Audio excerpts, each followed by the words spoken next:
Sword Knight and Guildmaster Ray Chan, along with other knights and warriors, rose up against the monsters. He told everyone that he would clear the way for them. Georg Billmeyer also fought against the monsters. St. Maria Jaeger said that they must stop the descent ritual, but it was too late. The tower began to change from the 12th to the 12th hard. A new tower trial was created as the goal. The 5th season began, and the seasonal boss, the Lord of Epidemics, appeared before them. The goal of the trial was to defeat the Epidemic Lord, but he proved to be too strong an opponent. Ray Chan was frightened and said he didn't want to die, so he decided to retreat. His teammates wanted to stop him. The Epidemic Lord called them worthless and asked what they thought would happen now. After that, he attacked them, but the King of Heroes unexpectedly appeared and repelled his attack. Everyone rejoiced that they had been saved. After that, the King of Heroes attacked the Lord of the Epidemic. St. Mary Jaeger called out his name, Kang Yunsung, and warned him that it was dangerous. The Lord of the Epidemic called him naive. He asked how he dared to attack him alone. The hope of humanity, the King of Heroes, would die a lonely death, drowning in the ocean of the epidemic. No one would be able to help him. Kang Yunsung thanked him for that and said he couldn't let anyone see his true power. He even began to worry about how to do the right thing. The Lord of the Epidemic said that it was simply impossible. After that, Kang Yunsung destroyed his opponent, and the 5th season of the Lord of the Epidemic came to an end. Everyone rejoiced that the Lord of the Epidemic had been defeated. Random equipment is given to those who participated in the trial. A card with a rare skill will be given to the 100 best players. A heroic rank artifact will be given to the 10 best players. Player Kang Yunsung will receive a piece of the legendary Black Death equipment. All players rejoiced that they had once again stopped the end of the world. Yunsung also received the title of Lord Exterminator for defeating the seasonal boss, the Lord of Epidemics. Everyone shouted his name. Thus, the world continued its existence for another year. After that, a press conference was held to announce the #1 player in the tower trials. His equipment level, skills, and achievements were all at the highest level. He was the strongest of the heroes, and he was the king of heroes, Kang Yunsung. Everyone who watched him on TV admired him. A girl holding a doll of the king of heroes said that he was on TV. Everyone discussed how the king of heroes had saved the world again. A boy said that the king of heroes and several other players from around the world had saved the world once again. Another suggested buying a t-shirt with the king's image on it. At the press conference, Kang Yunsung was asked if he could say a few words as a representative of the heroes who had gathered there today. St. Mary Jaeger asked him to just say a few words, even if he didn't feel like it. She begged him to do so, especially since they were being shown on television. They were now in the UN interview room in Geneva. The top 10 players of this season are in that room. Kang Yunsung was told that he heroically saved the world by risking his life. Kang Yunsung laughed and replied that he did it only for the money. He had long since given up on it. This answer surprised everyone present. Everyone thought that the end of the world had come, but in the midst of the commotion, the players appeared. They hunted monsters and protected people. Based on this, new rules for this world were announced. It is possible to prevent monsters from entering the tower and appearing from the tower, if the tower is attacked within a certain period of time.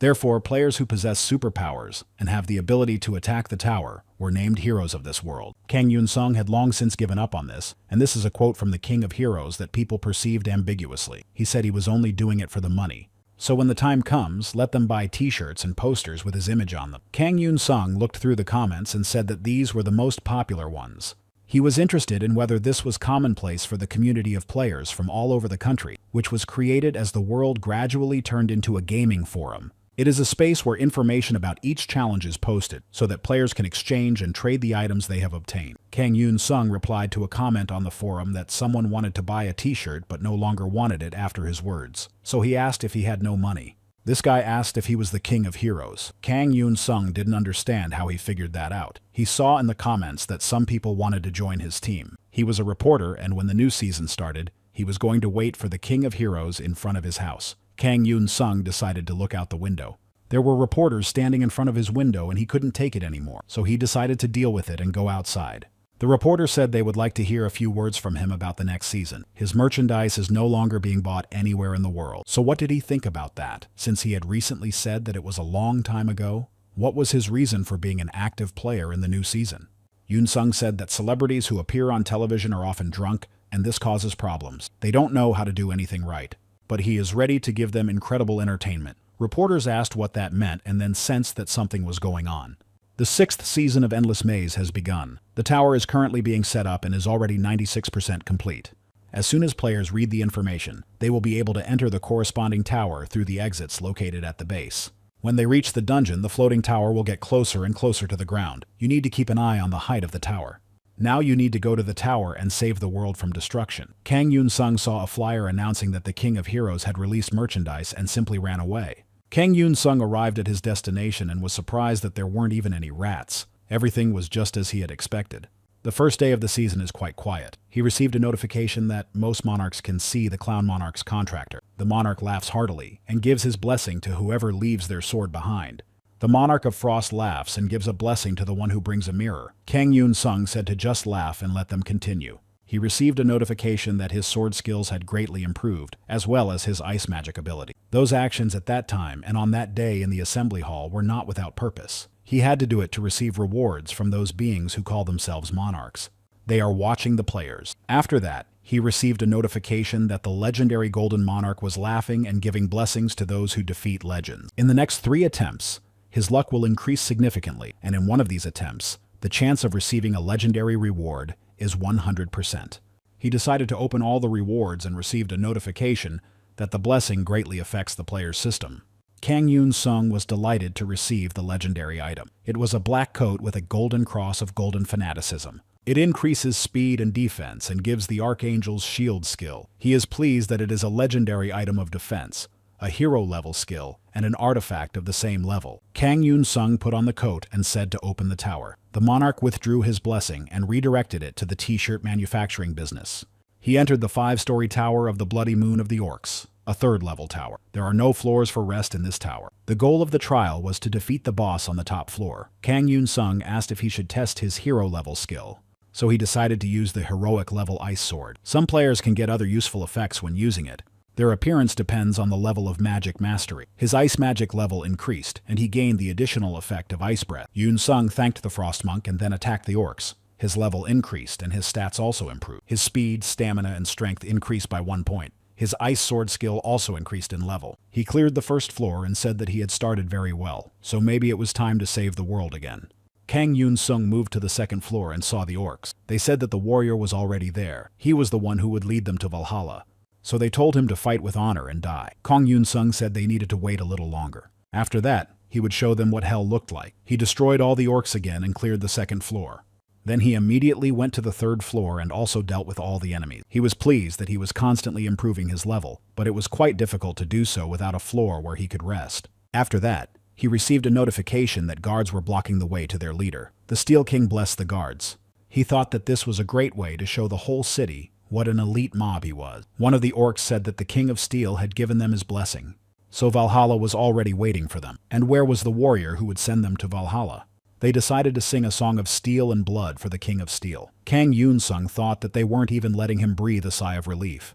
The orcs immediately attacked him. As he thought, the leader of the orcs did not cause much damage, but it was clear how much he surpassed the others. Kang Yunsung thinks that he must have some kind of resistance to ice magic, so he decides to climb higher to deal with him. He needs to deliver the final blow, but he doesn't have the necessary skill right now. According to the characteristics, this weapon has practically the highest level. In addition, the ice sword is a hero-level skill and even a high-level artifact, so he decided to open his inventory. Kang Yunsung wants to use Frozen Heart. It enhances the pure energy of ice for weapons and increases ice magic damage by 14%.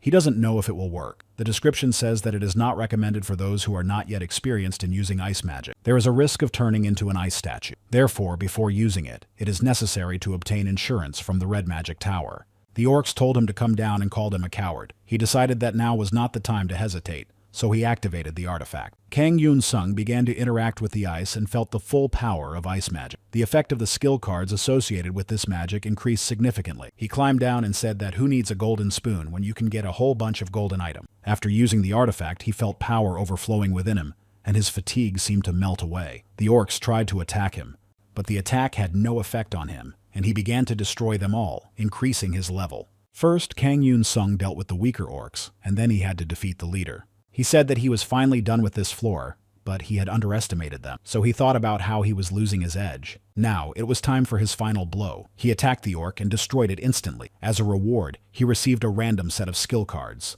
He also received 1,000 game points. Kang Yunsung opened the set and found a normal skill. He thought he would get a legendary skill. This skill gives a short burst of physical strength that allows you to attack. Still, It's better than nothing. So he learned the skill and then received a blessing from the one who left his sword. He significantly enhanced the effect of this skill card. Kang Yunsung went further and entered the room, where an elf girl welcomed him and asked if he was still alive. He replied that he was sorry he was still alive. She said that he could only sell items if he was alive, so it was best not to die. She said that 1,600 game points was a lot, so he should promise to use them all first and only then die.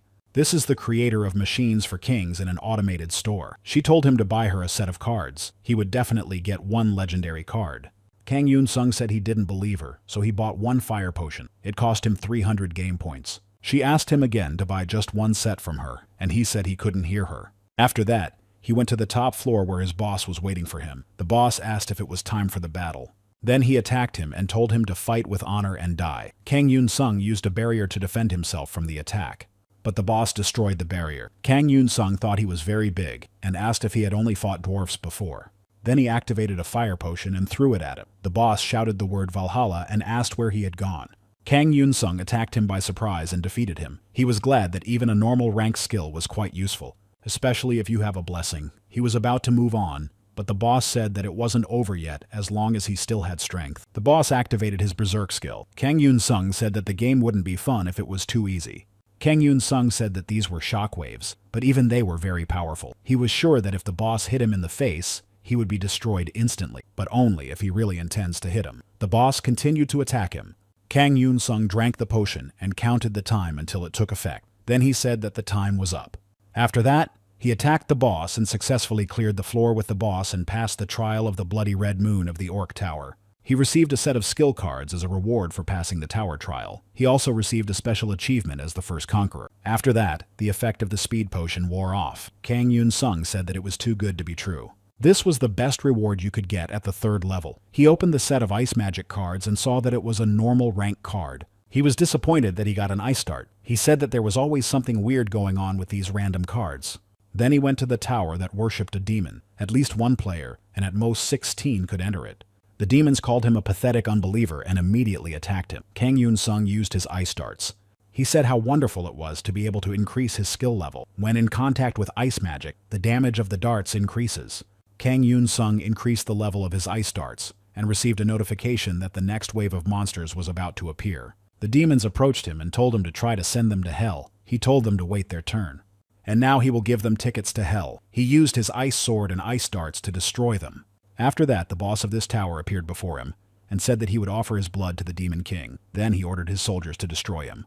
Kang Yunsung attacked him and he succumbed to the ice magic and froze. Kang Yunsung said that he was just looking for something to do, so coming here was a good idea. He received another card to increase the power of his weapon and the number of charges. He became curious about the maximum number of frozen projectiles he could create at his current level. After that, he attacked the boss again to finish him off and defeated him. He cleared the tower of the demon worshipper. As a reward, he received a random weapon card for completing the tower floor. Kang Yunsung decided to open the weapon card and received silver armor. He already has a legendary item, so the armor is not really necessary. It seems that the ice sword has not become weaker, even though he split it into several pieces. At the moment, he doesn't feel any difference even though he split it into 8 pieces. After that, he received a notification about a meeting with his shadow. One of the tower factions is interested in him. The world of the tower is filled with various factions, including groups controlled by the king. They want to unite with him. This will help them expand their influence. He can join one of the factions in the tower world and must complete quests for his faction. For this, he will receive great rewards.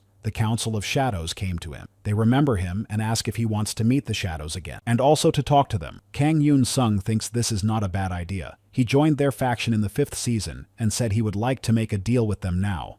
But there are already more than 2 factions capable of destroying them. The Shadow Advisor said that their veil would protect him, or perhaps he had forgotten how strong they were. Kang Yunsung replied that he hadn't forgotten, which is why he mentioned it. The advisor then asked what he wanted. He thought that what he wanted was difficult to explain in words. Then he said that he wanted the shadow monster, and while they were looking for it, they should not forget to be generous and give him a card with the shadow skill. They told him not to overestimate himself, because he was just a human being in this world. Kang Yunsung said that it didn't matter, and that he was enough. It was very difficult and uninteresting with them, and he suggested that they not meet again. After everything he had done, they couldn't grant his small request. So he asked them to get out of the way and let him pass. He was about to leave, but the advisor asked him to wait. After that, he made him the owner of a shadow monster. He received a special achievement called Take the Kitten. In addition, he earned 100,000 game points. Kang Yunsung petted the kitten and called him a good boy. He also received a rare skill card, Shadow Blade, and the advisor asked if he was satisfied now. Kang Yunsung replied that he was and said that he would now join the Shadow Council. After that, he received a notification of his joining. His relationship with the faction improved. Kang Yunsung was happy that things were going well this season and wondered if he should continue. So far, everything was going great, but maybe he should stop while he was ahead. Reporters approached him and called out to him. On the first day of the new season, he successfully passed the trials in 2 third-level towers. In addition, he took first place. Reporters asked him to share his emotions with them. Kang Yunsung said that it was all because he was talented. The reporter said that a swordmaster from China had entered the 4th tower. The start of this season is very intense. Kang Yunsung asked how many people had entered the tower. The reporter replied that if you count the swordmaster as their leader, there are 5 veterans of the Chinese Communist Guild. But 4 players died in the process. Kang Yunsung said that he was a real loser. He used them as bait for his own protection, just like a shield master, and who even called him a sword master. The reporter asked if he meant that the swordmaster wanted to use these sacrifices for his own protection. Then one of the reporters said that the swordmaster had just entered the 5th level of the tower. Kang Yunsung asked how many people were with him this time. He was told that he was alone, and Kang Yunsung said that even on the first day he was full of energy. He thought that at the beginning of the season, there was no great need to rush into the race. Everyone knows that Holy Mary first gathers skills and weapons. And Georg Billmeyer is not planning to participate in the game yet. Most likely, the swordmaster got a good weapon on the 4th level of the tower. Reporters asked Kang Yunsung what he thought about this, and he said that the swordmaster was a real fool. Then the reporter asked if he was saying that he would not participate in the trial against the swordmaster. He replied that he thought they already knew that, but to be honest, he was also a fool, and if that was really the case, it didn't matter whether he won or lost, and it was better to be a fool and a winner.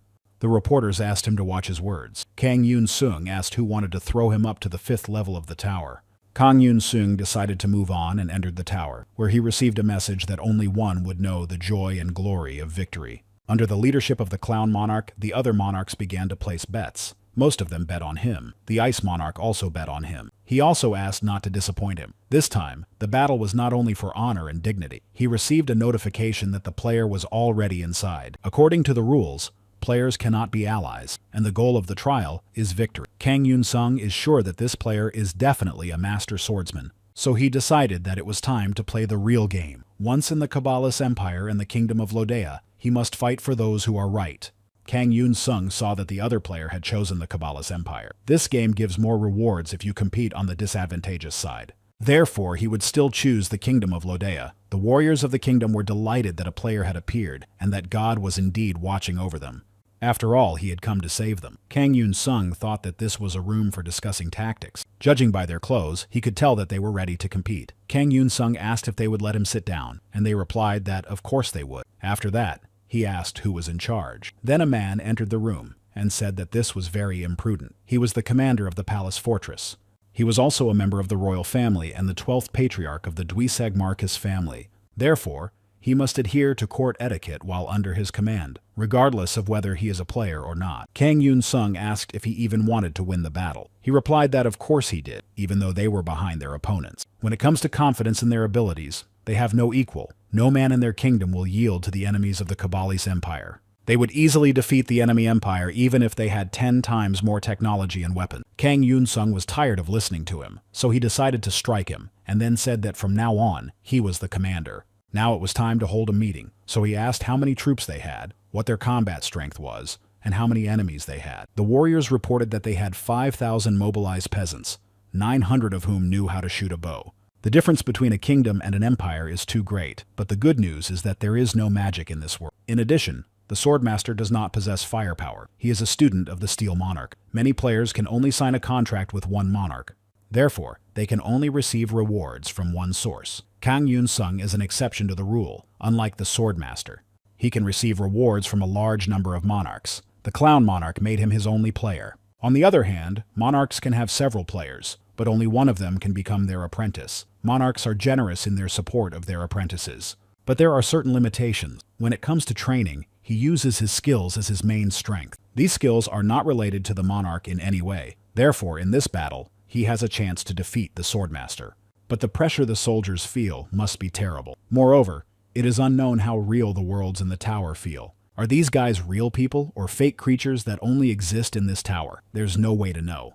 In general, it is not very important, but he is interested in how to raise the morale of these soldiers. The soldier informed all the warriors that a player had arrived in Lodea. The patriarch of the Marquis Dvishag family is no longer in command. The player himself will assign tasks. The fat man has been removed from his position, and the player will command them himself. The warriors feel as if God himself is helping them. The morale of the soldiers rose greatly after Kang Yunsung replaced the patriarch of the Marquis family, so everyone considers him their savior. Kang Yunsung said that this is just great, so now he has nothing to worry about. After that, the Empire attacked them. The enemy troops are right in front of their gates. If they defeat them, the enemy's confidence will be shaken.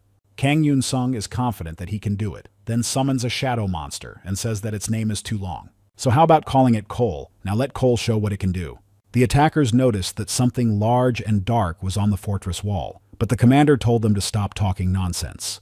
They should focus on building, even if something happens. The commander didn't have time to finish because he sensed that something was happening. He saw that many of his warriors had been killed and said that it was a monster and that they had to flee. Then he suggested going to the second wall of the fortress. Kang Yunsung told Ugly that he must be very hungry. So he wished him bon appetit, and then Wuglik began to deal with the attackers.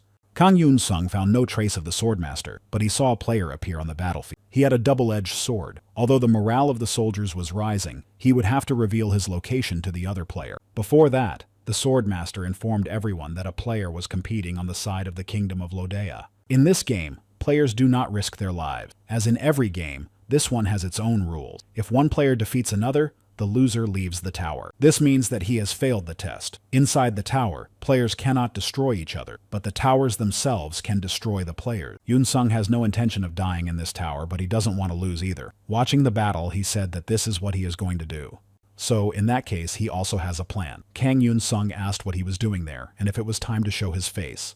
Does he need to destroy all his allies before he finally shows himself? The warriors of the kingdom of Lodea do not understand what is happening.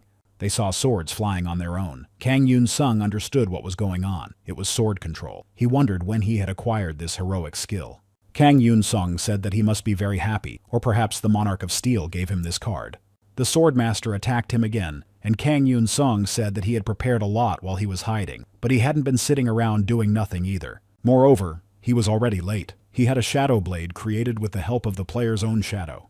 The warriors said that there was now also a player on the side of the Kabbalist Empire, and he was fighting for their empire. Kang Yunsung said that, as expected, they had come for him. The tide of battle changed. But surely the swordmaster did not expect him to come with his weapon. Sword manipulation is a wonderful skill, but it depends heavily on the number of swords. Kang Yunsung saw a large number of swords surrounding him again, and used his skill. Then he asked what had happened, wondering if such an attack had no effect on him. After that, the swordmaster used Seraphim's defense and repelled the enemy's attack. The next time he would be able to use the defense was in 167 hours, 59 minutes, and 57 seconds. Kang Yunsung asked if he had considered using his T-control to capture the fortress. Swordmaster Ray-chan asked how he thought they should proceed to win on this floor. Even if the fortress was destroyed and all the soldiers of the kingdom died, if he did not defeat him, the empire would not win. Kang Yunsung asked if he knew all this and still chose the side of the empire just to defeat him. Ray-chan replied that this was indeed the case. A player is a hero, and the title of hero is necessary to protect the world. And those who do not even understand this have no right to be called the king of heroes. Kang Yunsung said he understood. But the thing was that the world he had to protect did not consist only of members of his country's guild. Ray-chan became angry and said that he would not let him die easily, and then attacked him. Kang Yunsung replied that he wanted to live a long life, so he should mind his own business. Then he dodged his attack.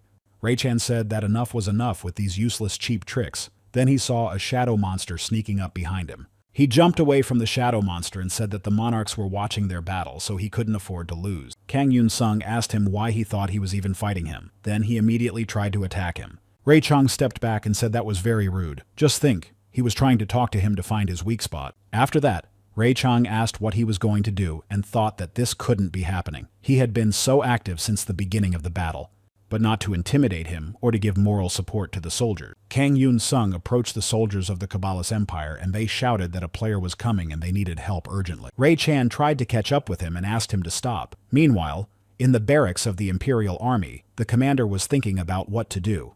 How could they stop that monster? so some suggested simply running away. Duke Barmet asked what their player was doing.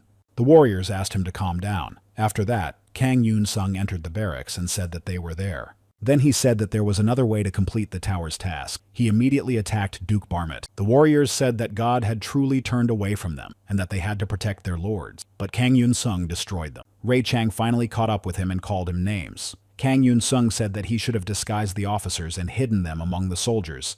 But if he understood, then he was simply obliged to take away his imperial advantages. Ray Chang tried to attack him, but the battle was over. During the battle, Duke Barmet and all the commanders of the Kabbalist Empire were destroyed by an unknown mercenary. Therefore, having lost their leader, the imperial army decided to retreat. Ray Chang failed to capture the tower. As a reward, Kang Yunsung could choose one of his opponent's ability cards. The essence of the great sword was either iron martial arts or sword control. Kang Yunsung said that it was very kind of him to give him a choice. Ray Chan said that he would deal with him. He replied that if he said so, he would have to answer for his words. After that, he chose the sword control ability. The effects of his abilities with the metal attribute were enhanced. Ray Chan said not to expect it to end there. Kang Yunsung dreamed that he had entered the second season of King of Heroes, and the place seemed familiar to him.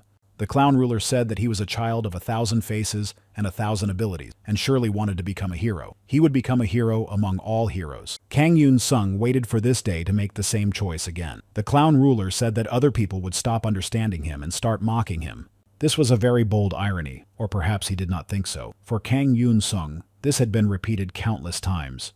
The clown ruler and Kang Yunsung signed a contract. After that, he woke up because he heard someone knocking on his door. Kang Yunsung did not understand why he was having such disturbing dreams, and wondered why someone would knock on his door so early. He opened the door and asked what had brought such a shy person to his home. The man said that he was behaving like an important person. This man's name is Park Tae-sik. Everyone calls him Mr. Park. After signing a contract with the assassin ruler, he became known by his pseudonym. His gaming nickname is Striking Sword. He is one of the 30 best players. In addition, he is the head of the National Intelligence Department of the Blue House. Kang Yunsung noticed that he looked tired. So he must have had a busy first day. Park Tae-sik asked if he really thought he had time for that. From the first day of the season, fans of the battle around the world have been singing its praises to all the players. Kang Yunsung said how hard he was working for world peace. Park Tae-sik asked why he hadn't answered his calls, and he replied that he had been sleeping. Park Tae-sik entered his apartment and said that the sun was already up, and noticed what he had done to his home, then stumbled and fell. He got angry at him for the mess and said that he was crazy to sell t-shirts with himself on them while living like that. Kang Yunsung asked him not to be rude because he didn't care. Park Tae-sik said that judging by his lifestyle, he really was a child of darkness. Moreover, he works like a horse and gets his food from a nearby Chinese restaurant. Kang Yunsung asked him what was wrong with him. Their beef brisket jampong is really delicious. Park Tae-sik asked if it was really true and said he would have to try it. Then he asked him to order 2 large portions with Kaolian liqueur. They had met this old man before the world became a game. At 15, Yunsung was fascinated by games. The guy told him to look ahead because there was a battle going on. He replied that it was all over and he just needed to survive. In the end, he did survive. Park Tae-sik was the owner of a computer cafe at the time, and he was amazed that he was good at every game. He considered this boy a genius. So he asked him if he wanted to become a professional gamer. Previously, Kang Yunsung had only played for fun, but the old man convinced him. He also convinced his parents and began training him, analyzing his abilities. On the day he turned 18, he officially debuted as a professional player. In the first season, the end of the world came with an invasion from the tower. Kang Yunsung was injured and his parents were killed. Park Tae-sik saved him. That day was the worst day of Kang Yunsung's life because he lost his parents. But he also found his only hero. Park Tae-sik supported him all this time. Kang Yunsung asked him why he had come to see him, and he replied that he had come on behalf of the association. This news surprised him. Kang Yunsung asked what was going on, and if they still wanted to use him for their own purposes. The Korean Players Association, abbreviated KPA, is a state association of players and the only all-powerful guild in the country that controls players. Park Tae-sik asked if he knew about the academy that the KAG had built last season. Kang Yunsung asked if he was talking about a slave factory. He replied that it was, and that the first graduation exam would take place there in a week, and they were asking him to attend. Park Tae-sik replied to the association's message, saying that he was too busy, and then said that he would send someone else in his place. So there was no need to worry about such a trifle, but Kang Yunsung said he would come. Park Tae-sik was surprised and replied to the association that he agreed to come. Kang Yunsung said he would like to see the new players who will take on the burden of caring for the future of the country. Park Tae-sik asked on what terms. Yunsung said to ask them to move the exam to 5 o'clock tomorrow morning. The next day, a few minutes before the start, Everyone gathered for the academy's graduation exam. One guy said he heard that the king was their judge, and whether they had to win in order to pass. Another replied that it was unlikely. He was sure that they would graduate anyway, but why call them so early? In his opinion, it was all nonsense. Lee Seong-ho, the head of the KAG, approached Kang Yunsung and asked what he would say about them. Their students had been systematically following the curriculum. Kang Yunsung asked if they had been looked after from the beginning. Lee Seong-ho asked him to consider the pride of their academy's first generation of students. Yunsung asked if he remembered his condition. He would test their strength so he would have the last word at the graduation ceremony. Lee Seong-ho agreed with him and thought that he was doing whatever he wanted. Kang Yunsung told the students that the exam was starting. Lee Sun-ho was confident that his plan was perfect and that this was only the beginning of the season. The students were perfectly on schedule and even the King of Heroes couldn't ruin anything for him. But a few minutes later, something happened. Kang Yunsung told the students that they had all failed and to leave. Lee Sun-ho couldn't understand how this was possible. Only one girl remained, who asked if she had also failed. Kang Yunsung said no, she had passed. The student asked why her, and he said it was because she was lucky. She was the luckiest of all 12 students, so she held on until the very end. She should not forget that luck is everything for a player. After that, he said he was done, so they should turn off the camera. Then he congratulated her on her graduation. Lee Seong-ho asked him what that meant. He asked him to just judge. Kang Yunsung asked if he really thought he wouldn't understand. Lee Seong-ho asked what he meant. Kang Yunsung said that his students were either the children of executive directors or somehow connected to them, and he called him to evaluate their performance in order to gather information. Did he really want to recruit these students who could barely stand on their feet? Why give them places they don't deserve? Surely it was so that he could use them for his own purposes later. Moreover, he had been thinking about this since his first year and said that everyone here was very corrupt. Lee Seong-ho was furious with him and asked what he could possibly know. He didn't have enough brains for that. Does he really think that if people call him a hero king, he is actually a hero? Players are just weapons in the hands of the country. There is no need to think that they will be treated differently somewhere else. They are simply doing what is necessary for the welfare of the country. In today's world, they only need heroes of battle. So, as the king of heroes, he must understand the situation they are in. He would also like to ask him for help. Kang Yunsung thought about how he needed the players for the battle. He asked if this was really the case and thought that they would not understand anything until everything fell apart. Lee Seong-ho said that it was the will of the country. After that, a subordinate approached him to report urgent news. He looked at his tablet screen and was very frightened. Kang Yunsung said that it looked like the player academy was closing after a year of operation. Lee Seong-ho didn't understand where they got the video. Kang Yunsung asked if he had forgotten that he was supported by the head of the National Intelligence Department. Information appeared online that the players were just weapons, and the head of the KAG said so. The whole world learned about this shocking statement from the academy. Kang Yunsung asked if he knew who the Dark Horse was. After that, he received a notification that the provocation score had increased significantly. The clown ruler was impressed by the contractor's actions and gave him a gift. Kang Yunsung thanked him for it. Then he went out into the street and thanked Park Tae-sik and asked if it was okay that the intelligence department had dealt with the association in such a way, and whether he would be punished for it. Park Tae-sik replied that it was no big deal, and that the government didn't like them either. They were constantly fighting among themselves. Kang Yunsung said that in that case it was fine. Then he asked if he could give him a ride to the tower. Park Tae-sik asked which one, and he replied that he wanted to go to the 5th level tower. It was the Tower of the Pale Desert. A hot and cold journey awaited the players there. He gave him a ride and asked if he was too stressed. Kang Yunsung replied that everything was fine and then moved to the desert oasis camp.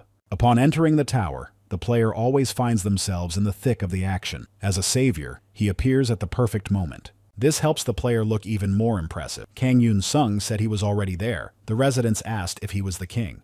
He replied that they could call him whatever they wanted, so they said that the God of Light had taken pity on them. The Messenger of Light is now with them. Hearing the words about the God of Light, Kang Yunsung had a bad feeling. He asked if there were any other threats besides monsters. The man replied that this was the territory of the Divine Kingdom.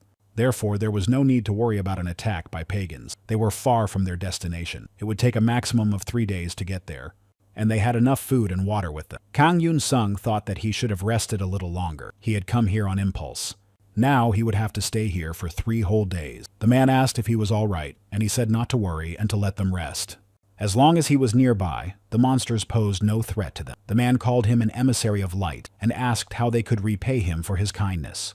Kang Yunsung thought about the necklace of life force and said that he was counting on him. After that, he remembered the gift. He was surprised that it had to be opened by hand. He opened the box and received a higher-ranked growth stone. It was an item for a hero. Kang Yunsung was delighted to finally receive something worthy, but he didn't need it right now. So he decided to save it for later, but then he saw monsters approaching and told Wooglik that it was time to eat. He also decided to join the battle, even though it was troublesome, because he couldn't trust everything to his spirits.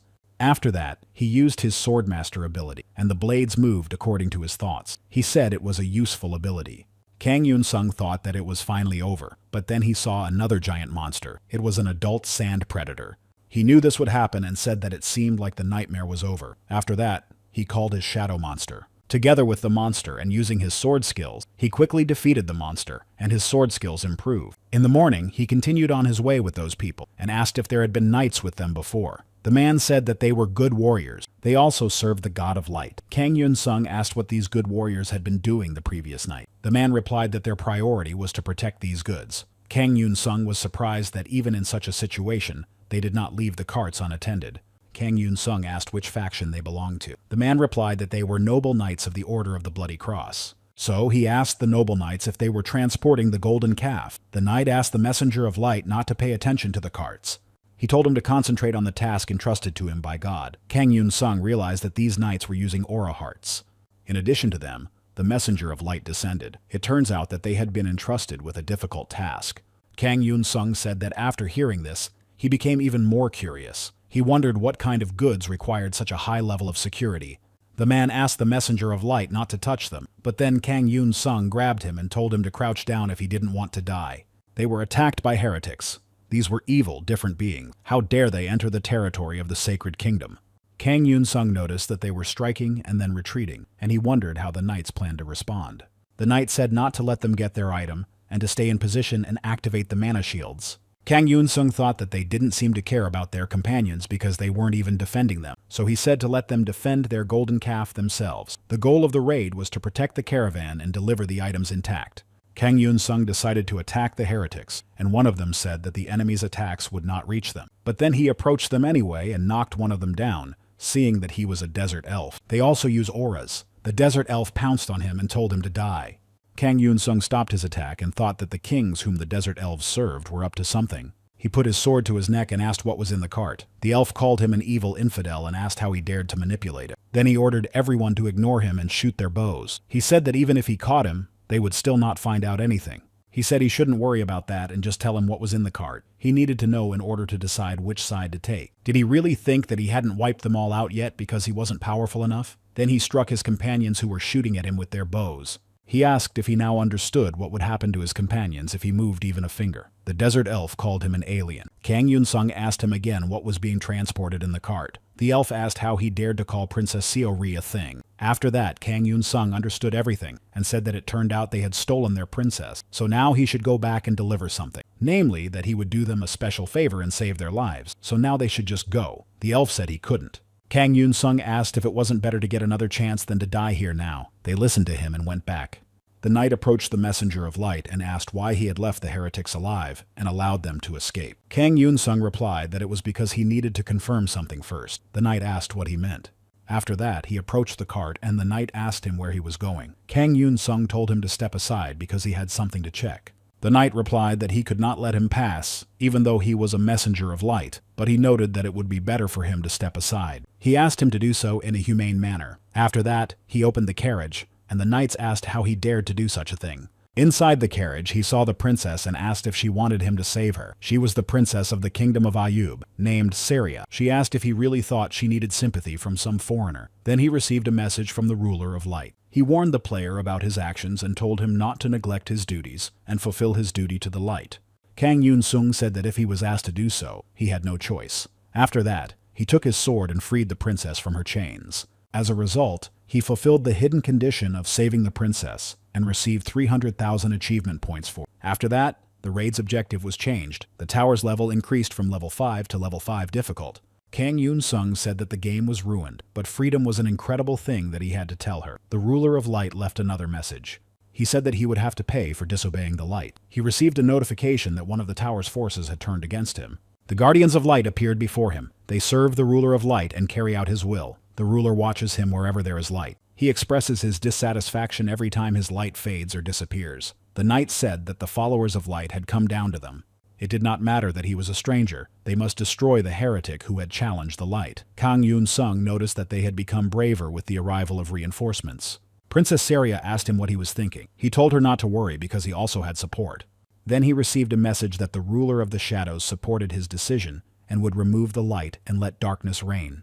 The Shadow Council gave him a buff of absolute darkness. He used it, and the knights said they couldn't see anything. The council told him to cover the world with their veil. Kang Yunsung said he knew that better rewards were given on this side. The Light Keepers tried to restore the light. After that, Kang Yunsung attacked them, and they asked how a pathetic man dared to attack them. This simply could not be. He received a notification that the faction of Light Guardians felt irreversible hostility towards him. The Shadow Council's goodwill increased significantly, and the players' faction status rose, as did their susceptibility to darkness.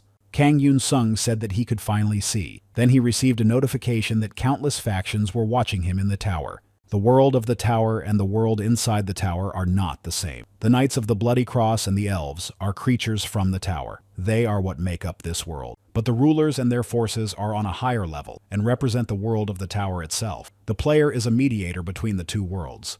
They are the force that allows the ruler to intervene in the world of the tower. But players are not pathetic puppets who unquestioningly obey the will of the ruler. They are searching for a hidden meaning. Inside the tower, players can make their own decision. The goal of the raid was to protect the caravan and deliver the items. At first, he was an emissary of the God of Light. But as he had predicted in the Shadow Council, he would receive a better reward if he rebelled against the light. If you have an idea, don't hesitate to implement it. Now he has only 5 enemies left. Even rulers cannot defy the laws and prohibitions that bind them. It doesn't matter how many observers of light hate him and grind their teeth.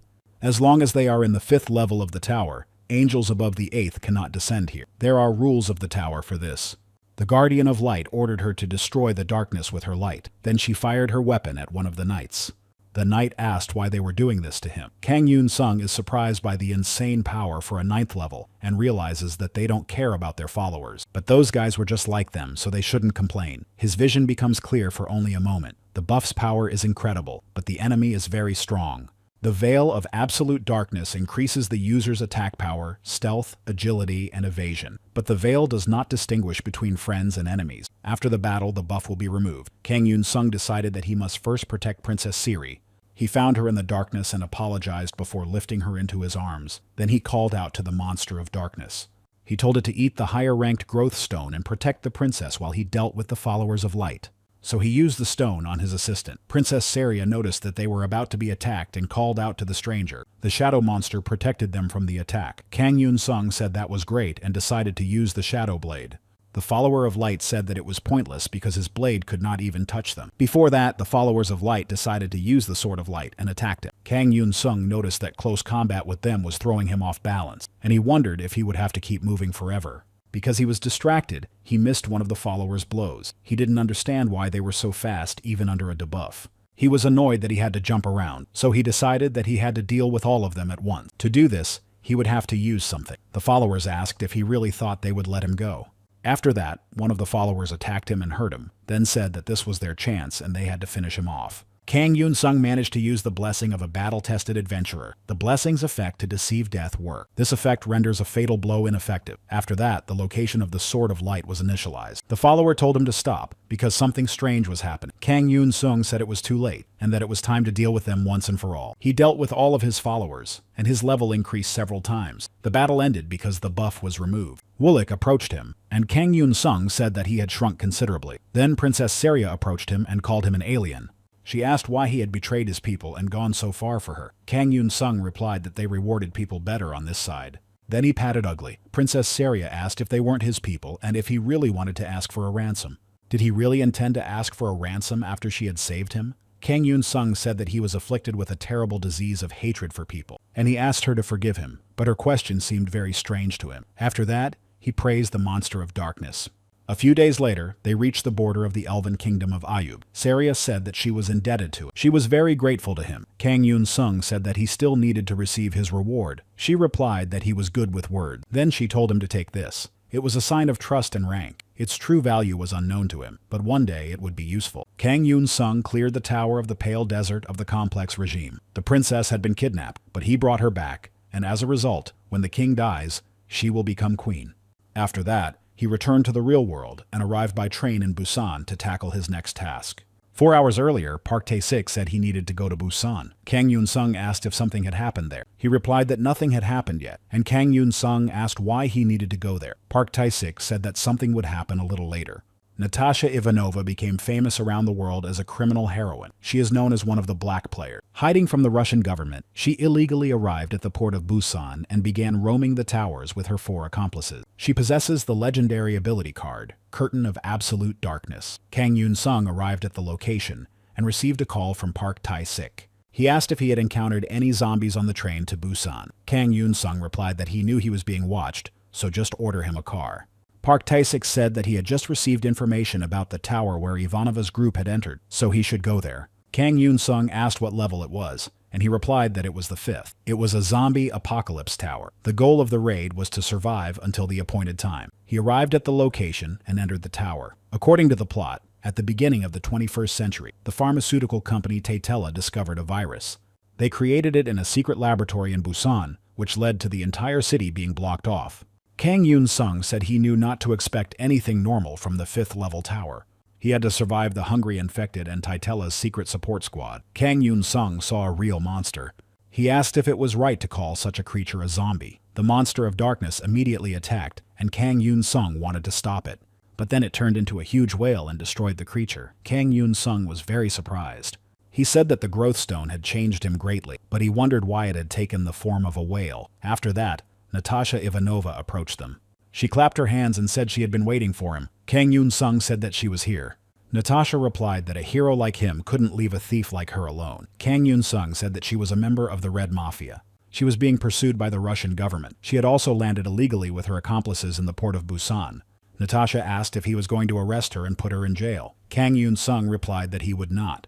He just didn't know what she was really like yet, so she should relax for now. After all, judging him by his appearance as a Russian foreign intelligence agent was not a very noble thing to do, or maybe it wasn't. Kang Yunsung said that the members of her small gang were probably also in hiding. They were probably going to surround him and hand him over to the zombies. Natasha Ivanova said that he knew she was from Russian intelligence, but he still had the courage to come here. He replied that it was not his plan to become food for zombies. There was simply no other way to steal the legendary ability. Natasha said she knew that. Then she ordered her companions to attack him. After that, they attacked him with their weapons. Kang Yunsung dodged the attacks and then grabbed Natasha, but she used her ability to create a veil of absolute darkness. He thought she had escaped, but then realized that there were 3 archers and a sniper against him. Despite the darkness, they continued to attack him, and he defended himself with his shield. Once this might have worked, but something was wrong. The absolute darkness debuff was now active, and its effect extends to absolutely everyone. So how could they still be hitting their target? So he said that there must be another reason, and told the Dark One that he needed his help. Natasha's friend said that the ice shield was too strong and they needed to change tactics. Then he saw the cat. So he said that everyone needed to get out of the cat's shadow. Kang Yunsung said that surely they couldn't see the shadow of the Dark One, but that wasn't important right now. After that, Natasha pounced on him and said that he had to behave himself now. It depended on that whether she would let him go alive. He asked if someone who could really destroy him would say such a thing. Natasha said that they should not underestimate their intelligence service. She suggested discussing the achievement points he had earned recently for clearing the 5th level tower. There were an unusual number of them, and he must have been defending in a difficult mode. But after that, he only went to low-level towers. The same thing happened last season when survival skills were disabled. Natasha said to get rid of the cat first. They could talk later. Kang Yunsung asked her to give him a better answer about how she was going to destroy him, especially if he wasn't real. After that, he grabbed the knife from her hands and held it to his throat. He said that it must have been a veil of absolute darkness from the very beginning, a trap to lure him out. She must have created it to cloud his perception. If the ability only works with the enemy's senses, then there is only one option. It was the ability to create illusions of legendary rank, allowing her to manipulate what her target saw.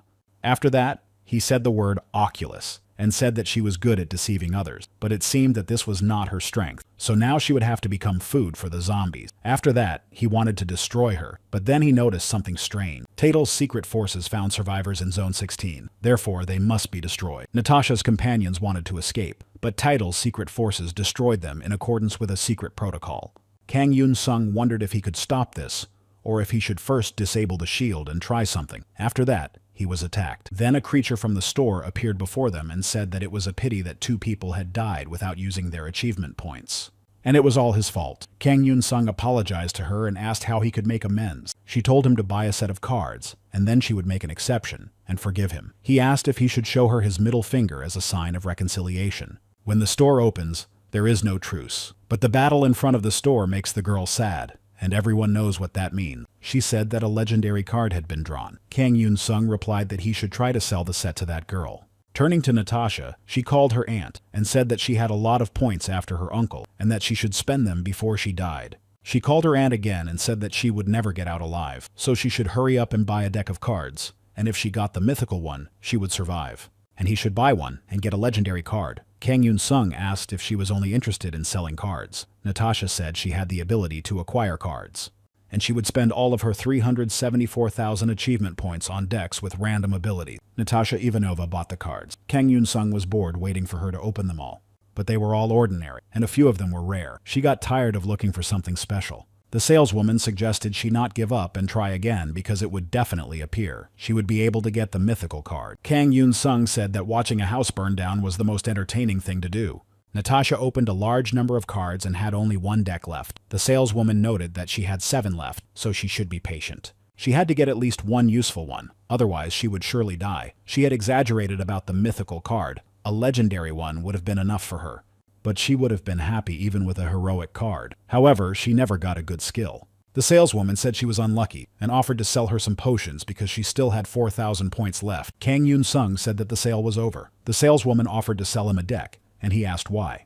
She said that considering the unexpected deaths and the fact that she had sacrificed so much and failed, there was a chance that a legendary card would appear. So let him buy the deck and it would fall to him. Kang Yunsung said he couldn't support her here. Natasha became angry and sent him and the saleswoman away. After that, she uttered profanities in Russian. Kang Yunsung said that Natasha was right, and that even cursing her would not be enough, but it sounded convincing, so he would buy one. He spent 10,000 achievement points and received a regular ice arrow ability card, and thought that it couldn't be any other way. He already had that ability, but the system suggested upgrading it by combining abilities. He was glad that it was better than a useless ability. He asked Natasha what to do next, and she told him to be quiet and just listen. The saleswoman decided it was time to leave, but he asked her what she was saying in Russian. After that, the saleswoman disappeared. After that, they returned to the game. Taitela's secret forces were already waiting for them to follow the secret protocol. They were going to destroy all the witnesses. Kang Yunsung turned to Natasha and immediately destroyed her. Then he attacked the robots that were about to destroy them. He managed to defeat one of them right away, but the other 2 used powerful weapons against him. He is surprised that Taitela has so many resources, so he decided that he needed to buy some shares in a pharmaceutical company as soon as he returned home, but not the one that is here now. After that, he attacked the robots with ice arrows and destroyed them. As a result, he cleared the Tower of Zombies, and as a reward for clearing it, he will be given a random equipment coupon. Also, as a reward for surviving, he could choose 1 ability card from the losing player. Kang Yunsung said that he didn't even need to look at them. He received the Oculus coupon and then returned to reality. When the tower was cleared and the players found themselves back in their world, the losers also returned. 2 of them died at the hands of the shadow monster. 2 others were seriously injured and unable to escape. This only happens if they did not die in the tower. Kang Yunsung told Natasha that they had done a good job. She asked how it happened. He asked her if she wanted to be arrested. If so, she should just call the police and turn herself in at the nearest station. It was none of his business. She asked if he was just going to leave her and go. Kang Yunsung said that was the case. So let her go, tell her people what an incredible hero the king is, and that it's time to stop doing nonsense. After all, lifeless bodies cannot speak, and he needs someone to convey this message. After that, Park Tae-sik called him. He asked why he had left them alive. Kang Yunsung replied that it was compensation for their legendary ability, and for allowing him to see what death looks like if you don't draw the right card. Park Tae-sik yelled at him and asked why he did it. Why let those who attacked him go unharmed? Kang Yunsung asked who he thought he was, because he wasn't some kind of mentally ill person, so he should be calmer and kinder. Park Tae-sik said that all he could do was talk, and asked why they had come in the first place. Park Tae-sik asked why he was so fascinated by him, and called him a strange bully. Kang Yunsung asked what was wrong with him. After all, his internet cafe is only staying afloat thanks to him. Park Tae-sik told him to be careful on his way home and not to overexert himself. For heaven's sake, don't make him worry, and then asked if he understood everything. Yunsung said yes, he understood, and thanked him for his concern. Inside the tower, players are called by different names. They are called alien players, apostles, and other names. The same is true here. Weapons are an indicator of power. A hero is a living, unbalanced entity, but for now, the players are not just heroes, they are heroes of battle. For example, Natasha Ivanova. There are those who destroy their family's enemies without hesitation. Kang Yunsung wondered if they wanted him to become such a hero too. But what's the point? In the real world, there is no understanding of the word hero. Passers-by noticed him and thought he was a heroic king. Kang Yunsung wondered if he had been a little careless that morning. A passerby told the girl that she shouldn't point at him, especially since he was an assassin. She said that wasn't true because she had heard on TV that it was just an image and that he was actually a very respectable person. Reporters won't leave him alone. Without him, their world would have ceased to exist in the second season. She also heard that he secretly donates his income. The money he gets from selling t-shirts goes to charity. The man asked if it wasn't just for show. As for the t-shirts, mythical ones will be released soon, so he probably just wants to make more money. However, the reporters found Kang Yunsung and caught up with him. He was unable to get to his house unnoticed, so he decided that the best option would be to go straight to the tower, to rest there. Moreover, Yunseon was going there anyway, so he moved to the 5th level tower of swords and magic. The goal of the tower is to complete the storyline. The man said that the goddess was watching over them, and that the ceremony to summon the warrior had been successful. The saint greeted him. She said she was glad to meet him and glad that a warrior from another world had answered their prayers. Her name was Alicia Celestine. She was the 37th saint of the Holy Kingdom of Celestine. Kang Yunsung thought that was very obvious. Then he extended his hand to greet her and said that he was a warrior who saved worlds quickly and without problems. He asked how he could be of service to Saint Alicia. She said that in order to answer that question, she needed to tell him how things were going on the continent of Philia. Kang Yunsung said that the problem must have arisen in the confrontation between holy beings and demons. She said that was indeed the case. Then she remarked that he was a brave warrior and very perceptive. How could he know that holy beings and demons lived here? This led to a battle between light and darkness. The demons, who were supposed to be imprisoned in the world of darkness and hell, began to penetrate the world of light. To stop them, the inhabitants of Celestia created a holy weapon, the Ark, but the demon attacks did not stop, and they had to activate an ancient weapon. Half an hour into the story, Yunsung asked if they could already go and save the world from the demon attack. She replied that she had only just begun the story.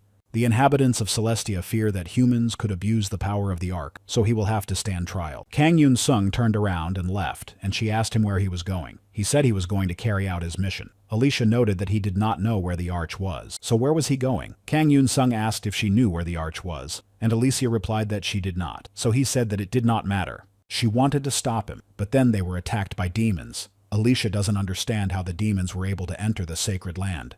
The knights told the demon that there was no place for him here, and then the demon began to attack them. They also tried to attack him, but couldn't understand how divine magic and aura blades had no effect on him. Kang Yunsung told everyone to step back and created a barrier. Alicia said they would help him, but he said there was no need and told them to just step back. Alicia told him to be careful. The knight asked her if she was okay, and she said yes, then thought about how this warrior was putting himself in great danger for them. So she began to pray and asked the goddess to have mercy on them. Everyone else joined her. Alicia saw that something had happened to the warrior and asked if he was hurt. Kang Yunsung felt a sharp pain in his head. He said that he was sending him telepathic messages saying that the demons would reach the arch and the world they hated would be plunged into darkness. Therefore, this warrior should not stand in their way and just leave. Alicia did not understand how this was possible. Kang Yunsung came to his senses and said that there was no time to waste and asked her where she thought the arch was. She cannot believe that the end of their world is so close, and says she has an idea. After that, they set off for a certain place. Kang Yunsung was glad that they were finally moving faster, and then asked his shadow monster if he was also feeling sad.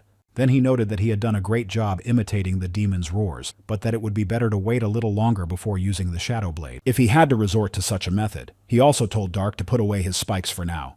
Alicia asked if they should slow down a little, but he replied that there was no need. He thought to himself that no one would say anything to the best player. Moreover, it was more effective to do everything as he had planned. This was how to use the legendary ability of the Oculus.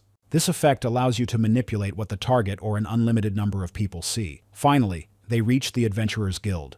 Kang Yunsung said he had heard that they had something that would allow them to enter the labyrinth. The girl at the registration desk asked if they meant an adventurer's license. Then she asked them to wait a moment and gave them a piece of paper with the number 216 in line, so they had to wait. Alicia said that Garcia was a city with a labyrinth. It maintained neutrality and was located between the territories of the Holy Kingdom of Celestia and the Empire of Drago. From the name, it is clear that the city was built around an ancient underground labyrinth that is considered the land of opportunity. Kang Yunsung said that it would be difficult to find a more suitable place to hide the ancient weapon of the inhabitants of Celestia. Then they heard the announcement of number 216. They were given papers to sign. Alicia agreed, but Kang Yunsung stopped her because he wanted to read the papers more carefully. He saw that no one was responsible for deaths in the labyrinth, even if their bodies or property were restored. After that, everything would become the property of the city. Kang Yunsung asked if he really had to agree to this in order to get a license.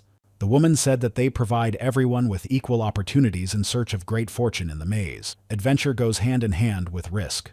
It is entirely their choice and their responsibility. Kang Yunsung said how carefully this disclaimer demonstrates the value of life. They signed the document, and the woman wished them luck as adventurers. After that, they entered the ancient maze. Monsters were already waiting for them there. Kang Yunsung said it was time to start, and asked if she was ready. Alicia replied that she was. Kang Yunsung fought giant rats, and one of them grabbed his sword with its teeth, so he signaled to Alicia that it was time to act. She immediately used her power and defeated the monster. They quickly passed 4 levels and reached the 5th. Alicia said that the 5th level was beginning and that they were descending very quickly. Kang Yunsung said that it was all because she was an excellent fighter and her blessing magic was simply incredible. She asked if that was really true, then noticed that they had encountered adventurers everywhere who were holding back magical beasts. At the same time, they were capturing the beasts that were attacking them, thus clearing the way for them, and she was very grateful to them for that. Moreover, they were in a great hurry. This must have been their hunting ground, so they were only glad that they had left. She was pleased that the adventurers were helping each other compete and that even the demons didn't seem scary. Yunsung said that even without them, there was no need to worry. He will take her to the ancient weapons, so there is no need to worry. After that, they encounter criminals on their way, and one of them says he is glad to welcome the newcomers. The man remarked that they hadn't paid but dared to enter the labyrinth on their own business. Kang Yunsung asked if they were local gangsters. Hearing this, Alicia was frightened. Kang Yunsung said that he did not know what they were called in this world, but that there were people like that in every maze. They are usually called gangsters or adventure seekers. The man said that was true, and if he knew so much, would he be willing to give up everything he had? Alicia asked him to wait and suggested they discuss everything. Kang Yunsung said that talking was good and asked the bandit if he would listen to his story. He said that in the beginning there were creatures called Celestines and demons. These demons gathered to destroy the world, and they knew that he was a warrior from another world who had come to save their world. To do this, he needed to find an ancient weapon. He was searching for it together with her, the 37th saint of the Holy Kingdom of Celestine. So, would they be so kind as to let them pass? Alicia said that it was for the sake of their world, so she asked them to do them this favor. The man asked his gang who he thought he was, and another said that he must have lost his mind out of fear. Kang Yunsung knew this would happen. Then the man said that it didn't matter if he was a warrior or a saint, because they were in charge in the labyrinth. Kang Yunsung injured his hand after these words, and the leader of the gang asked how he dared to do such a thing. Then he noticed that he had also hit him. After that, a woman came out and asked him on what grounds he was attacking her people. She noted that he was probably much more talented than he seemed. Alicia recognized the woman. She was the one who had accepted their documents. So she asked if she worked for the Adventure Seekers Guild. Kang Yunsung said that the guild was in cahoots with the gangsters. They sent novice players into dangerous situations and forced them to calculate the monetary value of their lives. If they fail to pay, their bodies will be sold. Alicia couldn't understand how they could do such a thing. The woman called her naive and asked how she planned to become an adventurer. Someone might mistake her for a saint, but a real saint would never end up in a city like this. A city that is a labyrinth. She should have thought about that earlier. Then she tried to attack them, but Kang Yunsung told her to watch her step. After that, his shadow monster attacked them. Kang Yunsung told Alicia that the passage was open, and they needed to go. After that, they moved on. He said they would have to spend the night there and continue in the morning. Then he noticed that she was upset. He remarked that she looked depressed after meeting the bandits, probably because she wasn't used to dealing with the real world without her title of saint. Alicia said that the world was about to be destroyed, and people were fighting each other. Then she asked if he had come to terms with it. Kang Yunsung replied that he wasn't sure about that, and then remembered the words of Lee Sunho, the head of the KAG, that a changing world needs a hero. He said that the world is the same no matter where he is. Alicia asked if that was true and inquired about his hometown. Kang Yunsung said that his hometown had gone through several crises. They had no one like her who knew what to do. There was no one who could deal with the chaos. Alicia apologized and said that if it was difficult for him to talk about it, then maybe he shouldn't. Yunsung replied that it was difficult at first, and probably still was until the third time, but he had gotten used to it. Once, when he came to his senses, It seemed to him that everyone was only concerned about themselves. Alicia asked if he was also worried about himself, and he asked her what she thought. She thought about it but didn't know what to say. Kang Yunsung wondered why it was so quiet and found it strange. He was sure it was the right time for the saleswoman to come. Then she appeared in front of him. She asked if he was awake and offered to sell him a card. Kang Yunsung told her to show him the list of items first. He had 2 levels left before the start. A few days later, they were already at the 100th level. Kang Yunsung fought various monsters, and one of these creatures said that they were demons who had to take the ark, so let this warrior die. Alicia begged her to have mercy on them. Kang Yunsung and the shadow monster destroyed the monsters. He defeated the creature, and it turned to the demon god, apologizing for its betrayal and for not being able to get the ark. Kang Yunsung wished her a safe journey. He was tired of it all and asked if the demons really had a problem with timing. Why did they appear when he had passed the test?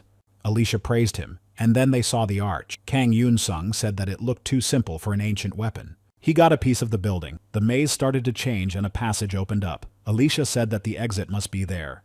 Then they left the maze and Alicia said it was a great relief. Kang Yunsung told her she did a great job. They were met by the prince, who praised Alicia and the warrior from another world. Thanks to them, the imperial task of placing the arch would be easier to accomplish. Then he said that the power of the arch must be in the hands of the empire, or more precisely, in his hands, so they should give it to him. Kang Yunsung said that it seemed he was not on their side. Alicia said that he was the first prince of the Dragon Empire. The prince said to give him the arch quickly, and he would spare their lives. Alicia replied that they could not do that, because the power of the bow must be used to protect the world from demons. The prince told her not to worry, because when he collects all the fragments, they will bow to his will. Kang Yunsung said that the object from the quest came to him on its own. The prince replied that he did not seem to understand the meaning of his words, so he ordered the glorious knights of the empire to go forward. Now was the time to prove their worth and valor. After that, all the knights launched their attack. Kang Yunsung received a notification that the scenario had come to an end. The first prince of the empire, Drago, and his loyal guards came for the power of the bow. Alicia asked for mercy for them, and with her prayer she gave Kang Yunsung a holy protection buff and sacred armor. His magic grew stronger, and he also received an area of valor. After that, he began to defeat his enemies, and the knight told the prince that they needed to retreat, but he said it was too early. Kang Yunsung received a message that the first prince, Milvus Drago, was using the power of the bow. Kang Yunsung sensed something approaching and told Alicia that he was using the bow. After that, he began to turn into a real monster, and the knights asked if he was all right. He told them to get out of the way and called them useless nobodies. The knights were frightened that he had turned into a demonic monster and began to flee. Kang Yunsung told Saint Alicia to renew her buffs. After that, he received protection and told her to use the earthquake and fire potion. The prince asked if he really thought he couldn't catch him if he hid in the fire. Kang Yunsung replied that his power had blinded him. Because of this, he could not see anything. Then he attacked him by surprise and struck him with his sword. He managed to defeat the prince and obtained the second fragment of the arch, which was the item he needed for his quest. He wondered what kind of third scene from a mobile game this was. Then he thought that this must be the perfect ending. Kang Yunsung reached level 50 and could now enter the Tower of Awakening. He told Alicia that it was all over and gave her the fragment. She asked if he really wanted her to take the arch. He asked who else would take it if not a saint. Could he give it to the Dragon Empire? Alicia said she wasn't talented enough to wield such power. He said she should think differently. It would be better to use it herself than give it to someone bad. But she said she couldn't do that, because it was a responsible attitude towards the incomparable and dangerous power of the arch. He said that from his experience, he would like to share something with her. Those who know such power, who destroy the world, are usually driven by the burden of responsibility, but she would not be alone in her struggle. The bow would help her in this. Alicia took the bow and thanked him. His words made her feel much better. Kang Yunsung said he was glad to hear that. He cleared the tower. With the bow, Saint Alicia stopped the demon invasion and saved the world on the continent. He gained the trust of Saint Alicia and, as a personal reward, unlocked the Saint's protection storyline. After that, he returned home. Kang Yunsung cleared only one tower, but it took him a whole week. He thought it would be a nice break, but he got too carried away. It was only mid-January, and there were more important things to do. He decided to take a short break and rest a little. A few days later, on his way to the tower, he was again caught up by reporters who asked him to give their magazine a chance. But he went into the tower and disappeared. The reporters said that he had entered the tower and they still had no information. All three reporters said in unison that he might have entered the Awakening Tower. Kang Yunsung received a message that he was being awaited like a child with 1,000 faces and 1,000 talents. He replied that he would do without it, and that it would be better to proceed with the test immediately. The clown monarch replied that he was very impatient, and despite his remarks, he was going to start anyway. Right here, right now. Then his clone in the form of a clown came up to him and asked if he wasn't even surprised. After that, they began to fight, and Kang Yunsung noticed that it was a fake that exactly repeated his movements. He competes with it every season, but he still feels uncomfortable. Kang Yunsung used his shield to defend himself from the attack. With the help of a blessing, he cheated death and managed to deflect the final blow. Then he decided to call Wooglik. But he received a notification that familiars could not be summoned in this area. He realized that it wouldn't work here. In fact, it was simple. The clone asked why he was so serious, since he could become either a hero or a villain. It was up to them to decide who to be, and there was no need to worry so much because there was nothing in the world that could be taken seriously. Kang Yunsung said he knew a magic trick that would shut him up. After that, they continued their battle. In the end, he defeated his clone, took his mask, and put it on his own face. He asked if there was anyone else he needed to deal with. A clown monarch appeared before him and called him a child with 1,000 faces and 1,000 talents. Then he offered him a new face and talent. After that, he returned home and ended up in the hospital. Park Tae-sik learned about the latest events and rushed to the hospital to visit him. Kang Yunsung was surprised to see him and asked why he had come without any gifts. Park Tae-sik said that judging by his sharp tongue, he must be feeling better, so he should get up. Enough pretending to be a victim. He should go support the world as the king of heroes. Kang Yunseon asked if he really wanted to make him go to work in that condition. Park Tae-sik asked why he was so upset. After all, he was sure that he had taken the healing potion and used his healing ability. Kang Yunsung said that no matter how the wound looked, it was unusual. Park Tae-sik said that this was not surprising, as his ruler was quite peculiar. Therefore, the awakening should proceed as usual. Yunsung said that it was not that serious. Awakening is available from level 50. It looks different depending on the ruler. In his case, as a reward for overcoming himself, he receives his own talent. More precisely, all the cards and stats he has earned up to this point. He managed to combine his abilities and got what he wanted, so everything is just great. Kang Yunsung asked what his task was. Park Tae-sik replied that he had to find a thief and beat him up. Real thieves are rare these days. He needs to find an arsonist. The arsonist started a fire and told people to tremble with fear. Like a respected maestro, he would show the way with his outstanding art. He must plunge the world into fire so that the flames spread around. The ruler of fire was delighted with him and generously rewarded Baek Dong-soo. Baek Dong-soo said that everything was as usual and that only the ruler of fire understood his art. Then he noticed the people. He said that those foolish people with their weapons had come after him again. After that, he entered the tower and disappeared. Everyone noticed that the criminal had entered the tower and wondered if there was any information about him. He entered the 4th level of the tower arena. Law enforcement officers noticed that there was a limit on the number of players in the tower. One player had already entered. The goal of the tower was to win the duel. Kang Yunsung arrived at the scene and thought that this player was not a hero, but someone who was stirring up trouble. He was an atypical madman. After that, he entered the tower and found himself in the arena. Baek Dong-soo asked what kind of madman dared to come here. When he saw the hero king in front of him, he was frightened. Kang Yunsung called him a psychopath and said that was exactly what he was. Baek Dong-soo said that someone like the hero king is capable of understanding his art. Yunsung said that he is a crazy creator. He couldn't wrap his head around why the world was filled with such crazy people. He asked how he dared to devalue his art and treat him like some kind of trash, so let him see his flames. Baek Dong-soo used his special skill. It is called the Orchestra of Hellfire. Kang Yunsung said that the peculiarity of creators is that they act independently, appearing out of nowhere. After that, he repelled his attack and said that it wasn't enough to catch him, so it was time to finish. Baek Dong-soo attacked him again and said that he couldn't believe he had created such a masterpiece with the king as the hero. Kang Yunsung crept up behind him and asked where he was looking. It was just his residual image. He attacked him and was surprised that he managed to dodge. Baek Dong-soo asked how he did it, since an illusion cannot talk. Kang Yunsung replied that he wasn't good enough to explain everything. Improving the Oculus skill allows the entity to exert physical influence. Then he said he would save the entire hall for him because it was his last performance before his death. Baek Dong-soo said that his art would not die, and then used his fire skill. As a result, he died. The objective was accomplished, and it was time to choose an exit. Players cannot destroy other players inside the tower. Kang Yunsung decided to deal with him on the way out, but this tower has 2 exits, one to Seoul, South Korea, and one to Calais, France. He didn't know where to go, but then he teleported to France. He said that the creator's special ability was to die unexpectedly in France.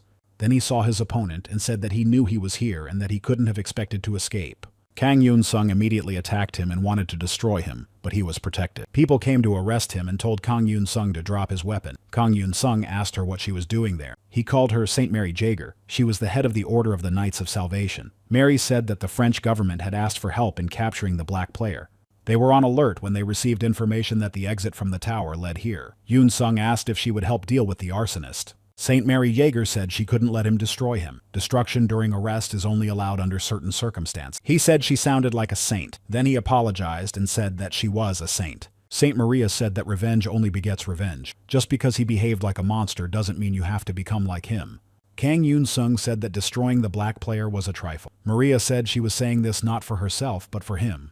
He said he was saying it for her sake. Maria asked if he understood that such an act would have global consequences. Baek Dong-soo used his power, and Kang Yunsung asked if an attack inside the barrier wasn't supposed to go outside. St. Maria emphasized once again that she was trying to protect him. Moreover, the criminal had been caught, and the incident was over. They would take him where he needed to go, and he could return and get some rest today. Kang Yunsung said that if she asked him not to, he would do nothing. He had only wasted his time coming here. Still, he decided to take advantage of the shadow monster's help, but Maria Jaeger stopped his attack. She told him not to even try. He replied that if that was the case, then fine, but that was to be expected. However, the shadow monster still did its job. Kang Yunsung was stopped and received a notification that his provocation stat had increased significantly. The clown ruler fell into hysterics. He asked if they knew how many people had died because of that madman. Among them were children. Therefore, he simply could not spare him. There was no reason for it. Black players are destroying the world faster than towers, or perhaps they disagree. St. Mary said that this did not mean that one should act in this manner. He asked if someone who dealt with monsters in this way would become one himself. If that's really the case, then it's not so bad. St. Mary approached him and said that he wasn't a monster. After that, he talked to Pak Teshik, who yelled at him and asked who needed his philanthropy. Moreover, he himself claimed that he was not a crazy assassin. Yunsung said that his ears were about to fall off and asked to be killed. So what's the problem? Park Tae-sig said he didn't say to destroy him in front of everyone. The French government is asking for him to be taken back. The news had already reported that the heroic king had overused his power. Park Tae-sig said that he had found a plane for tomorrow so he should return. Kang Yunsung replied that he still had business to attend to. Park Tae-sig asked what trouble he was going to cause there. He replied that he also had a personal life and would tell him when he had decided everything. After that, he hung up. Then he thanked Maria for her help and said that he owed her and that it was the least he could do. There was no reason to refuse. She said she was glad to hear that. Yunsung told her to make herself at home, but she replied that they would see each other tomorrow morning in Paris. Kang Yunsung said how good she was at setting boundaries and asked if she had anything else to say to him. She replied that she didn't and wished him good night, then left. Afterwards, she wondered if she should have asked him for such a favor. The next day, Yunsung went to the tower of the revolutionary battle. According to the script, the players are in for a revolutionary battle and systemic clashes. The goal of the raid is to complete the scenario and protect the king's nobles from the revolutionary soldiers. Kang Yunsung told Maria that there was a bridge ahead, so they need to block their way there now. St. Maria Jaeger agreed with him. They destroyed the bridge and waited for the attack. The revolutionary soldiers approached them and their leader told them to cease fire. Then he asked what guests were doing here and whether they had not fought for the revolutionary army and for a new world spirit. Only with the return of the saint could they win, and why was she not fighting for the righteous cause? Why had she sided with the corrupt kingdom of the nobility? He asked her to return to them, because they did not want to fight against her. Kang Yunsung said that was why she needed his help. It turns out that this world was not her first. She said that she first came to this tower through the 5th level tower. Together with them, she fought for freedom, equality, and unity, and did not think about anything else. Kang Yunseon said that those words sounded familiar, and she replied that the Great Revolution had the same slogan. He said that those who believed they were fighting for a just cause were now her enemies, and that's why she felt like a hypocrite. Maria said that access to the tower was restricted. Thinking ahead, they must defeat them to reach the 6th level of the tower and clear it. If they were on their side, they would remain on the 5th level. Kang Yunsung said that then they would do what they had to do and move on to the 6th level. Maria thanked him for being there. The commander of the revolutionary army called them honored guests, but Kang Yunsung attacked him. Then he asked Maria what she thought they were. He gave them one last warning. The bridge was destroyed, so they should retreat. They did not want to cause them any more harm. The commander said that he could not retreat even if he died. Therefore, it was better to die fighting. After that, he put on his armor and ordered all the soldiers to do the same. He also told them to prepare to use magic for freedom and equality. After that, they launched their attack. Maria used the effect of deep conviction, the power of faith, and Seraphim's protection. Kang Yunsung received a notification that the holder of the holy title was on his side. She gave him the effect of holy armor blessing. This effect increased his armor by 1000%. After that, he felt everything slow down. His stats increased significantly. Saint Maria Jaeger told him to step back and she would take care of it, but suddenly it became very dark. He said that the lights were going out, and she didn't understand what was happening, and started calling him. Kang Yunsung understood that the 6th level would be more difficult, but he never imagined that he would have to fight in the dark. He attacked the knights and told the saint to activate her shield. Maria activated the shield and asked him to lift the veil of absolute darkness. Otherwise, she would not be able to compete. He replied that she did not need to. Her presence already increased the effects. The experience points would still be divided in half, and he was grateful to her for the characteristics she had given him. A moment later, he said he was done, and she opened her eyes. Then he told her to come to him because they needed to catch up with the king. After all, she understood that it would all be in vain if the city they had fled to fell. She told him that he didn't have to do all this. But he replied that it was much more fun this way. With the strength she gave him, he would destroy them all instead of her. Moreover, he might not get another chance like this. Maria said that wasn't why she asked him for a favor. He replied that he was already doing it for her. After that, they reached the city where the revolutionaries were setting everything on fire and killing people. The commander said that all enemies of the revolution must be destroyed. Such was the order of the iron-blooded duke. No one could be spared, not even children. Saint Mary saw the burning city and asked why the revolutionaries were not sparing the innocent. Kang Yunsung replied that it was their ideology. The same would happen to the inhabitants of the city they had fled from. The duke's personal guard blocked their way. Kang Yunsung said that it was ironic and that now they were not revolutionaries fighting for their rights, but mere assassins. But in a few minutes, they would be gone. Kang Yunsung snapped his fingers and said, "Let darkness come." Then he cleared the Tower of Revolution. They received a random set of cards as a reward and a random artifact. Reporters were waiting for them at the exit of the tower. They began to ask Maria to tell them about her raid with the Hero King. She wanted to say that it was all for the safety of all countries. But Kang Yunsung interrupted her and said that it had been a hot night in every sense of the word. What else could a man and a woman be doing alone in a tower at night? Saint Maria told the reporters that it wasn't what they thought. Kang Yunsung asked what was so special about it. After all, she herself had told him that she was glad they were alone and called him dear. Maria asked him to be quiet. Then she kicked him. Kang Yunsung received a notification that his provocation rating was skyrocketing. The clown monarch rolls around on the floor, clutching his stomach. The ghost monarch rewards him with a set of rare or higher skill cards. And the assassin monarch rewards him with a set of rare or higher destruction skill cards. The conductor monarch rewards him with the 6th sense of a conductor. The news that the Hero King and the saint spent the night together spread very quickly. Everyone believes that the saint is not so saintly after all. Kang Yunsung said that it was too late to say that they were just friends. Maria Jaeger simply smiled at his response. They arrived at the tower and Kang Yunsung said he was very sorry but he had something to say. Saint Maria asked what had happened and called him dear. He asked if he could use the saint's blessing. But she told him to get out of the way, because after a hot night, she needed to cool off a little. After that, she successfully cleared the Tower of Ice Skeletons. After that, the two went on successful raids for a month. They cleared the Tower of Impenetrable Defenses of the Monster Hunter's Tomb Raider. They also cleared the Tower of the Sand Hell of the Queen of Arachnids. After that, Kang Yunsung gathered his belongings and prepared to return home.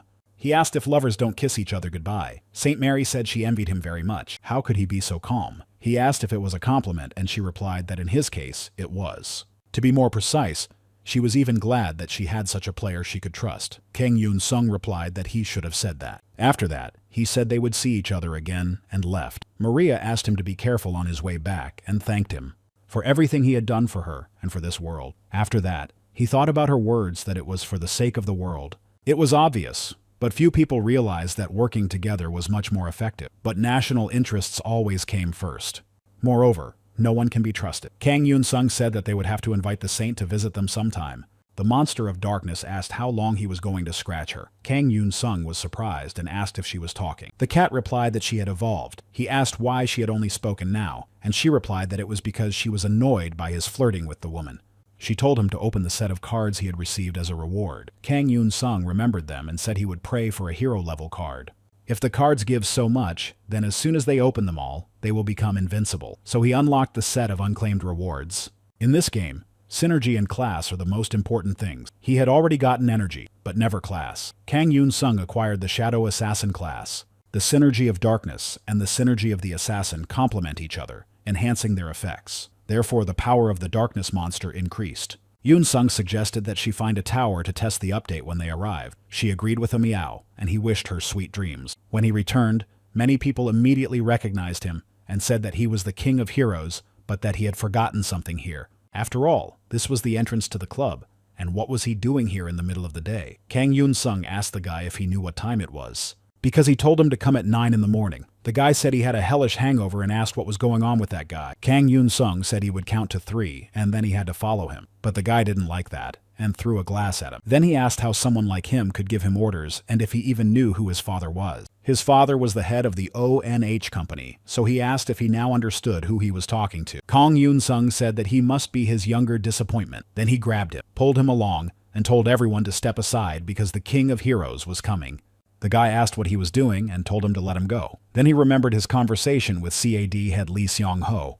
Lee Sun-ho thought that he had made a mistake in hiring one of the players. Kang Yunsung told him that he wanted to test his new abilities, and this was the perfect opportunity. CAD head Lee Sun-ho asked if that was all and said that in that case, the promising rookie who had awakened this season would come in handy. Kang Yunsung said he couldn't believe that the promising newcomer was him. He knew that he had successfully cleared the 3rd level tower. The guy asked if he was the king of heroes, and said that he had completely forgotten that he was here to take him to the 4th level tower for free. But he was tired after clearing the tower. Kang Yunsung asked if he was serious. He thinks that his personality and skills are completely mismatched. After that, they entered the butcher's tower, and Kang Yunsung said that first he had to show him what he was capable of. Then he kicked him. The guy fell and saw the butcher in front of him, who said that fresh meat had arrived. The butcher attacked him, and the boy tried to run away. Yunsung said that he should stop fooling around and let him do his job. He no longer listens to the advice of those weaker than him. The boy said that if anything happened to him, he would also suffer. Kang Yunseon believes that he has a great weapon, but he does not know how to use it. He still has a lot to learn.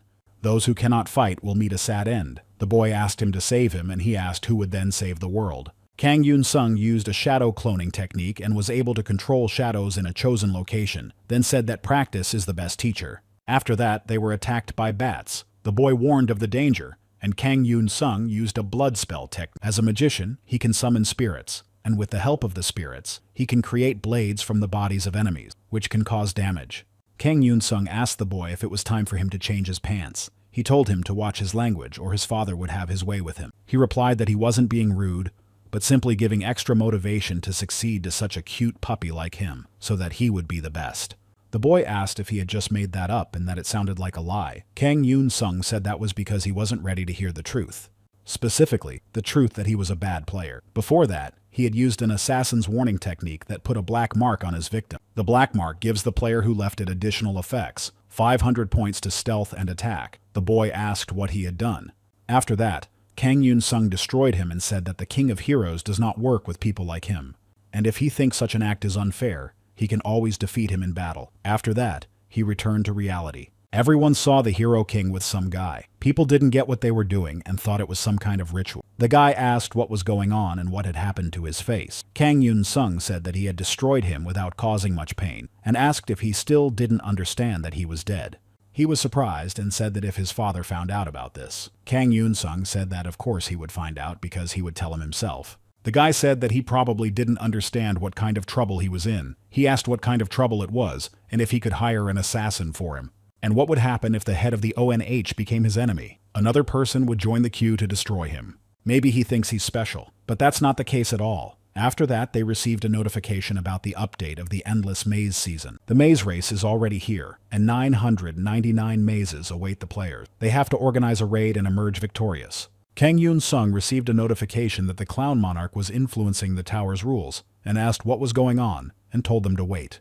After that, he was chosen to run in the maze and sent to the 999th maze. He ended up there with the guy and the people who were next to him. Kang Yunsung realized that he was now really in trouble and called the boy a spoiled child. He ended up on a team with him and the other newbies. They immediately recognized him and asked if he was the King of Heroes. The man said that Team A was written on the floor, so it seemed they had to work together. The man was delighted that they were on the same team as the King of Heroes. Kang Yunsung was not thrilled that he would have to clear the tower with a bunch of noobs, so he decided to review the rules of the maze. According to the rules, if a player dies at the hands of another player, they can respawn after clearing the maze. If they die at the hands of the maze, they will not respawn even after clearing it. To clear the maze, you must defeat the Green King boss. 5 teams of equal strength participate in the maze race. If 3 players die, the remaining players are disqualified. The rules remain in effect until the maze is cleared. Newcomers believe that they have nothing to worry about because the King of Heroes is with them. Yunsung believes that old age will take him before this tower does. He asks the monarch to show his skills and receive the blessing of his mentor's 6th sense. Thanks to the blessing, they manage to make good progress. But one of the guys has only just started playing. This division is necessary to balance the teams in terms of strength, but the other teams probably have veterans. Therefore, it is not surprising that they look like easy prey. Kang Yunsung told all the players to gather at one point because they had guests. Another team attacked them. Kang Yunsung protected all the members of his team with the help of a dark monster. He dealt with the players himself and said that rule number 5 states that if 3 players are destroyed, the entire team is disqualified. Therefore, he destroyed 3 of them, and the tower was about to destroy the other 2 for failing the raid. But Kang Yunsung managed to do it first. Kang Yunsung remembered rule number 2. If a player dies at the hands of the maze, they do not belong to the team even after the maze has been cleared. He said he showed mercy by destroying them himself. That way, at least they could be revived. A member of another team was watching them and noticed that the Hero King was there. If they destroyed him, his entire team would be eliminated. So he decided to tell the other team members, but he didn't notice someone approaching him. Kang Yunsung quietly crept up to him and asked if he was resting here alone. The guy was confused and said he was his fan. He replied that he understood, and then asked where his team was. After that, the guy rushed off to tell the others everything. He quickly caught up with them and told them that he had found the other team, and then they all rushed to that place. The guy said that one of them was strong, but the others wouldn't get in their way. A member of the team said that they would deal with the strongest one first. Then he asked if they were sure they were going in the right direction because it was too dark there. The guy said he was sorry and that it was nothing personal. The team member called him a traitor, and then the team left the game. Yunsung dealt with them. Kang Yunsung found 2 more teams and dealt with them as well, completing the seasonal update and the first maze. Achievement points were awarded to all players on their team. Everyone was delighted that they had won and thanked the King of Heroes for it. Everyone received a notification that the team had been assigned random blessing tickets, so they had to choose a player to receive the award. In case of disagreement, no player would receive the award. The guy from the team was surprised that they were giving 2 tickets to the team instead of each participant. Kang Yunsung said that of course that was the case, especially since he had done all the work, so the reward belonged to him, or perhaps someone disagreed. The guy he met earlier said that he disagreed and that 1 ticket would be his, and then he would turn a blind eye to what happened in the tower. Another man told him that he didn't even lift a finger, while he at least helped catch the monsters. Therefore, the 2nd ticket should go to him. The guy asked if he even knew who his father was. The man asked who he was without his father. Another guy joined their argument. He told them to stop arguing, but they didn't listen to him. The girl also tried to reconcile them. Kang Yunsung destroyed them and said that they should have a conscience because they had already gained experience points and achievements without doing anything. Then he turned to the girl and the boy who were left and asked if either of them thought he deserved a 2nd ticket. But they didn't answer him, so he said that the player Kang Yunsung would receive the reward and took both cards for himself. Then he opened the random blessing ticket and said that he already had one. He received fire resistance and a favorable wind sail. The system notified him that he already had the fire resistance blessing and offered to combine the 2 cards. He confirmed this offer and received the fire shield blessing. The more blessings, the better, even if they are not that good. After all, the monarch's blessings are not reset with each season, but remain with him from season to season. If you think about it, blessings are even more valuable than ability card. Kang Yunsung asked if he should go to the Tower of Fire Attributes to practice his new blessings, especially since there is a 6th level of the Phoenix's Nest, and it wouldn't be superfluous. So he asked the Shadow Monster for its opinion. The cat replied that she didn't like fire and preferred to go where it was dark and cool. Yunsung called her demanding and then received a notification. The Tower of Sacred Battle was calling him, and his rank accessory, the Sign of the Pull, was affecting it. The tower was at the 7th level, and only 1 player could enter. Kang Yunsung accepted the offer and said that they wouldn't give him a moment's peace. The goal of the raid was to win. Monsters could also participate in the battle. He entered the Tower of Sacred Battle, where Princess Saria was waiting for him, and said that the Goddess of Shadows had heard her prayers. He also accepted her challenge. Kang Yunsung remembered her and asked if she was the same princess, but the guards said that he should show respect to the queen. Saria told them that was enough and explained that she owed this man so much that words could not describe it. Now he had come to her aid again, and didn't he deserve to be her ally? Kang Yunsung said he could see that everything had worked out for her. The raid on the outer tower ended with her coronation, but was Saria in danger again? Kang Yunsung asked how he could be of service to His Highness. The sacred land had been captured by Ayub, the kingdom of the elves. After Urvano III was struck down, the new pope decided to take action. Pope Gregory V appealed to the human kings to unite and return the sacred land. The evil king Richard the Bloody Beard Barbarossa and the supreme king Philip II united, which led to a holy battle between the elves and humans. Kang Yunsung explained what was going on. It turned out that it was a conflict of interests, and that it was impossible to simply divide the land equally. Syria said that the kings of the three nations had gathered their armies. Their goal was the fortress, as it was closest to the sacred land.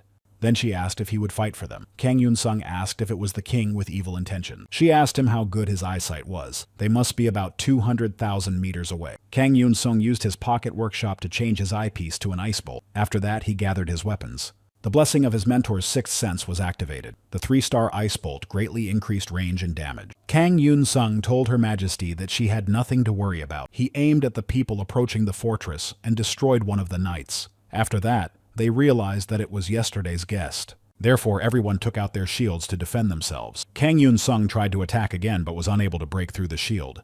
He thought that these shields were blessed by the Monarch of Fire. He had accepted the gift from the Monarch of Frost, and now he was everywhere. The commander ordered the second squad to find yesterday's guest. Kang Yunsung decided that he had to act and jumped off the cliff. The elves also attacked them. One of the knights said that they were elves and asked if they should join forces. But the commander said that first, they must find the guest. The elves said that no arrow could pierce the helmet. Everything was just as the guest had predicted. In that case, the enemy forces would reach the fortress very quickly. But then a shadow monster attacked the knights. The knights did not understand why someone was fighting for these elves. But then the shadow monster enveloped them in darkness. But among them there were those who had no intention of surrendering or retreating. The cat plunged all the knights into darkness. But the evil king Richard ordered them all to go forward and broke free from the shadows, ordering his men to follow him. Kang Yunsung stood in their way, and one of the elves asked if he was just following his target. Following the queen's orders, they must destroy them all. He called them a bunch of fanatics. After that, they launched an attack and defeated many knights. Kang Yunsung decided to take on the evil King Richard himself. The king asked how he dared, and if he even knew who he was facing. He replied that he was facing an enemy, and defeating him would earn him a reward, which was enough for him. Then he said that it was worth checking if he really had the heart of a dragon. After that, he marked him with a black mark. His weaknesses were identified. His attack modifier and every evasion modifier were reduced by 500 points. King Richard asked if he really thought that some insect could defeat him. After that, he struck his horse. Kang Yunsung did not understand how he did it, since he had marked him with a black mark. King Richard said that he was sacrificing this blood to him, so let it give him the strength to defeat this heathen. Kang Yunsung noticed that his opponent had become stronger, so he quickly opened the storage and replaced the ice bolt with a sword. After that, they began the battle. Kang Yunsung used the bloody grip skill, because there was a lot of blood around them. This skill worked stronger than usual. This created the perfect conditions for increasing the skill's range. With its help, he raised the fallen knights. The king said that he would not stop him with such a cheap trick, but then the lifeless bodies rushed at him, and he turned to the god of light. But the radius was too wide to use his abilities. Kang Yunsung approached the king and severed his head. After that, he brought it to Queen Seori. She said that they were eternally grateful for his service. But only one of the three kings had been defeated. The sacred battle had only just begun. Yunsung waited for the store to open, and the saleswoman told him that he had reached the highest level of skill in creating ice swords. If he improved the shop, he would be able to buy the Awakening Stone. Kang Yunsung said that he was worried that it would not appear at all. He said that he didn't want to do easy work after taking the 7th level tower. After that, he upgraded the shop. He also bought an Awakening Stone. The experience points he gained awakened the skill of creating ice swords. After that, he decided to deal with some more enemies and said that today was a great day to die. His opponents noticed that he was very strong. Kang Yunsung remarked that their captain must be too soft, because his army was being defeated, and he didn't even dare to stand up. It must be very difficult for him to do so because of his weight. In that case, he would have to go to him if Barbarossa did not come out himself. Before that, Seria said that they had received news that Barbarossa had positioned his troops not far from them. Kang Yunsung said that the elf spies had done a great job. She replied that, to be honest, the scout was a human. The three kings who participated in the sacred battle never got along, and they are still enemies. So whether this news is true or not, it gives them a chance. Barbarossa, the Bloody Beard, was the most powerful of the three kings, so she asked if he would lead her best warriors if she sent them. Kang Yunsung thought that the original plan was to destroy him without making too much noise. The information seemed true, but there was no goal. Then Yunsung found him and said, "Here he is." Then he asked why such a great man was hiding like a coward. Kang Yunsung approached him, and Barbarossa fell. He noticed that the cup he was holding in his hand contained poison. One of the elves came in and said that everything was clear outside. Then she saw Barbarossa and asked if he was already dead. Kang Yunsung realizes that the real enemy is right in front of them, and that the sacred battle is a deception. It all seems like some kind of delusion. Since the first season, they had been forcing nations to fight each other and sending mercenaries to eliminate the best players. They were only pursuing their own interests. The words that Barbarossa had been poisoned by one of his own surprised Queen Seori. She asked if the information had been leaked for someone else's benefit. Yunsun said that with their competition, they had simply given someone confidence in Barbarossa's death. Syria couldn't believe that they were capable of such a thing during a sacred battle. He said that they were capable of such a thing precisely because it was a sacred battle.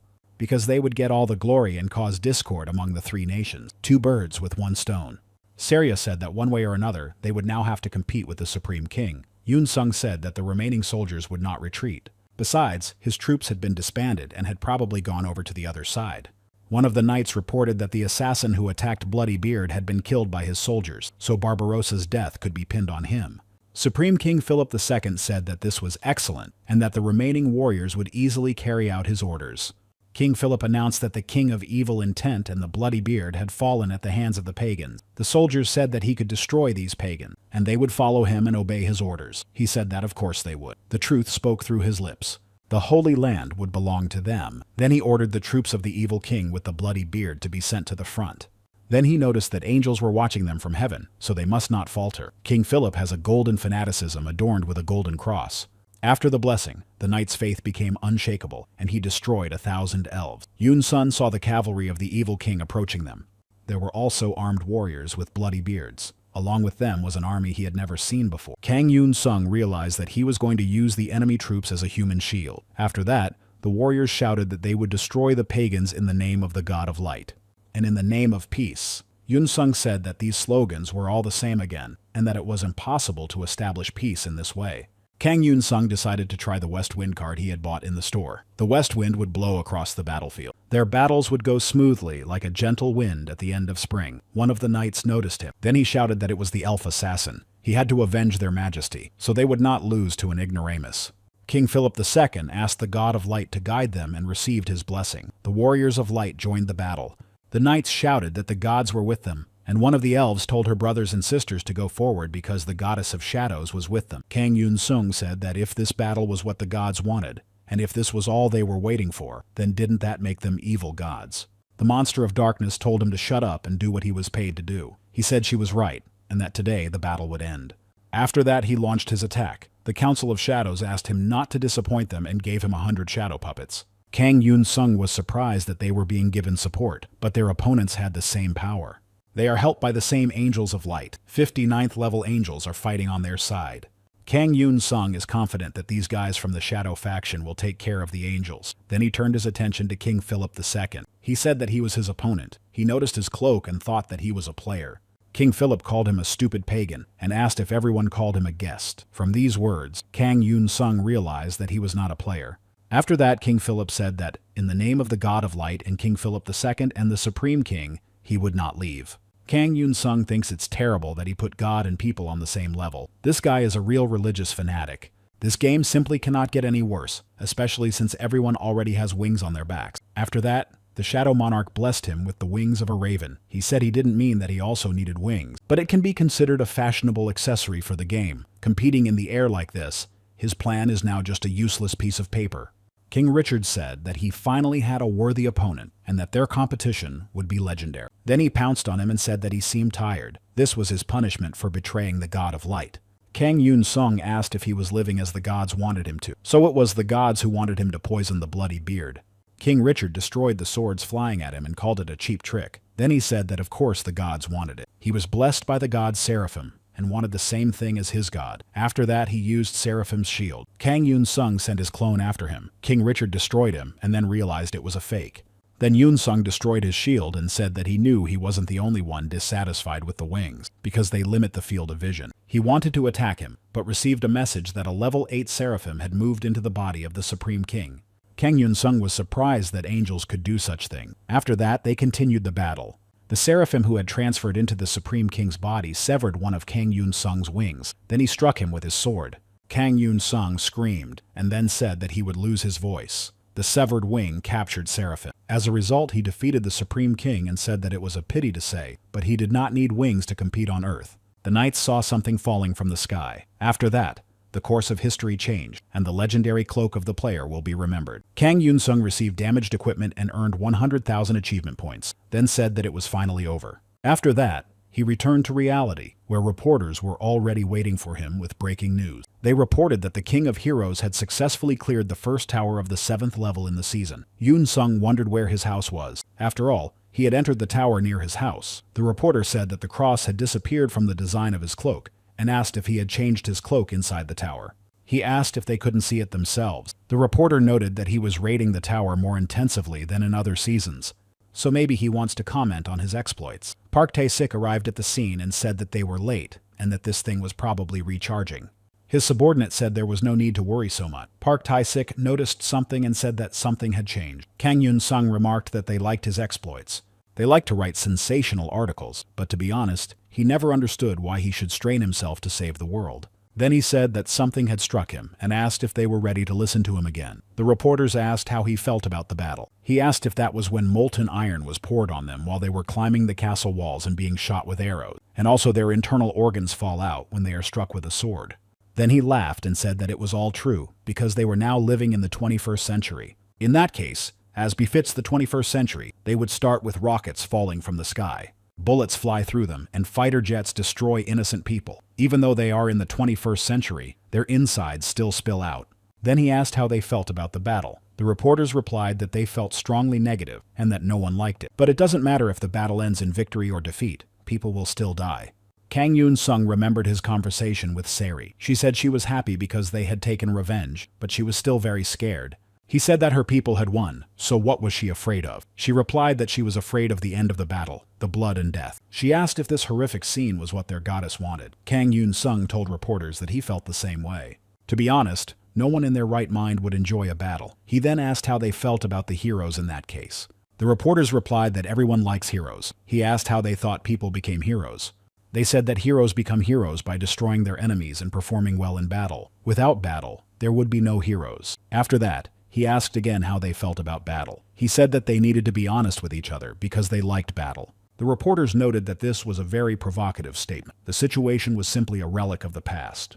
It is incompatible with modern legislation. Kang Yunsung asked how this could be a relic of the past. Even now, their neighbors to the left, right, and above send mercenaries after him at the beginning of every season. That is also a battle. Espionage is also considered a battle. The reporter asked if he meant that other countries had attempted to destroy him. Kang Yunsung said that surely they knew about it, but it must be classified information, so he had to remain silent. He was asked who his neighbor upstairs was, and he replied that if he said, he would be censored. That's why he remembered everything right away. All it took was mentioning the battle. Even if the world ended tomorrow, people would still be fighting each other today. Countries even want to send their best players to the front lines, using them as weapons in battle. They told him to take up his sword, but not against the enemy of the whole world, but against the enemy of his country. It seems that even without his intervention the season will be great, so why is he here? Why does he have to go through all this and save the world? He means, does this world deserve to be saved? All the best players watched the live broadcast of his speech. One of the reporters said that the world deserves to be saved. Kang Yunsung asked how it deserves it. He said that at least they couldn't allow innocent people to suffer, and that it would be irresponsible of him to stop being a player. Yunsung said that as the king of heroes, he would either die a hero or live long enough to become a villain. But there was no need to take his words so seriously. After that, Park Tae-sik grabbed his arm and told him to get down from there. He took him away and asked everyone to get out of the way. Finally, Kang Yunsung decided to say something to the people watching the live broadcast. He told them not to say anything more about the player's debt and the responsibility that lay with him, because if they anger such an arrogant player like him, he will not take responsibility for all the chaos in the world. He hoped that they understood everything and recorded it all. The reporters asked him to wait. After that, they left, and the Clown Monarch expressed his satisfaction, while the Battle Monarch was delighted and blessed him with the God of Battle, S.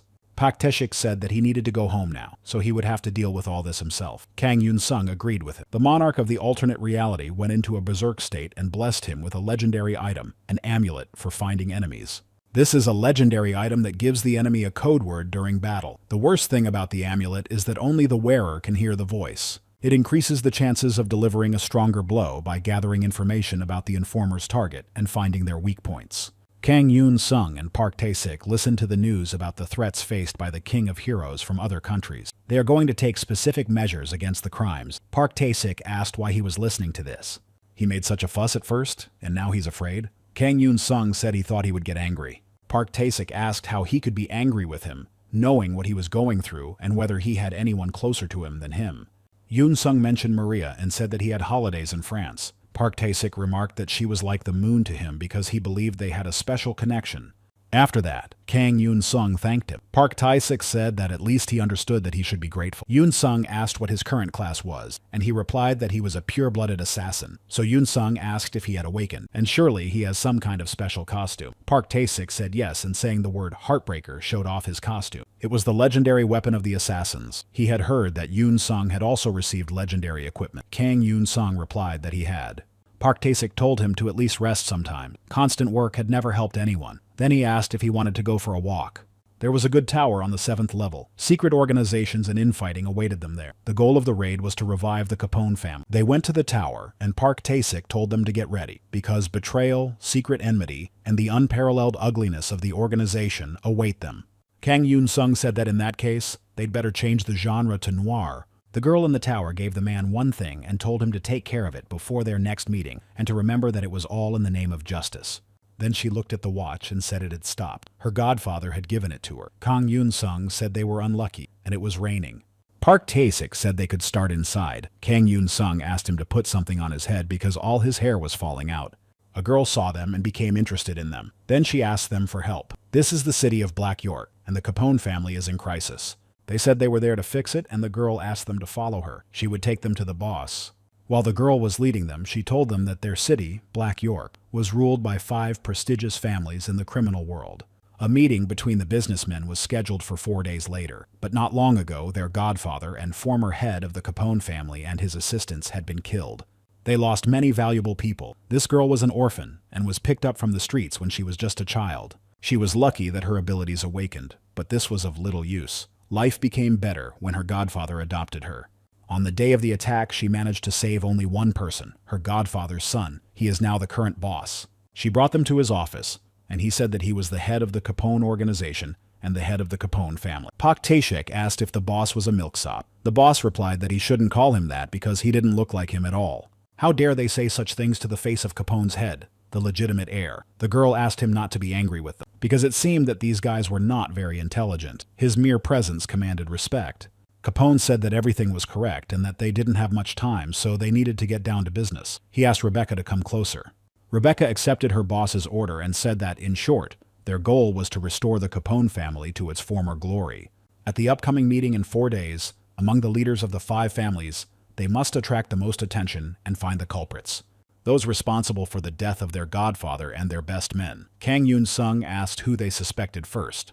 Rebecca said that it could be anyone from the other 4 families: Falcone, Colio Sanchez, Gambino, or someone close to them. Gambino is currently under scrutiny. He is currently in a good position and is more eager to fight than the others. Park Tae-sik said that maybe they should eliminate them all. Rebecca said that wasn't a bad idea. That way, they would get rid of all potential enemies of the family. Kang Yunsung said that it seems like her boss doesn't like the idea. Rebecca asked if that was true, and he said no. Capone had always been a big family. She had everything with his father. Now he only had Rebecca. She had watched her father's strategy for the last 20 years. Her methods were the essence of Capone. That's why he thinks she's right. Kang Yunsung said that he was the leader of the Capones, not Rebecca. He pointed out that she had more experience. Kang Yunsung asked if he wanted to destroy them all, and the boss replied that his father would have wanted that. But to be honest, he thinks that if they are not involved, it is better to maintain their business relationship, and asked if they could do that. Rebecca replied that of course they could, but that he was too soft. Park Tae-sik thought about the power struggle among the 5 major families. He suggested starting with the Coley family, because they were closest. Kang Yunsung agreed with him. Then he remarked that he was talking like a thief. Park Tae-sik said that to find a thief, you have to think like a thief. In the end, life is a game, and everyone chooses their own role. After that, they made their way into the Koryo family's territory. The guards met them and asked who they were and who dared to sneak into the Koryo family's territory. Park Tae-sik destroyed them and told the others to surrender while they still could, saying he would spare those who did not resist. The guards asked if he thought they weren't ready to die for the Koryo family. Park Tae-sik said that if that was the case, they were finished and destroyed them. Kang Yunsung just looked at him as he walked away. After that, Reinforcements arrived. The guards asked if they had deliberately attacked before the meeting. Park Tae-sik grabbed one of them and asked if he was the boss of the Koryo family. The guy replied that their boss would never stoop so low as to fight someone like them. Park Tae-sik said that he understood. Then he asked Kang Yunsung to have some fun with them himself. He asked what that meant and said they would go together.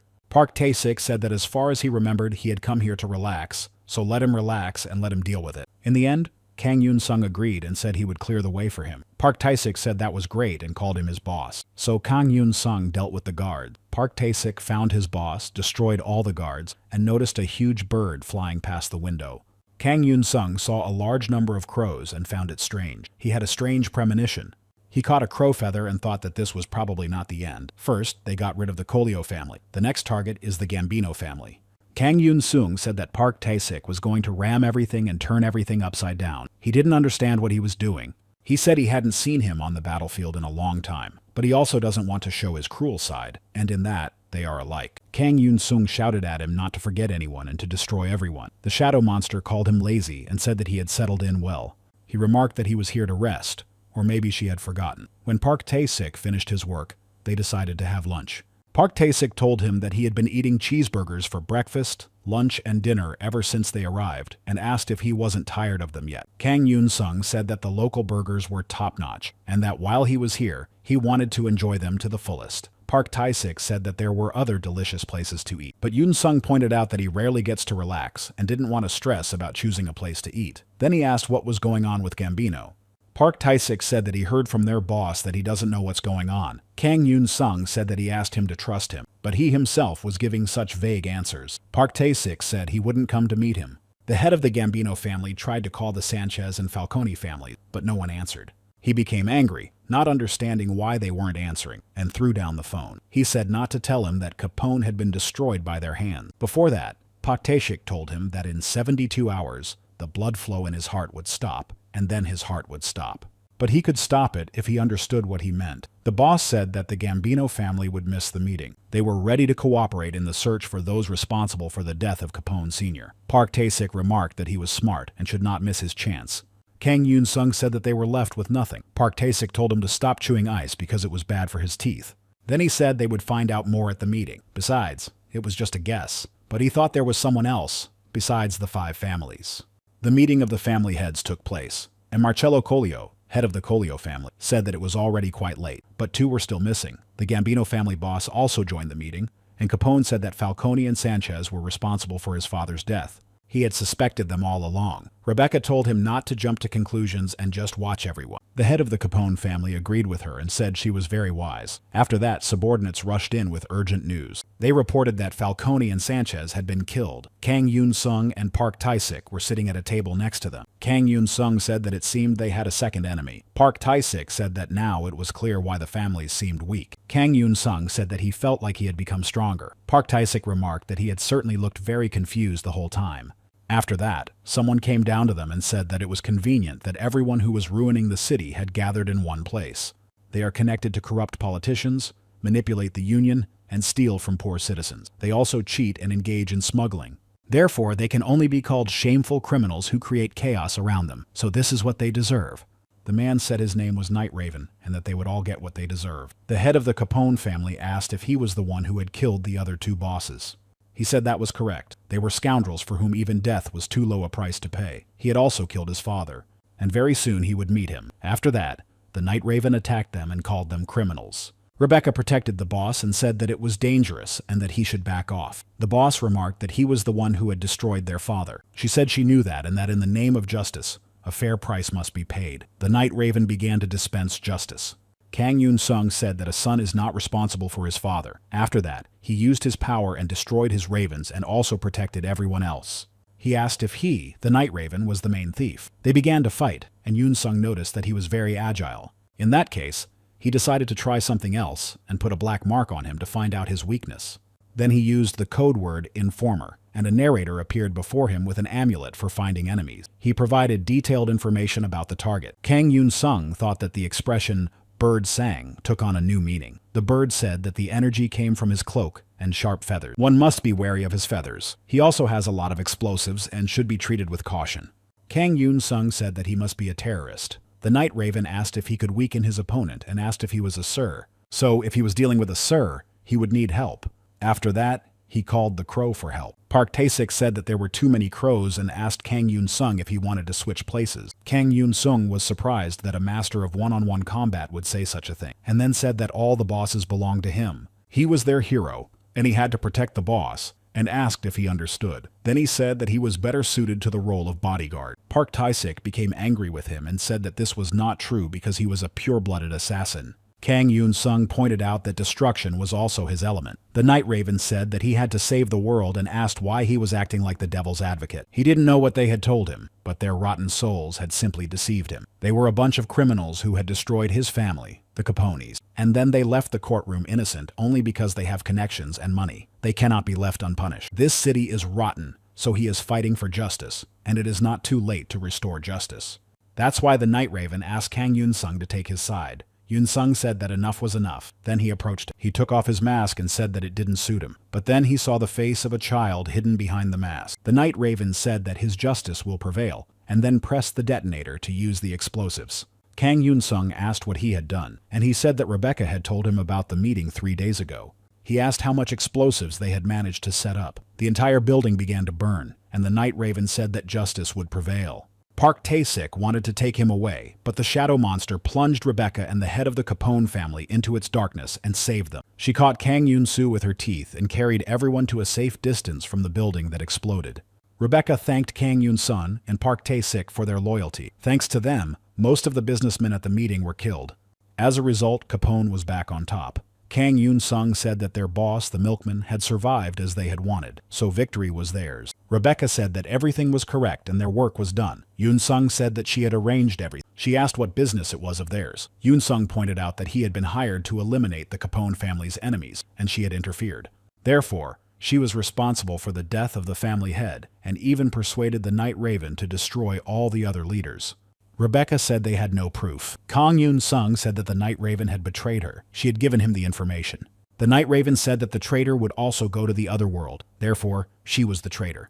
She got rid of her rival's family, appointed her puppet as Capone's boss, and became the woman who practically ruled Black York. This also makes her Capone's enemy. She replied that this was not true. It was all for Mr. Vito. He is too kind and innocent. She got rid of the Godfather who wanted to make Vito his successor, and all the external enemies who posed a threat to him. She did it only to protect him from this cruel world. She did only what was required of her as head of security.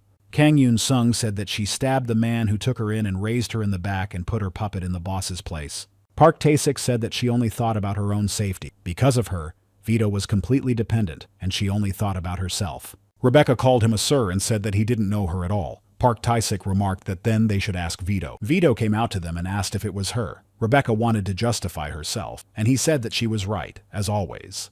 This world is truly cruel. With that, the goal of the raid to revive the Capone family and destroy their enemies was accomplished. Kang Yunsung and Park Tae-sik returned, and Park Tae-sik said that he just wanted to be a detective in a black and white movie. But Kang Yunsung said that he wasn't a detective and the tower wasn't noir. It was more like a battle between a superhero and a supervillain. Still, he liked that this time he wasn't met by reporters as he left the tower. Park Tae-sik suggested they spend some time together sometime. Park Tae-sik's subordinate approached them and said that they had a problem with the 5th level tower in the center of Seoul. It was on the verge of destruction. The 5th level tower in question was being raided by players from the association. They failed the first raid and retreated. One player asked another what he was going to do about it. They had received 3 penalty points for failing the raid. This would lower the level of all of them. The guy said they would fix it. The other asked how, and he said they would organize a high-level raid. The players asked if he had lost his mind, and he said that they had gone through too much to just retreat. Would he want to end up at the bottom again and become a slave to the association? The guy said no. He said that because of this, they had to make up for the penalty points any way they could. A high-level raid was their only chance. After that, they decided to launch a high-level raid and were completely destroyed. Kang Yunsung knew that the association's merit and penalty point system was cruel, but it shouldn't be that way. Tower hacks were rare, but during the first and second seasons, this disaster passed fairly easily. At the same time, proper raid methods had not yet been worked out, and failures were commonplace. The solution was not easy to find. Many had died long before this, and he himself had lost loved ones both before and after becoming a player. But now everything was different. Kang Yunsung unlocked uncollected equipment and skill sets. He discovered an amulet for finding enemies, a wind bracelet, and a ring of power.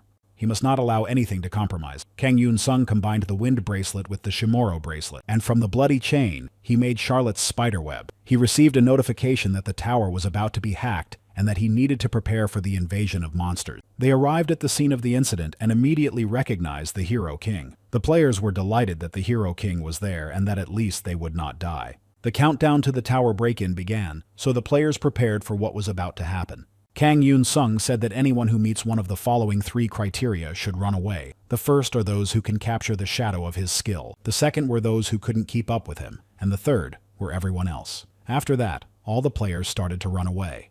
The monsters broke free, and he said that this place was swarming with monsters of various kinds.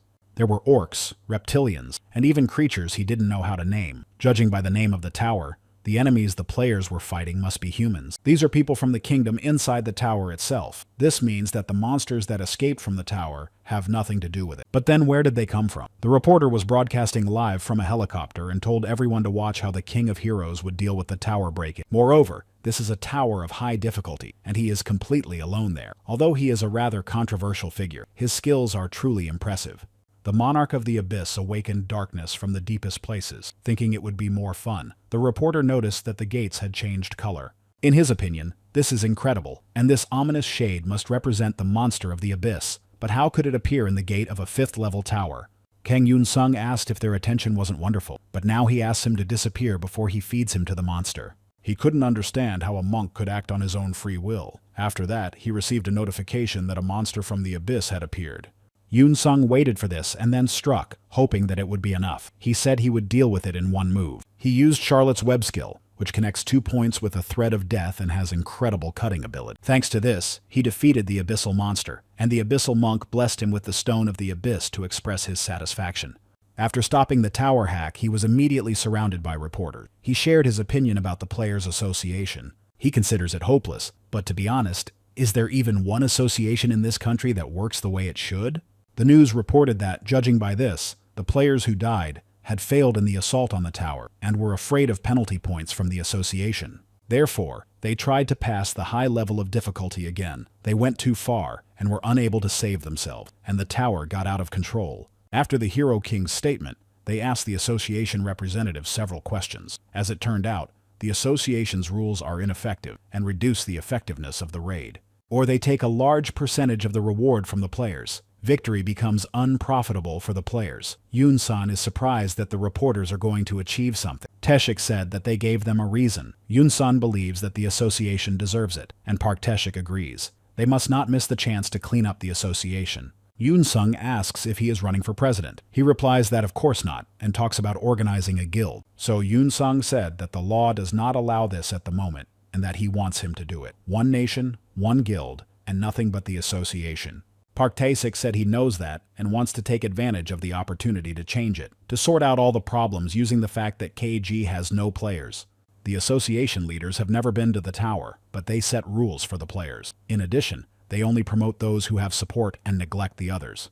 Enough is enough, and we need to channel this into a consensus to repeal the guild law. Kang Yunsung wished him luck. Park Tae-sik remarked that he was reacting as if it did not concern him. Yunsung replied that of course it did not concern him. After that, Park Tae-sik said that he would organize the guild. Kang Yunsung immediately refused and said that he would never agree to it. Park Tae-sik suggested looking at what people thought. He showed that a petition had been created to allow the creation of a guild for domestic players. The petition gathered 170 signatures overnight. However, everyone was certain that the CEO of the association would not allow it. There was also a vote among the community on who should organize the guild. The majority of votes went to the King of Heroes. Some also voted for veterans of the association. Lee Seong-ho doesn't get how they dare to weaken the attention of these players. He is sure that Park and Kang Yunsung are behind all this. They simply do not know how dangerous black players can be to civilians. Regulating player autonomy is when, in some countries, the government loses its grip and guilds conspire with the criminal world.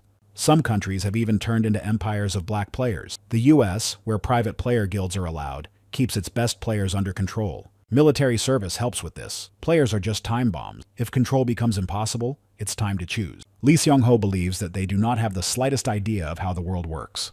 After that, he received a message that geniuses are often unrecognized by society. An evil monk became interested in him. He was asked if he would like to take part in the tower trial, and he accepted the offer. Kang Yunsung saw an advertisement from last season and asked why it was still being shown and why it hadn't been taken down yet. Then he remembered the guild. Park Tae-sik said that as the king of heroes, he should organize a guild and show off a little. But Yunsung said that, first of all, he hates working with stupid people more than anything else in the world, and secondly, he simply hates fools. And third, he hates working with stupid and dim-witted people. Park Tae-sik said he shouldn't worry about it. He would just shine. Being first is always difficult, and other guilds would follow, and they would gradually get rid of each other through competition. Yunsung then asked why all this was necessary, and he replied that it was for a better future. Only a hero king could do this. The hero king is always the one who goes to the front lines. It is his duty to raid the towers. After that, he searched for the nearest 7th level tower. But the search yielded no results.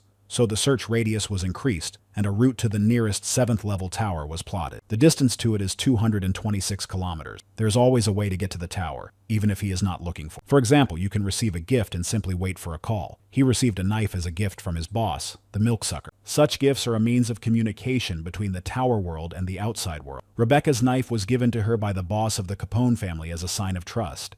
Kang Yunsung thought that he probably wouldn't be called, but decided it was better to wait. Then, an urgent announcement appeared.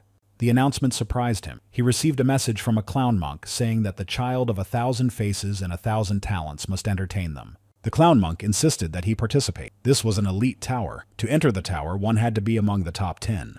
Of the 2 players from the same country, the one with the higher level would enter. No one would die inside the tower, and any incidents would be broadcast live. If they fail, 100 million random people will die. Kang Yunsung got angry and then said he couldn't believe it. He put on his equipment, and everyone immediately noticed that the King of Heroes was entering the tower. Everyone heard the announcement that the live broadcast would begin soon, but they had to wait for all the players to arrive. Kang Yunsung entered the tower and said he was a volunteer. The other best players were already waiting for him inside. St. Mary and the swordmaster immediately greeted him. Georg Billmeyer extended his hand and said he was very happy to see him again. Kang Yunsung said he was also very happy to see him again. Then he asked if it was some kind of strange cosplay. After that, St. Maria Jaeger approached them. She said she was glad that he was normal now. Kang Yunsung asked if he had ever been abnormal. Maria said that he was during the raid on the 7th tower, when he said that he didn't understand why he had to strain himself to save the world.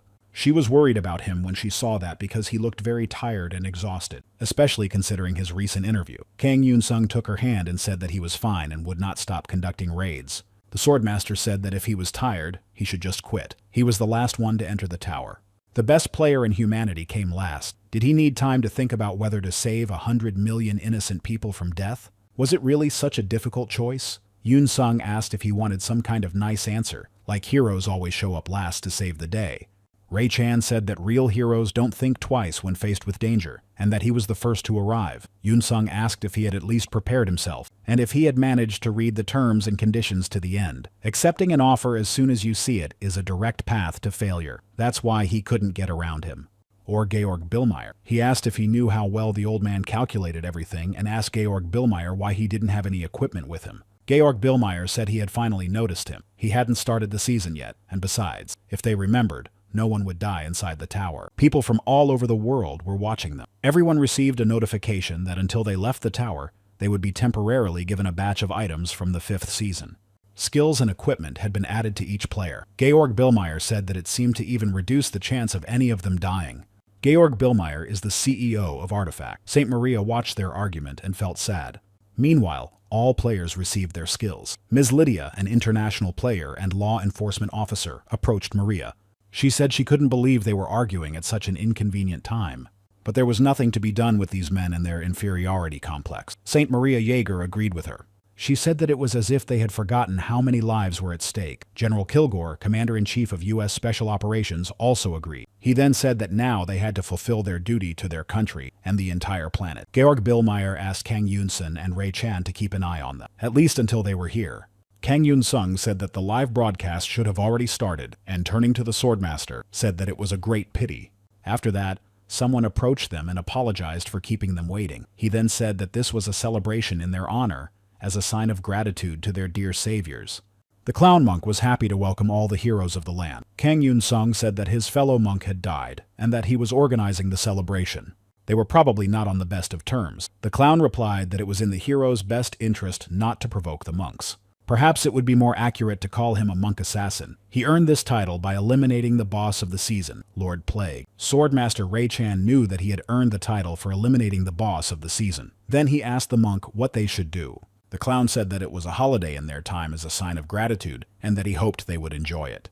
After that, Swordmaster Ray-chan tried to attack him with a sword that craved defeat. Then he asked the clown if he really thought they would enjoy the deaths of 100 million people. But then the clown blocked his attack. Kang Yunsung said that this was to be expected from Ray. He loves to play to the crowd. The clown said that this was very rude. All attacks are cancelled, so there is no point in wasting energy. Now he will explain the rules of this tower to them. Then he announced the start of the broadcast and opened the voting. The audience had to vote for their favorite hero. Only they could choose the hero of this tower. The audience couldn't understand how this was possible. A voting window appeared in front of them. Kang Yunsung told them to wait a minute because he could rig the vote. The clown covered his mouth with his hand and told the King of Heroes to be more careful with his words. They were just following the rules. Their mission is very simple. They have to attract as much attention as possible by entertaining the audience. It doesn't matter how they do it. The prize will go to the one who gets the most votes. If there are not enough votes and if they annoy the audience, the raid will be considered a failure. This would mean that 100 million people would die. The clown monk asked what they were waiting for. Now is the time to start using their heads, or their tongues, or even their whole bodies. He didn't care what they did, but they needed to create some content now to save the world. Ray-chung said that he was a master swordsman and challenged Kang Yunsung to a duel. The clown monk said that he understood everything very quickly. Kang Yunsung asked what if he didn't want to. The clown replied that he had no choice. If they die in the duel, they will be split up and no one can leave the tower until the end of the vote, so he will set up an arena for them.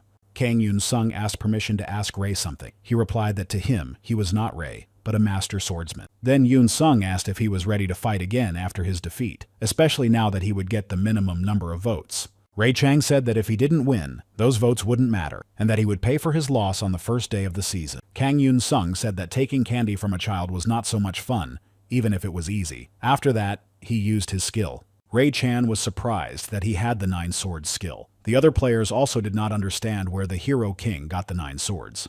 Lydia said that he not only uses the same sword, but also the same technique as the swordmaster. Georg Billmeyer said that it was a reproduction skill. Ray-chan noticed that he had the same equipment and technique, and thought that the hero king was being helped by the mirror monk. But in his opinion, this is simply impossible. While he has devoted his entire life to this one sword, the hero king still wins. Georg Billmeyer asked if this was not a miracle. He is the invincible hero of all heroes. None of them can defeat him. Lydia said that it was ironic to hear this from him, because he himself was trying with all his might to defeat him. Georg Billmeyer told her to look deeper. These are the ones who seriously believe they have a chance. But how can they behave like this, knowing the situation they are in? Saint Mary thought about how hundreds of millions of lives depended on clearing this tower, but why was all anyone thinking about was how to destroy the top player and take his place? Maria remembered his words that even if the end of the world came tomorrow, everyone would continue to hunt each other. Saint Maria believed that he was right. In the first and second seasons, people cleared the towers to save the world. Now everything has changed. But why did this happen? Players are getting stronger with each season. The difficulty of the towers is increasing along with the gray monsters and bosses inside them. Is it really all for the sake of saving the world? It's just a fairy tale, and she should have realized it earlier, because she is no longer that naive girl. People's worldviews and even their skin colors differ from one another. If they are unable to unite in a game where the fate of the world is at stake, will they be able to save it? Ray-chan finds this very strange. Of course, this game is not fair, and until now he had accepted that. It doesn't matter how strong the hero king is. He must have some kind of secret. If he can figure out this mystery, he will be able to defeat him. At that moment, he didn't mind losing to him. All he wanted was to uncover the secret of his strength. Kang Yunsung said that it seemed like he had forgotten his place, so he would show him the difference between them. After that, he took off his equipment and used a mythical skill. Ray-chan couldn't believe that such a thing was possible. Yunsung used the descent of the heavenly demon. Using this skill, one can change their appearance and temporarily manifest divinity. It also grants the combat skills of a heavenly demon known as the God of the Sword. He used the 3 swords of the heavenly demon in its first form and applied a split attack. After that, he used the 3 swords of the second form of the heavenly demon and applied destruction. As a result, Yunsung defeated Ray-chan. The clown monk said that the match was over and that it was an incredible sight, as expected of the king's hero. After that, the voting began. The hero king received the most votes. Yunsung decided to continue. Then he approached Georg Billmeyer and challenged him to a duel. All the spectators were amazed by his incredible strength. They were amazed that he was able to copy Georg Billmeyer's skills and equipment. In their opinion, he was simply a monster. One of the spectators wondered if he was really human. Another guy told him to watch his language and asked if he had forgotten that they were alive thanks to this monster. The guy wrote down his name. He said it was obvious and that everyone called him the King of Heroes. Yunsung asked the other players what was wrong with their faces. Was this their first time seeing the copy skill? Georg Billmeyer said that he didn't think the descent of the heavenly demon could be explained by ordinary skill copy. Lydia agreed. This ability was different from ordinary copying. She had competed against a person with this ability. He was a personality collector. He was the worst of the black players, copying all of his opponent's settings and even their faces. The battle style is similar, but this ability has clear limitation. Yunsung said that this is obvious because his ability is not exactly copying. It was something new. He asked if they were really that interested in his skills. Their faces were worth seeing, so he would tell them a little. In fact, he had signed a contract with the Lord of Truth. According to the terms of the contract, he could only tell the truth. Even if the whole world is watching him, he will not lie. Georg Billmeyer said that it looks like he will be his next opponent. He called him an honest man, Kang Yunsung. He replied that he was not, and confessed that he hated competition more than anything else in the world, just as much as he hates arrogant people who don't know their place. Georg Billmeyer asked him what he plans to do next. He replied that from now on he would try to convey the truth to the audience and, of course, promote himself. The clown monk said that promoting himself was the best tactic for getting votes. After that, Kang Yunsung approached the podium and decided to talk to the audience. He greeted everyone. Then he said that it wasn't as if they had a choice. Right now, he was probably being broadcast on all channels, which was quite a treat, of course. But anyway, 10 heroes had gathered in the tower, and now they had to choose one of them. If they did not get enough votes, 100 million people would get a ticket to the other world. So now they understood how important voting was. Even the worst tyrant can become president through voting. If something goes wrong, this scenario is the most likely outcome. Kang Yunsung felt a sharp headache. Georg Billmeyer told him to watch his words, and he asked what was wrong. Did his words about the tyrant make him feel uncomfortable, or was he wrong?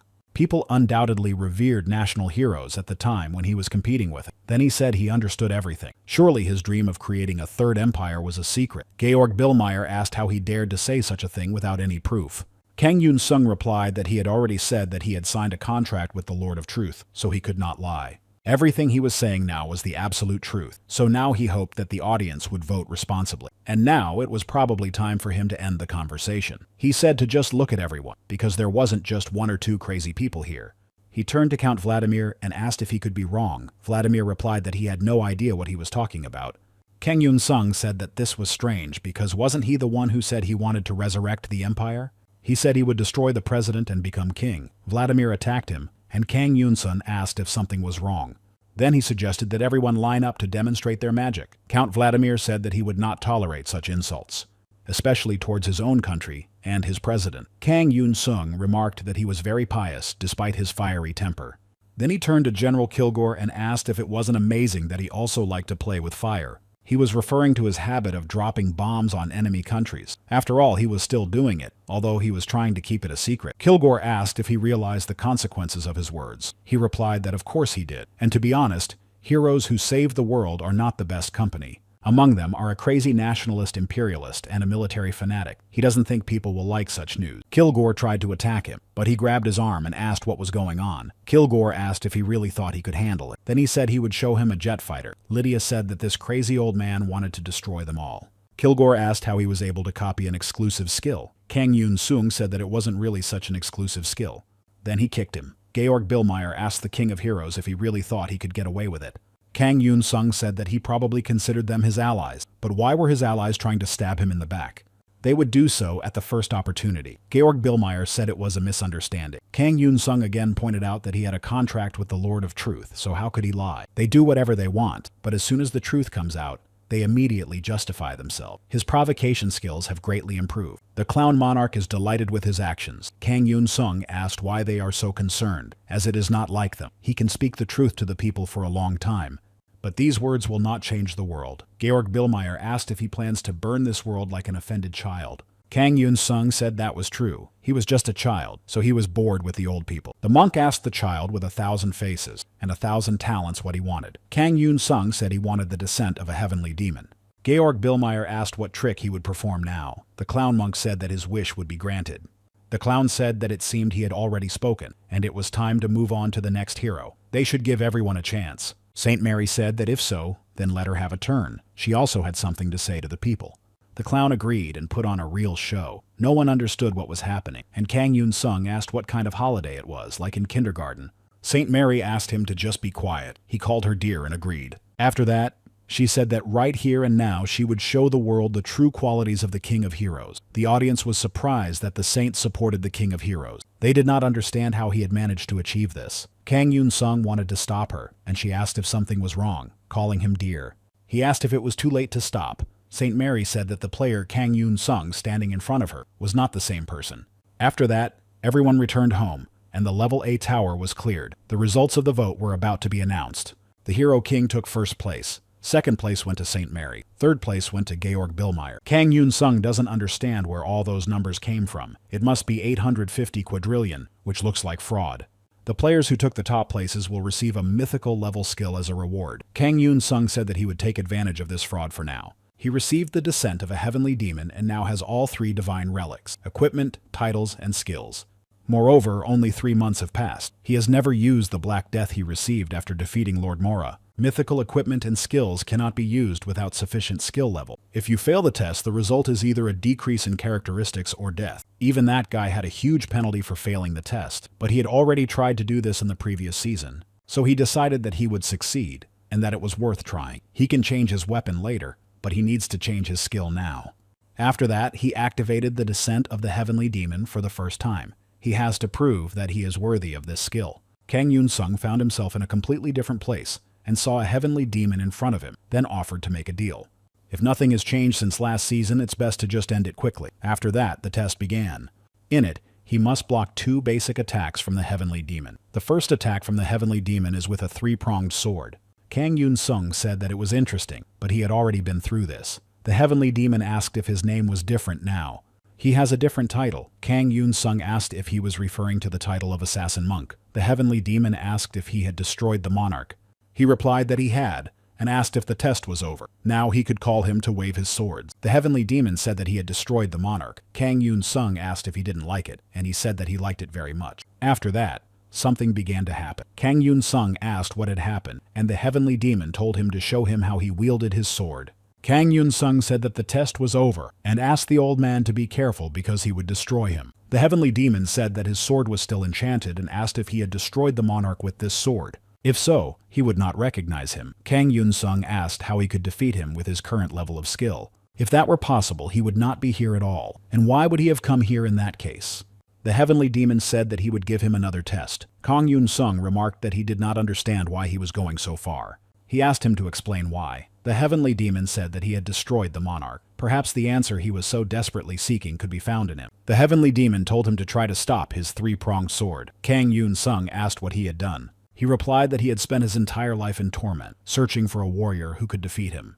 The heavenly demon searched for him day and night, but never tasted defeat until the very end. He did not understand the meaning of losing. Even when he looked death in the eye, everywhere transients caught up with him, and he never found what he was looking for. So he wondered if there was anyone capable of defeating him. Masters from all the empires of the continents and even the Grim Reaper bowed before his sword. Then he realized that nothing made sense before the blade of the heavenly demon, but for the first time he saw a man who had destroyed the Lord. So he wondered if he was different from the others, or if he would destroy him just like everyone else before him. So let him answer what all this means to him. Kang Yunsung plunged into his memories, remembering how the clown monk asked him if he wanted to become a hero. He also remembered how he became the player of the season. Then the invasion from the tower happened, and he lost his friend. He also remembered the words of Saint Mary. She said that the hero king named Kang Yunsung was as kind and gentle as his heart was warm. He was a crybaby and a coward. He is also spoiled like a child. His friend died when the raid on the tower failed due to a bad strategy. When there are casualties, he cries for a week straight like a child. At that time, she only heard his remorse. The heavenly demon asked if he could finally give him an answer. Kang Yunsung asked what answer he wanted. Perhaps the meaning of defeat, the meaning of death, or the meaning of life. The heavenly demon asked why he was still alive. He said that the saint had mentioned something similar. She said that despite everything, he was going to see it through to the end. And no matter how much it hurts, or how scared he is, or how many times he breaks down, he continues to fight for the good of the world. Even if in the end it turned out to be meaningless and pointless, which was exactly what the saint had said. The heavenly demon asked what he meant by pointless. Kang Yunsung said that only what exists can be broken, and that is the meaning of it. Isn't the principle of the heavenly demon's three-pronged sword similar to this? He met his end a long time ago, so he cannot break what remains now. The heavenly demon said that this was impossible and that he was saying he was on the same level as him. Moreover, he had learned the meaning of meaninglessness. But how can someone like him be a hero king, saying that he is crazy and running around just to protect something meaningless?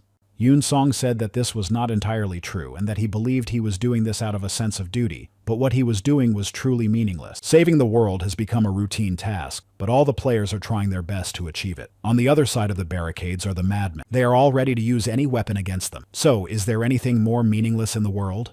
The heavenly demon said that this was indeed the case, and then said that he would eagerly await their next meeting. After that, he returned to the real world and received a notification that he had been named worthy. Kang Yunsung asked if that meant he was a hero. Now he could use the true power of the heavenly demon.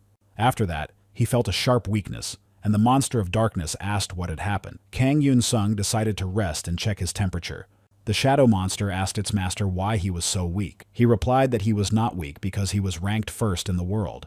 She then asked why he was sick. Yunsung stroked her and said that he was not sick. He was just angry because of those comments. Everyone was discussing the news that the saint had revealed the identity of the hero king. Yunsung couldn't understand how they dared to portray him as a child. He decided that he had to go on a raid to the 8th or even 9th level of the tower to calm down a little. The dark beast asked how he would get there if such a tower did not yet exist. He said that was true, because it was only March. As the season progresses, the tower levels will increase, but even so, it will take at least a month. Higher level towers do not appear in a specific country, but in a universal area. As soon as they are unlocked, he will be able to enter any of them as if in a game. He wondered if the 7th level tower he didn't go into had opened. The monster of darkness struck him and said that the master would not go anywhere. Then she reviewed the options and said that this would suit him best right now. This is the tower of the Stillsong Orc tribe. The number of players is from 1 to 8. The level is from 3 to 5. There is no rest area or shop here. Kang Yunsung said that this tower was similar to the one he destroyed first this season, but he wasn't here for loot. He just wants to vent his anger. After that, he used the true three-pronged blade of the heavenly demon. He said that the stupid characteristics of a stupid game add all kinds of useless suffixes and prefixes. He summoned the heavenly demon and then received a notification that summoning the heavenly demon was affecting his body. Kang Yunsung felt intense pain and called the heavenly demon a crazy old man. He cannot believe that his power will now be with him forever. Then he received the blessing of the heavenly demon's bone. He wonders if his body will be completely transformed under the influence of this power. So this is a transformation to the very bones. But he hopes that it will not affect his appearance. The floor collapsed and the way to the second floor was open. Orcs immediately attacked him. Kang Yunsung said that it was time to test the upgrade and then attack. After defeating the orcs, he thought that he now possessed the third basic technique that was not present during the previous descent of the heavenly demon. Does it not have a name because it is meaningless? And why was it not added to the previous descent? He wondered how much he could use this blade. After that, he approached the door and said that as soon as the door opened, he would enter.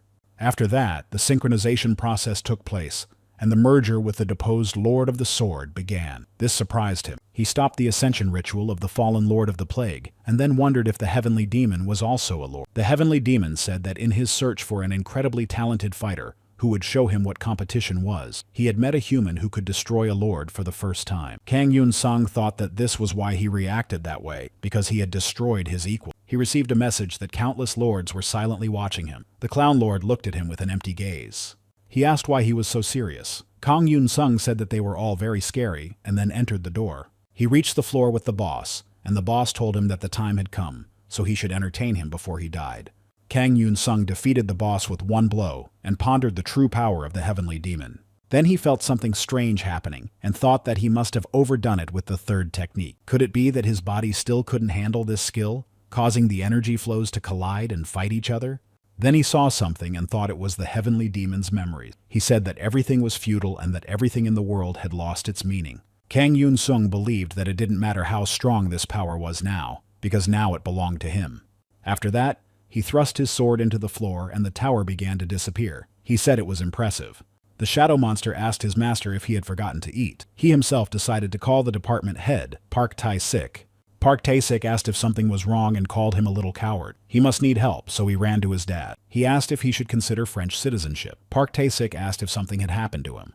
He himself fell off his chair from such unexpected news. Kang Yunsung said that nothing serious had happened. He just needed a sparring partner. After that, he decided to meet with him in person to discuss everything in more detail. Park Tae-sik asked since when the National Intelligence Agency had become errand boys for the King of Heroes. Kang Yunsung said that perhaps they should change the name of the company to King Hero and his Errand Boys. Park Tae-sik said that enough time had been wasted.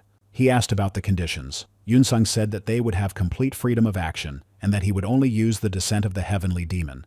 He refused to use artifacts and reinforcements. The Shadow Beast would also not participate in sparring. Park Tae-sik asked what about weapons. Kang Yunsung replied that they would find out now. Then he took out a map and equipped his weapon. Park Tae-sik said, "Is this really the power of the Lord of Plague?" and asked him to answer. Then he asked if he had passed the test. Kang Yunsung replied that of course he had, and asked what kind of strange question that was. Park Tae-sik laughed and asked him not to scare him like that. He received the Plague Lord's blades, Black Death, of mythical rank. These were double blades filled with the poisonous energy of the Plague Lord. He received a blessing for the weapons, 666 recipes for the Plague Lord's poison. After that, they organized a sparring match, and Kang Yunsung said that they needed to go, so they should hurry up, and asked why they were so gloomy. As he said, he would only use the blades and the descent of the heavenly demon, and he had nothing else in his arsenal, not a single other skill. Park Tae-sik asked him to promise him something. Yunsung asked what exactly, and he asked him to let these guys die painlessly. Right now, they were like animals being led to their deaths. Yunsung laughed and said he promised they wouldn't even have time to realize they were dying. Kang Yunsung said that they would start as soon as the fireworks were launched and asked them to give it their all. He hoped that his team of assassins had trained well up to this point. Today he would teach them a very useful lesson. He set off the fireworks and they immediately rushed at him, but Kang Yunsung quickly dealt with them, causing them no harm. Park Tae-sik also took part in this and used his unique weapon-grabbing skill. Kang Yunsung asked if he really thought he would fall for such a pathetic trick. After that, the other players immediately fired their weapons at him, but he managed to dodge them. Some of the players used Charlotte's Web. This is a 3-star effect that summons a web to use as a weapon for a short time. Kang Yunsung said that was what they needed to do. They almost managed to get him. Then he asked whose web it was. He said it was Hia, their best student. After that, he approached her. Hia said, "Oh my god, how scary." But he didn't think they would fight one-on-one. After that, they attacked him with the whole team.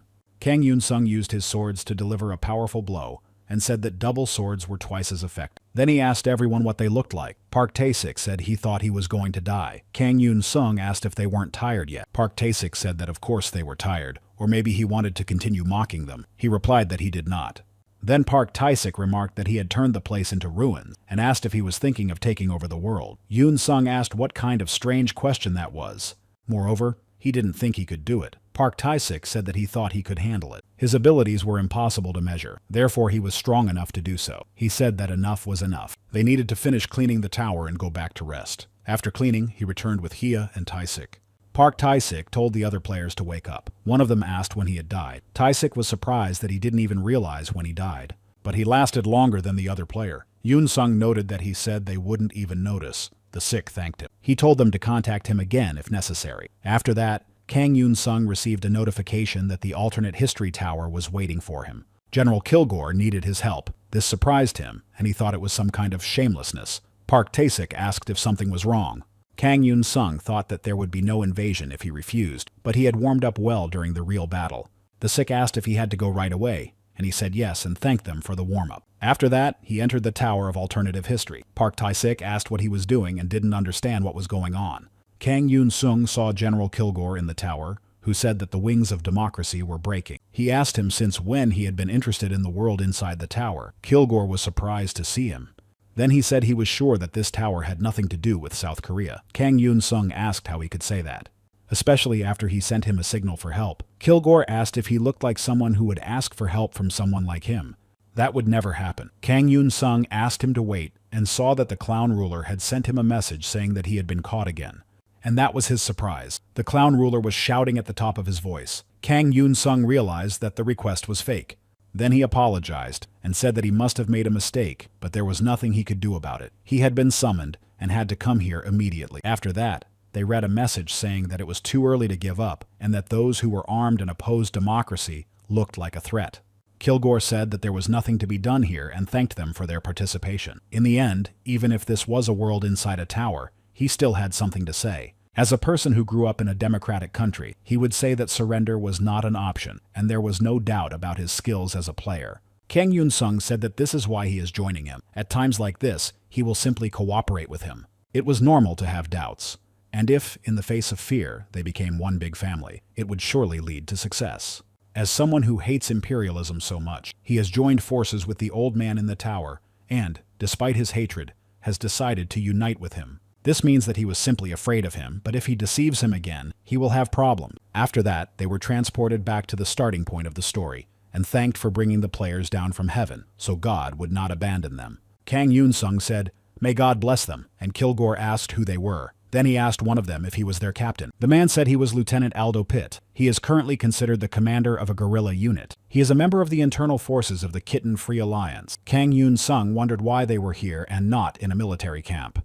Then he thought that maybe this place was in the middle of an enemy camp. Kilgore asked permission to ask Lieutenant Aldo something. He asked for a report on the current situation. The lieutenant said that the guys from the Empire had almost destroyed their base. Kang Yunsung said that this was very predictable, then looked out the window and asked if the enemies were necromancers. Lieutenant Aldo said that necromancers are the most elite troops, and these guys are definitely not joking. Kilgore said that they could walk around here as long as they wanted, but they had only one task: to destroy them all. So now they had to get started, and he would explain the whole plan to them. Now they would go and destroy everyone who stood in their way. They would bring them evil and a cruel death. The elite squad surrounded the area. After discussing the plan, everyone went out to defeat them. Kilgore asked his men what they were doing and told them to follow him. His shield would cover them all. Kang Yunsung said that was great, then climbed to the top and found everyone who was targeting them from there and destroyed them. Kilgore flew up to him on a drone and asked if he hadn't told him to kill them brutally. He replied that it didn't matter because they were all going to die anyway. Kilgore believes that he needs to demonstrate his cruelty. They will see how brutally their comrade died. To imagine the pain he felt so much that the mere thought of their sins made their throats dry up. Kang Yunsung said he understood. Kilgore said it looked like they had taken the fighters into the air. Then he asked them to show him how real professionals work. After that, he shot down the fighter jets with his skill. He then descended to his subordinates. They thanked the player for avenging them and sending their country back to the Stone Age. Kilgore said that they must remember what they must do for peace. Kang Yunsung asked what exactly. Was it to prepare for battle for peace? Kilgore laughed at the word prepare and said that in order to achieve peace, they must start fighting. The honorary leader was informed that the players had appeared on the side of the alliance, so he turned to the Eternal Monarch and said that he had paid his debt. But in order to truly realize his ideology, would he be so generous as to postpone this moment? The monarch said he would allow him to indulge himself a little. With the monarch's blessing, his return was postponed. He said he would prove his loyalty to him. Kang Yunsung asked Kilgore if this was not the land of an ally, given his words that war must be waged for peace. Kilgore said that he loved the smell of napalm in the morning. Kang Yunsung remarked that the smell of gasoline was everywhere, and he said that it was true. But it was the smell of victory. Kang Yunsung said it was disgusting. Then Kilgore turned to Lieutenant Aldo Pitt. He asked where the enemy command center was located. He replied that the Imperial Governorate was now in the Kingdom of Kitten, right on top of a skyscraper. Kilgore was surprised that the heart of the Alliance had become their General Governor's office. Aldo Pitt confirmed his words. He said that the bronze statue of the president was their symbol of freedom. Kilgore told him to step on the gas because he wanted to destroy that statue right now. But the road was blocked, and Aldo Pitt asked if they should break through or find another way. Necromancers were waiting for them. It was the 13th Elite Occult Battalion of the Pochi Empire. Kang Yunsung said he would deal with them. Kilgore said that in that case, they would go around and head for the main base. The necromancers said they couldn't escape and then sent zombies after them. Kang Yunsung told them it was time for lunch. Then he noticed that these guys were really handsome. He wondered if these were the people they had taken and turned into zombies. Now he understood why they had resisted so desperately, and how many more crazy people there were in the world, and he heard someone say to him, "Whoever said that?" After all, they were no different from him. Kang Yunsung said that it was different. The man told him again that human life was indeed complicated. Kang Yunsung wondered if there were any differences, then said he had no choice and took control of the zombies. Then they began to attack the necromancers and realized that the zombies were no longer obeying them, and that they needed reinforcements. Georg Billmeyer asked if he had already understood the beauty of necromancy. In fact, he did not think that the hero would turn out to be so loud. Yunsung said that they still had a typical American soldier. The honorary leader of the Imperial elite troops, Georg Billmeyer, was surprised that he was still with him. Then he asked him to forget about him and look at his uniform. Just one set, isn't that wonderful? One guy said it was a feast for the eyes. Kang Yunsung called him a strange old man and said it looked like cheap bragging. Georg Billmeyer asked about the descent of the heavenly demon. He said he couldn't lose to him. Kang Yunsung remarked that he had heard he was a manager at a company and asked when he had acquired such abilities. Georg said he wanted to ask him a question because he was not just a heavenly demon, but also had a plague blade. He would like to have the same sword in his collection. Kang Yunsung put away his swords and asked if he had decided to hide them. Yunsung replied that he would use his inner replacement. He changed the raising of dead soldiers to a frost craftsman. Georg Billmeyer asked if he could handle someone like him. Without even using the power of the elders, Yunsung said that there was no point in using necromantic skills against a necromancer. The unknown elders began to watch the duel between the two players. Georg Billmeyer said that he had learned to spread the word properly while he was away. Kang Yunsung received a notification that the selected target did not meet the condition of a living creature, so the power of the plague horde was activated. Georg Billmeyer said that ashes must become ashes. After that, Kang Yunsung used the skill Baptism of Darkness and used the Veil of Darkness. His power grew rapidly, and Georg received a notification that he would feel a debuff from the Veil's effect. He asked if he thought he was the only one who could resist the darkness. He didn't know about these skeletons, but he could see everything, especially in close combat. Georg Billmeyer tried to attack him but realized it was an illusion. However, the frosty sword seemed real to him. Kang Yunsung grabbed him and said that it seemed he couldn't see everything, especially if he was already on the brink of death. He suggested testing something, and then see what happens to him next. The Eternal Monarch is not thrilled to have encountered a hero and let such an opportunity go to waste. Kang Yunsung defeated the giant skeleton, and Georg Billmeyer asked what this strange feeling was, as if there would be no next time. He thought he had died, but a player cannot destroy another player inside the tower, so he should not have destroyed him. The Elder of Eternal Life forcibly removed the player. The Elder of Jesters laughed at the Elder of Eternal Life, and other unknown elders also laughed at him.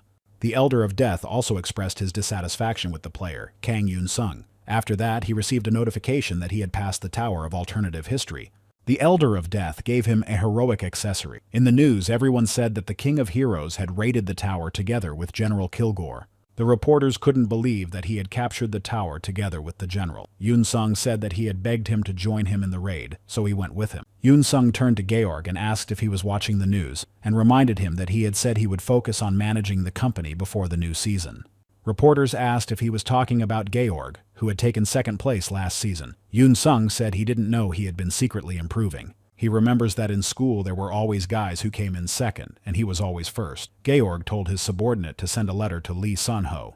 They had been in contact with him before. Then he decided that he needed to go to South Korea somehow. Kilgore asked Yunsung if he could keep quiet, and he replied that he couldn't because he couldn't stand his nonsense in front of the camera, so he would continue.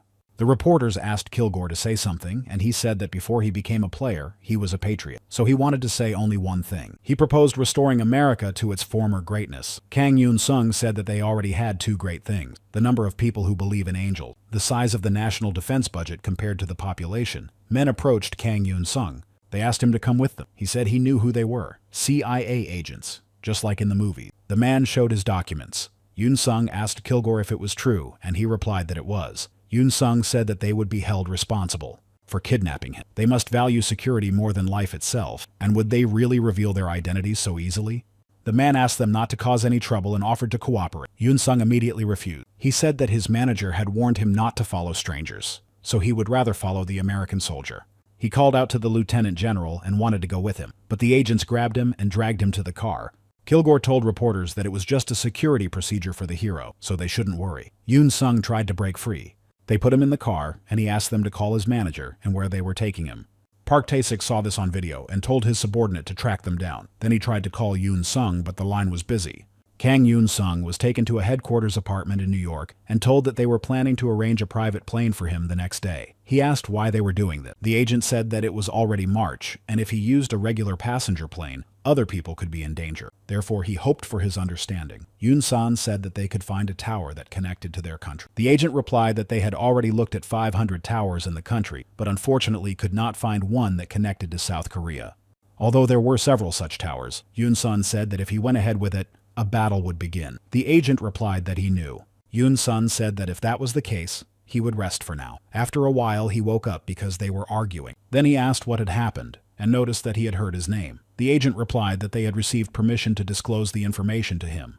So the agent suggested that he review everything. Yunsung said that the situation was indeed like a horror movie. Yunsung understood what he was dealing with. The agent said that this place was East Harlem, a little over 2 miles from here. It was 3 or 4 hours after he had finished the raid. This map was left at the crime scene. Kang Yunsung looked at the map and said that the personality collector had reappeared at exactly the same time and in the same place. So he asked if he could consider it a provocation. Then he left. The agents asked where he was going. Kang Yunsung replied that he wanted to teach someone a lesson and asked why they were standing there. Let them take him away, because it was important for the CIA to find the criminal. The criminal had committed a crime, and the Elder of the Mirrors expressed his satisfaction and said that the time had come.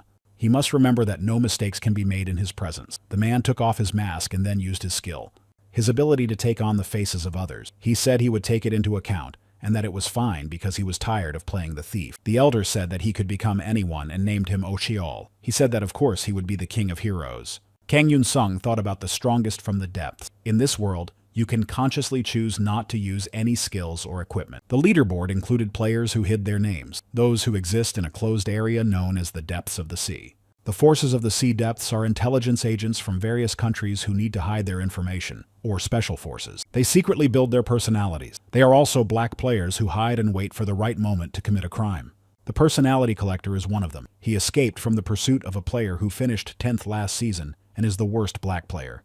In addition, he destroyed some of the best players. If Kang Yunsung had known that he would meet him like this, he would have listened more carefully. It seems that he was summoned to the tower primarily because of this guy, in order to put the personality collector and him on the same stage. They arrived at the location and the agent showed them where to go. Kang Yunsung noticed that they had completely surrounded the area. But this was not the right place, and it looked like the crime scene in the photo. They went inside, and Kang Yunsung said that something was wrong. He's not a detective and is usually in charge of destruction. The agent took off the mask from the victim and said he needed to take a look.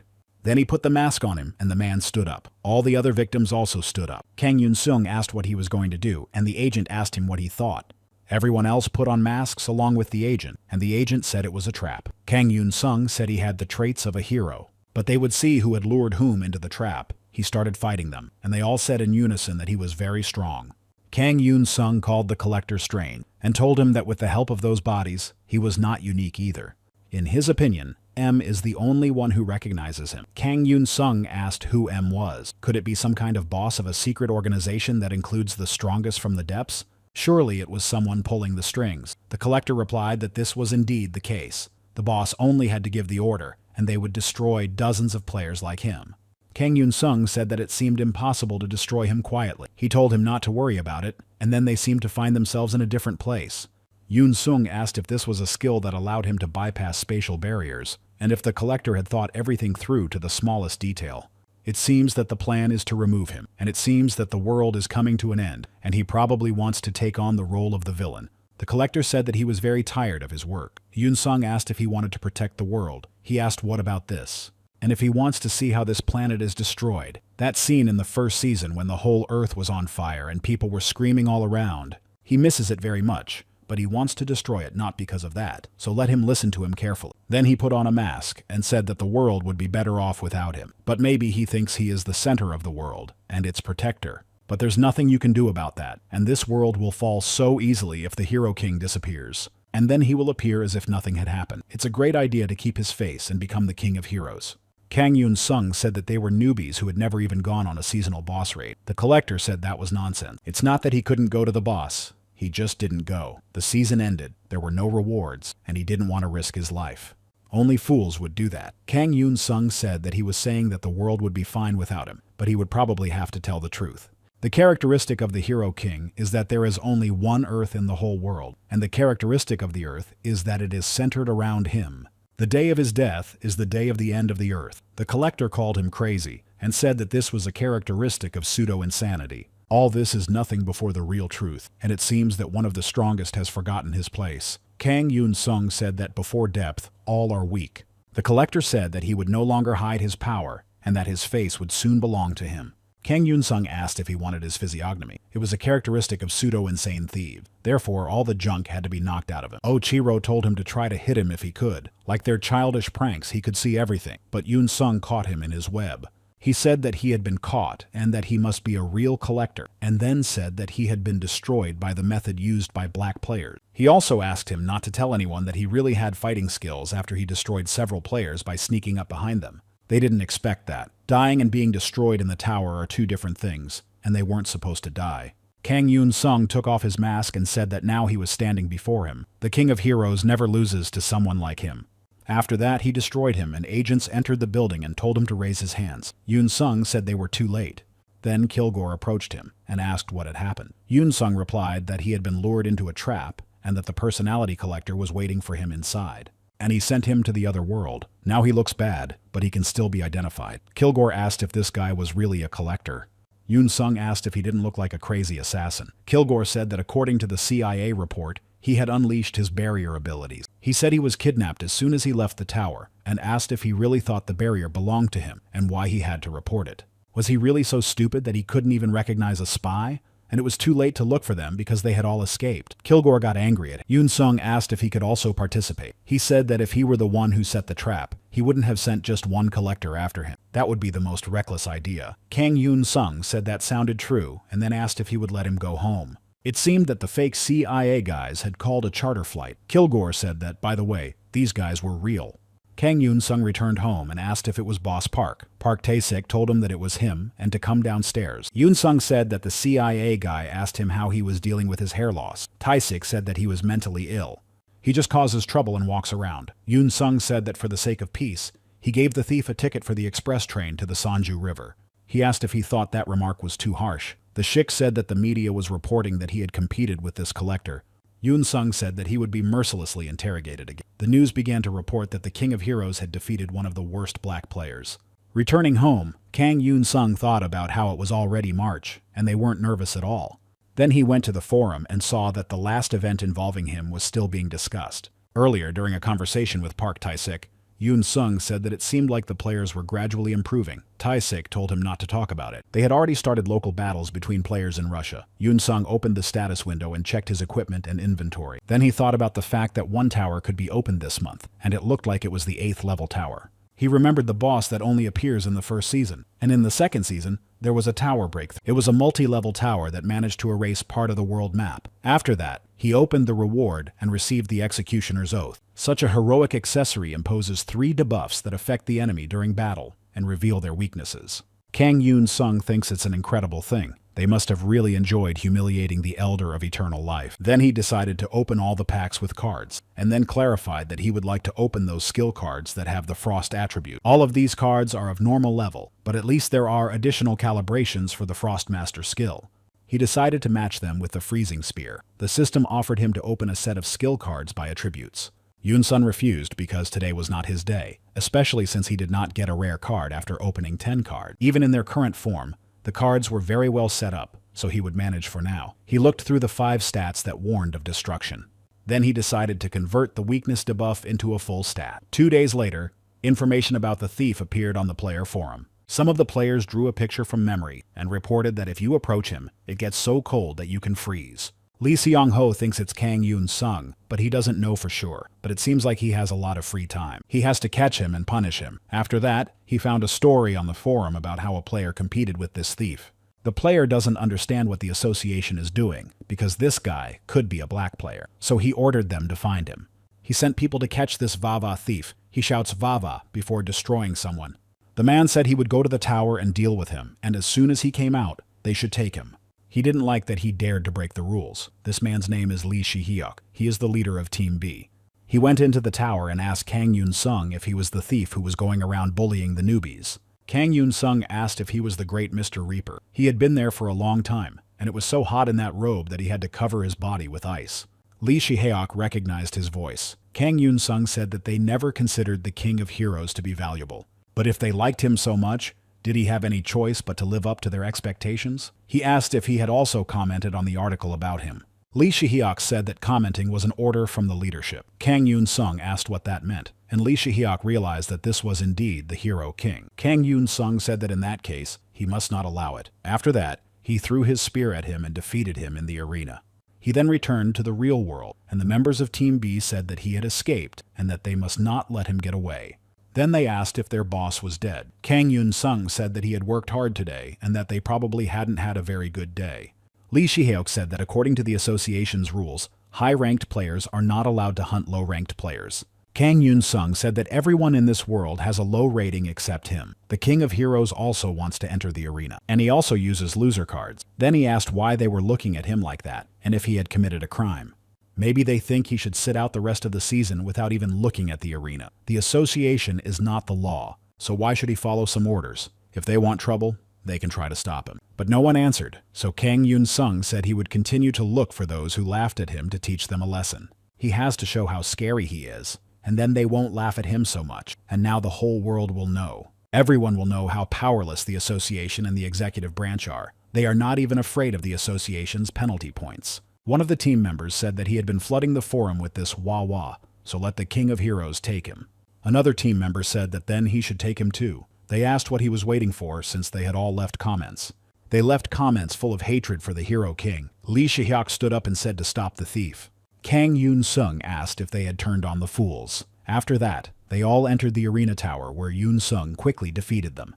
He said that he had earned a lot of points in the arena thanks to them, and that he would make good use of the skill cards they had given him. He couldn't even imagine that he would benefit from the association. He received the key card and completed the creation of his second deck. So he decided to go to the second page and take a look around. Then he received a notification that he was moving to the End Throne. Yunsung arrived at the End Throne. It was a place where 999 elders had gathered. He asked why the elders had summoned him there. The elder of the games appeared before him and apologized. Kang Yunsung said that there were too many things for which they should apologize. So what was it all about? The elder said that when he was competing with the player Georg in the Tower of Alternative History, the player had already raided the tower. He had been granted a special reprieve and was allowed to remain in the world coordinates. This was thanks to the elder's consent. They wanted to watch his battle. Kang Yunsung said that despite this, they still interrupted their duel and sent him away. The elder said that their disappointment was immense. Since it was a doubles match, the Elder of Eternal Life would be rejected. But he mentioned the possibility that their match would cancel the rule that a player cannot actually destroy another player. In the end, he insisted on canceling the battle. Kang Yunsung said that there was no way he could destroy a player in the tower. The elder said that was not true, because the King of Heroes bears the name of the destroyer of elders. Of course, the probability is very close to 0, and even the Throne Council must consider this. Yunsung asked what the council's decision was, and he replied that among all the elders, 995 insisted that the Old Man of Eternal Life had been wrongly accused, and 4 elders interrogated him. Kang Yunsung then asked why they had summoned him if they said he was innocent. He said that in addition, one great elder was interested in the question of the responsibility of the Elder of Eternal Life. As a result, the Elder of Eternal Life was found guilty. This would not lead to his removal from the throne, but he would have to pay for his actions. In addition, he was offered the opportunity to receive an award. Kang Yunsung asked what kind of award it was. The elder said that everything that happens in this game depends only on him, as it always has. He sent the King of Heroes to the Tower of the Elder of Eternal Life. If he dies there, he will be transported to the ordinary world. Kang Yunsung tried to change the deck and became curious about what reward awaited him for passing through this tower. Then he said that he had been told that he would receive a reward, but what should he do here? After that, he heard a voice asking him to look down, and then it asked him to dig the sand. Kang Yunsung said, "What if I'm too lazy?" The voice asked if he was also a player who had entered the tower. He replied that he was. The voice said that it had seen many of them, namely players who had come here and died, but could it really be called death? This place was indeed very dangerous, but he was ready to help him get out. Kang Yunsung found a talking skull in the sand and thought it was a classic character or something similar. The skull told him to hurry to a world where there was no death. Kang Yunsung asked if it was a world where one could not die and how he could get out of there. The skull replied that, to be more precise, he would be reborn every midnight. He always resurrects with his head in the sand. Kang Yunsung decided to examine it to understand how it worked. The skull said that the great eternal emperor had sacrificed this world. He asked how a world could be sacrificed, and the skull said that in order to become an elder, he had to give up what he loved most. Kang Yunsung realized that he loved his empire, so he gave it up. The skull said that a curse of eternity had been placed on this world, and that there was no death here. He said that in the end, his own life was more important than anything else. The skull asked how he dared to say such a thing and called him a wicked man. Kang Yunsung suggested that they talk about the treasures kept there instead. The skull replied that they should go to the emperor's palace. There had been no guards there for a long time. Kang Yunsung asked what that meant. He said that they were their friends and would make their adventure more interesting. Then he greeted them and called them colleagues. Kang Yunsung said that it was like an arena for farming experience. After that, he summoned a dark monster called Blackie and said that it was time to pay for the food. After destroying them all, His level increased several times, and soon it was almost midnight. After that, all the skeletons disappeared, and he saw that they had respawned in the same place where they had started their attack. Kang Yunsung asked if they respawned and said that this was the best method of farming. His level rose to 69, and he gained a new ability, sword manipulation, so he said it was time to look for treasure. The skeleton was delighted that they were going to search for the great emperor's treasure, and that they would now go to the imperial palace and become rich. When he got to the right place, he said that it looked suspicious. What he was looking for was underwater. He decided that after everything he had been through, it would be a shame if he didn't find anything. So he dove into the water and continued his search. When he reached the right place, the skeleton said that he thought he would die and be sent back under the sand again. Kang Yunsung asked if he needed to breathe. He replied that he needed air just like him. Yunsung told him to stop talking nonsense and show him where the treasure was. Then the skeleton told the Eternal Emperor that he was his loyal subject who served only him and had brought him this robber.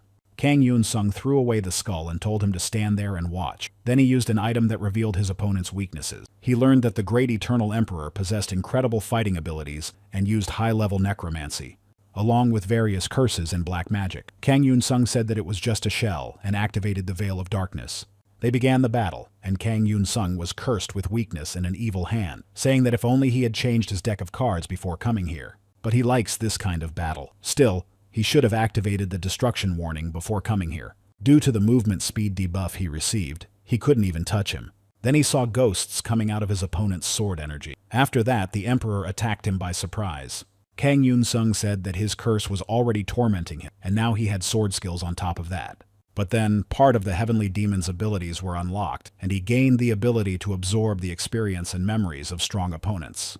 After that, he saw the memories of the Eternal Emperor and said that it was indeed a broken skill. Every time Kang Yunsung clashed with a strong opponent with his sword, he destroyed his technique, but there was nothing he could do about it. The Eternal Emperor said that now he could see how he wielded his sword. They continued their battle, and Kang Yunsung severed his arm. Then the Emperor fell, and Kang Yunsung marked him and saw the Emperor's memories again. He said he didn't want to die, and the girl asked him not to worry and to do as she said. Then even death would not dare harm him. Kang Yunsung found the voice familiar, but he decided that it didn't matter now, because he had to deal with the Emperor and make sure he could never be reborn. His words echoed in his head. He said he would become an eternal emperor but could not leave this world. He wanted to master dark magic and prevent his own death. Kang Yunsung said that it was time for him to return to the void and then delivered the final blow. The world inside the tower began to collapse. He spoke the words of Namu Amitabha, and the skeleton approached him and said that he believed in him. Kang Yunsung asked why he had returned. The skeleton replied that he did not think he could really defeat the great emperor. It was so amazing that he could not even believe it. It was the first time he had ever seen such a strong person. Kang Yunsung did not realize that this skeleton was the same girl from the emperor's memories. Kang Yunsung said that before he died, he should show him where the treasure was. The skeleton asked why he should die when he had practically saved him, so he should repay him generously. Therefore, he should take everything. The skeleton gave him all the cards, and he received a pack of command skill cards and a pack of curse skill cards. He also gave him the black heavy armor of the eternal great emperor and the blessing of the eternal king. The skeleton asked if he liked it. Kang Yunsung replied that of course he did, but he still couldn't understand how he had saved him. The skeleton explained that the eternal emperor had died. The curse of resurrection had been lifted, and now no one would be resurrected here. Yunsung asked if he wanted to catch the stone with his head and go to his ancestors. The skeleton replied that even if he died, he would return safely to their world. That was the promise made by the elders. Kang Yunsung wanted to ask something, but the skeleton destroyed himself and said that they would meet again. After that, Kang Yunsung returned home and decided to sort out his cards. He set up a deck of ice assassins. He also finished the third deck, and it was a really good reward. In his opinion, the skeleton turned out to be very generous, but he said that they would meet again. He became curious about what kind of skeleton it was. After that, Park Tae-sik called him and asked what he was doing. Yunsung asked what he meant. He said that his achievement points on the leaderboard looked strange. Yunsung said that he was just lucky to find a good place to hunt.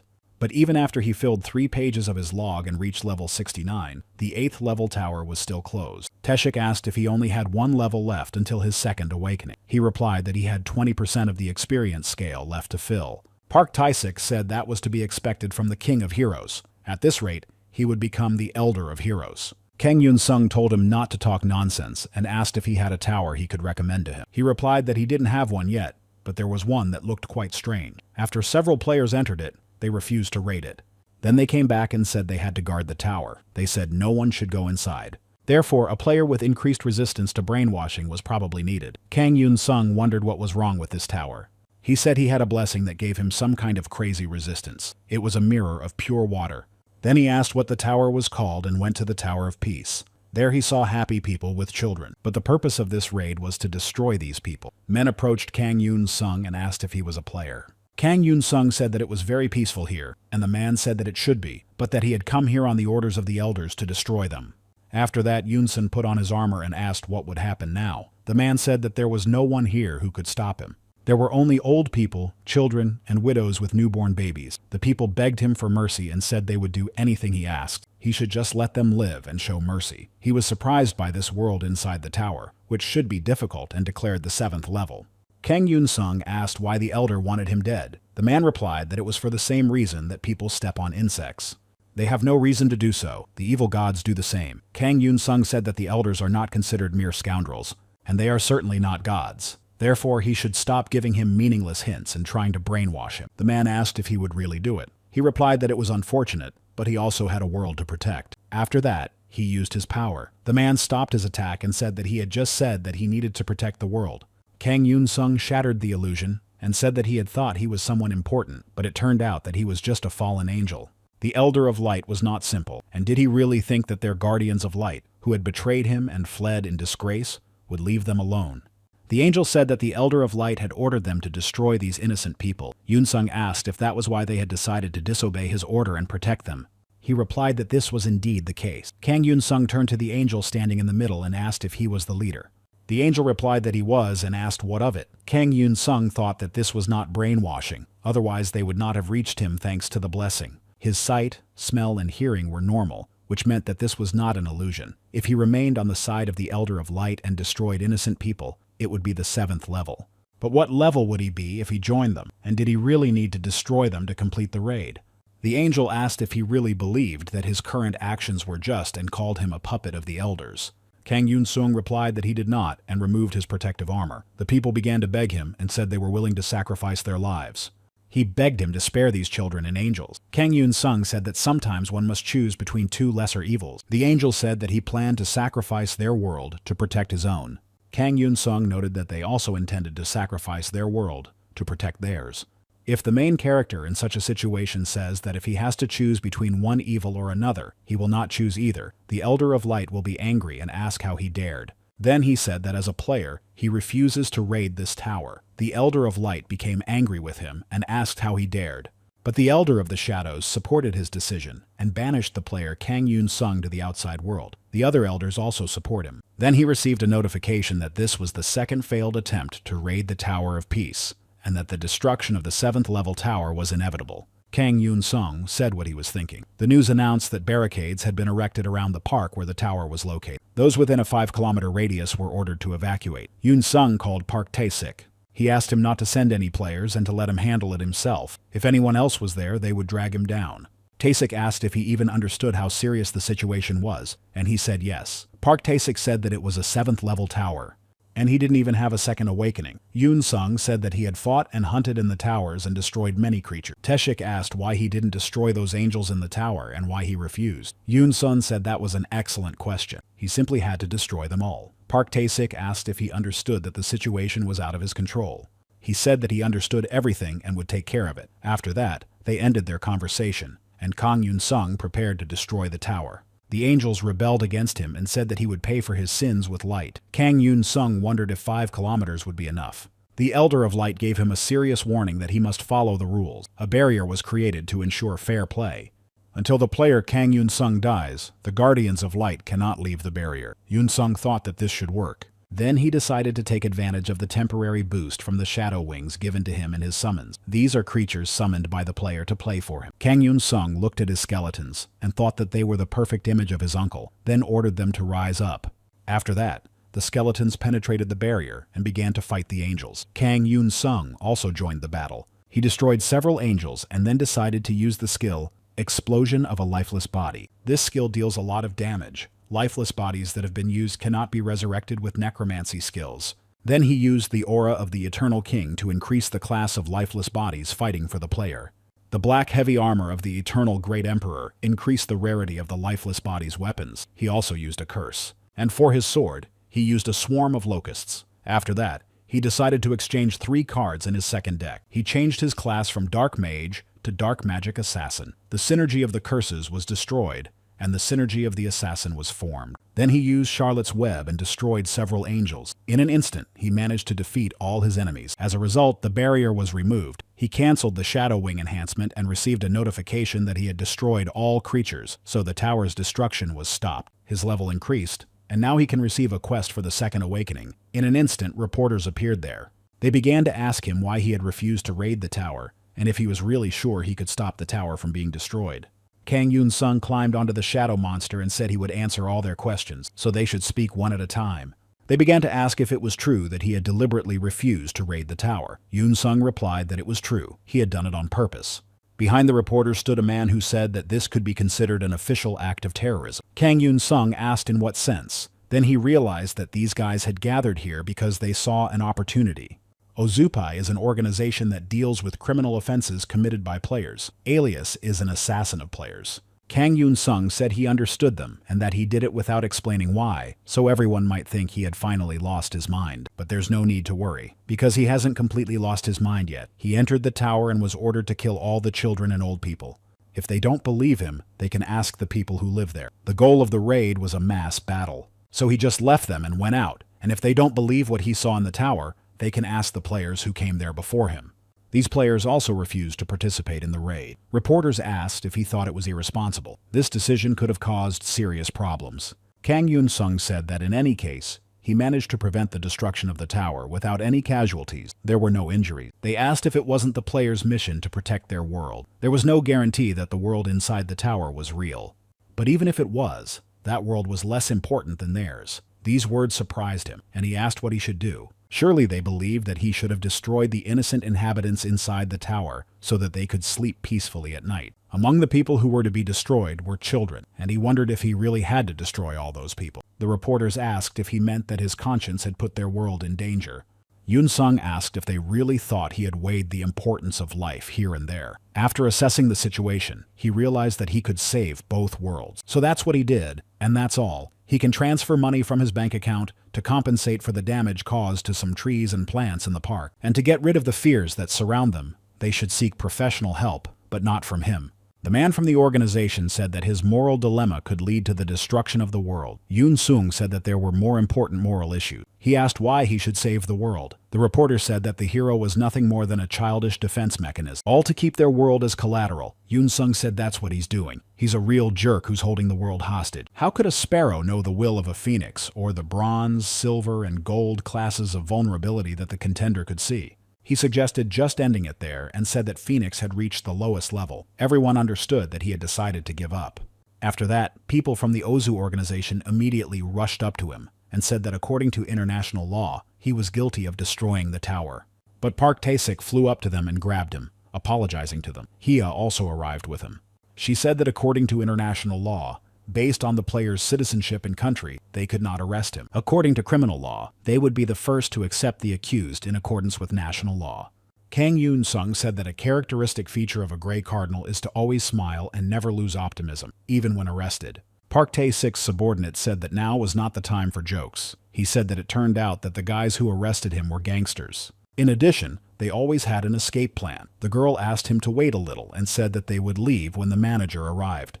Kang Yunsung agreed, and then received a message that the Elder of the Land was granting him the blessing of an unrestrained body. The Elder of the Wind granted him the blessing of a favorable wind. The Elder of Frost improved the level of blessing of the one who brings winter. The Elder of Destruction granted him the blessing of the Destroyer of Words, and the Elder of Jesters expressed his satisfaction. Tae-sik got into the car and told the driver to hurry up, because he is already losing his hair, and it will only get worse. His subordinate said that from a scientific point of view, isn't he at the age when hair falls out? And that didn't require any external stress. He replied that, scientifically speaking, it was time to write her a letter of apology. Kang Yunsung said that, to be honest, he did not deny responsibility for the manager's hair loss. Park Tae-sik said that fortunately, he did it without any casualties. Yunsung asked how long it would take to open the 8th level. He replied that it was not worth changing the subject, and said that it all depended on the player's experience. Yunsung said that it seemed that even the manager did not know about it. Taesik asked what he meant, and he said that he didn't really know either, and wasn't sure until the end of last season. But now everything was falling into place. After that, everyone received a notification that the 8th level towers had been opened en masse. This was because it happened after player Kang Yunsung achieved a special achievement, the Challenger qualification. Kang Yunsung said that thanks to his activity, the 8th level towers were opened much earlier, and the ability to protect this world was expanded. Everyone received a message that the Endless Maze had received an additional update. Towers of the 13th, 14th, and 15th levels appeared. It is necessary to protect the world from new threats that are unlike anything seen before. Information appeared on the internet that Mr. Kang was accused of deliberately collapsing the tower. Lee Seong-ho believes that this child is once again one step ahead of them, and that the Hero King's rampage must be stopped. Georg Billmeyer asked if he was not at all frightened by the tower upgrade. He said that as its level increases, players will only become stronger. Is that really the case? Georg thought that he was saying such things again with a smug look on his face. He suggested returning to their conversation. The truth was that some high-ranking players and countries had secretly conspired. Last season, they tried to take control of Yunsun, and he asked why his so-called friends constantly wanted to stab him in the back. Georg Billmeyer does not deny that what he showed them was too distorted and exaggerated. It is true that there is a strict hierarchy within their organization, led by China and Russia, who are in favor of removing the King of Heroes. But he is still alive thanks to his efforts, and the death of the Hero King is not what this world wants. Their goal is to stop his unpredictable actions, and to prevent the world from plunging into chaos. That is why cooperation with KAG, the largest organization of players in the country, is important to them. Lee Seong-ho said that they would cooperate with them to the best of their ability. Georg said that was great and that he would contact him soon. Then Lee Seong-ho asked if he could ask one last question. Georg Billmeyer replied that of course he could. Lee Seong-ho asked for his opinion on the likelihood of a successful season without the King of Heroes. Georg said that player Kang Yunsung deserved the title of king after clearing the tower of the season on his own. His raid had already failed once in the second season, but since the towers appeared, he was the only one with experience in clearing the 12th level tower on his own. Without the king, the chances of getting through this season are 0. Meanwhile, Kang Yunsung was detained for questioning. Yunsung said that the world is in turmoil after the appearance of the 16th level tower, and the King of Heroes is locked in this room talking nicely with him. The government official said that this was a mere formality and asked him to cooperate. The government needs a report stating that the results of his mental evaluation are within normal limits. Yunsung asked if he could just make something up. The psychologist replied that it was being recorded, then decided to begin and said that when he said a word, he had to say the first thing that came to mind. He said the word hero, and Yunsung said fool. The psychologist said that was not quite right, and Yunsung said holiday. Then he noted that apart from her, all the other heroes were fools, and then asked if he would still edit his answer. He noted that the King of Heroes was like a scapegoat for all those fools. The psychologist said the word tower, and Yunsung replied, a gathering of fools. Then the specialist suggested changing the situation a little and told him to just answer his questions as if they were having a normal conversation. Then he asked him what he thought about his life as a player. Yunsung replied that it had ended so long ago that he didn't even remember it anymore. Now he does everything for money. The psychologist asked if he had any negative thoughts about this. Kang Yunsung replied that he had nothing else. The psychologist asked if that was why he refused to clear the tower, causing its destruction. He said that, as he had said, he did it to protect 2 worlds. It is interesting whether this was a conscious decision between his duties as a player, and also his own moral principle. Based on his experience treating PTSD in the military, it is known that many players also suffer from it. They require appropriate treatment. Kang Yunsung asked if he thought he had gone mad. The psychologist saw his expression and was frightened. After that, it was announced that the time was up, and Kang Yunsung could leave the room. Kang Yunsung started laughing, and the psychologist asked him what was so funny. He replied that he had just made a joke. The psychologist asked if he could share it, and he said he wasn't sure and doubted that he would understand. Then he left the room and said that it was very difficult to pretend to be crazy. Park Tae-sik said that he had done well, and he shouldn't worry about it, especially since they were just playing with them, and even if he agreed to cooperate, they would say the same thing. About the fact that he needed psychological treatment, Kang Yunsung said that they had already done that. Park Tae-sik released him from the handcuffs. Then he saw the injury on his hand and asked if he was okay and said that the US and France had expressed strong support for him. Their government's position is similar. China is making a mountain out of a molehill, but this is not the first or last time they have done so. Kang Yong-sun asked if he could go to the tower now that he was finished. Park Tae-sik told him not to rush because it wasn't over yet. While he was locked up here all these days, she fiercely defended him, so he should take a look at that. As soon as the news about him reached her, she began to justify him wherever she could. Park Tae-sik showed him a video of St. Mary Yeager's speech and said that not everyone in the world was his enemy. Kang Yunsung said that he would have to thank her personally. After that, he quickly changed his settings and put on his equipment. He accepted the second awakening quest. Park Tae-sik was surprised by his speed and noted that he hadn't finished talking to him yet. Kang Yunsung said he would listen to him when he returned. After that, he chose the second deck of the Plague Assassin and entered the tower for the second awakening. He was asked if the child with 1,001 masks and 1,001 talents needed a new mask and talent again. Kang Yunsung said that it didn't matter how many skills he had because it wasn't enough. After all, there were many bad guys in the world, and he was the only one with common sense. The clown monarch said that he should turn his head and see that there were 3 paths he could choose. The mirror of truth and despair, through which he can learn the monarch's goals and the essence of this game. The other road is the mirror of power and ignorance, through which he can obtain the most common power. There is also the mirror of domination. With its help, he can force all people in the world, including the players, to kneel before him and express absolute obedience. Whichever path he chooses, he has freedom. There is no right or wrong answer here. When he chooses a path, he will receive another talent and a mask. The doppelganger from the first mirror asked why he was so serious. There is nothing in the world that deserves to be taken seriously. In another mirror, the doppelganger asked if this world really deserved to be saved. It doesn't matter how much he invests or whether saving the world makes any sense. The double in the third mirror said that under his leadership, the planet would be in absolute peace. People want this, and he will fulfill their expectations. So now he had to make a choice. A few hours earlier, during interrogation, he was asked to say the first thing that came to mind. Then he remembered the saint. Maria fully supported the decision of the King of Heroes, because heroes are not just a title for a strong player.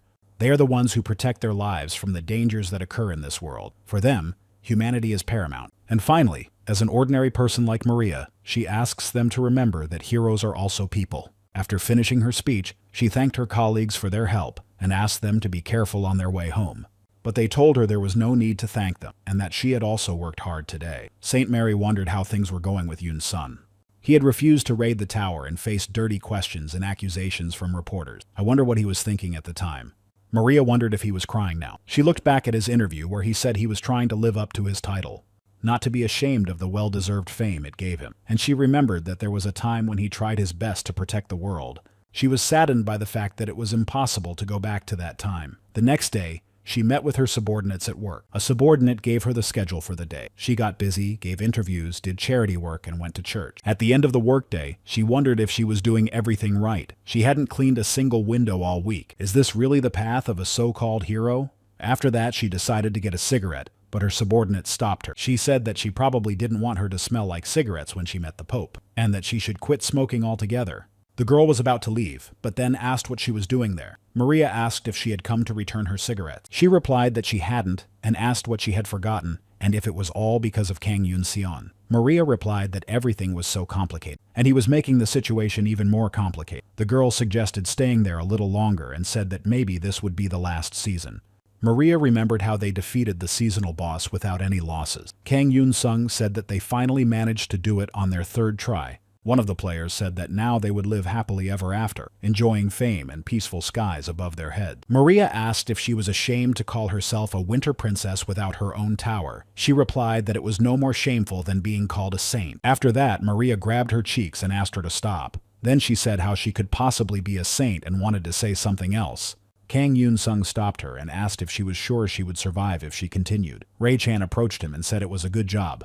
He thanked him and noted that they had also done a good job, but that next time they should discuss everything before rushing into an attack. A player named Hound thanked Lily for saving him, and she said she hoped he wouldn't refuse to help her either. Maria's subordinate asked if she was thinking about the third season again and said that it was the golden age of heroes.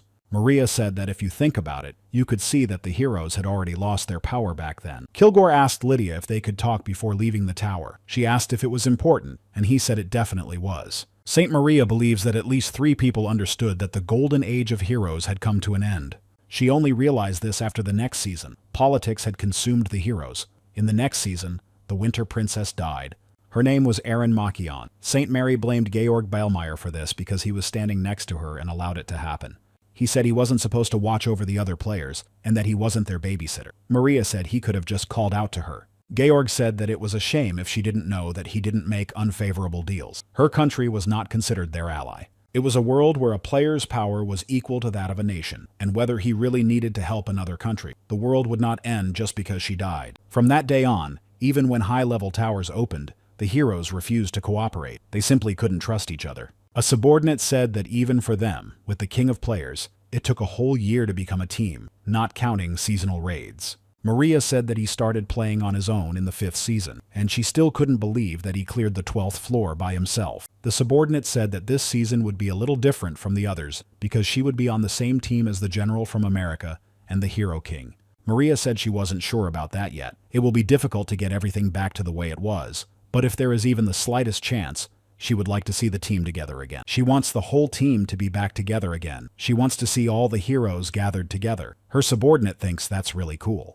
She said that she also wants to see their elite team of the top 10 heroes. Then Maria approached her and stroked her. The girl said that she shouldn't be treated like a child, and Maria said that she was just so small and apologized. The subordinate remarked that it didn't sound like an apology. Maria said she would go to the tower with a lot of monsters by herself. The girl asked if she was serious, and Maria replied that she was. It was time to give the heroes another chance, and she would do so as soon as Yunsung appeared. The subordinate said that she had come because of that, and reported that the King of Heroes had already been released, and seemed to have gone straight to the Tower of the Second Awakening. Saint Maria was surprised that he went straight to the tower after being released. In her opinion, he was truly a hero to the core. In that case, she also couldn't afford to sit around and do nothing, so she told her subordinate to reschedule all the meetings for tomorrow. The girl asked if it was so unexpected, and Saint Mary said that she would go to the 8th level tower, because Yunsung would definitely do the same. Kang Yunsung said that the trait of a noble person is to fully commit to their strength. That is why he chose the mirror of strength and ignorance. The elders gave him the blessing of an unstoppable body, a favorable wind that brings winter, and the power to destroy words. On the day he stopped the destruction of the tower, the elders generously rewarded him, so he had no problems that season. He even managed to get one extra. The Elder of Balance expressed his concern about excessive power and overly generous rewards for the player. He also doubts the fairness of the game. Many of the elders, including the Elder of Eternal Life, agree with him. But the Elder of the game warned them not to try to change the rules carelessly, dismissed their concerns, and issued a stern warning. Yunsung rejoiced and said that this was what they needed, and that this was what he called the game. Then he received a sealed chest with a set of rewards for the Second Awakening quest. He decided to take a look inside. As a reward, he received the changing essence of the plague, unbridled power, and the changing essence of frost. He also received the changing essence of darkness. He used the changing essence of frost on the skill, Army of Lifeless Bodies, and summoned an army of icy lifeless bodies. As a result, he gained the class of Dark Ice Mage. Then he said that the configuration of the 4th deck was complete.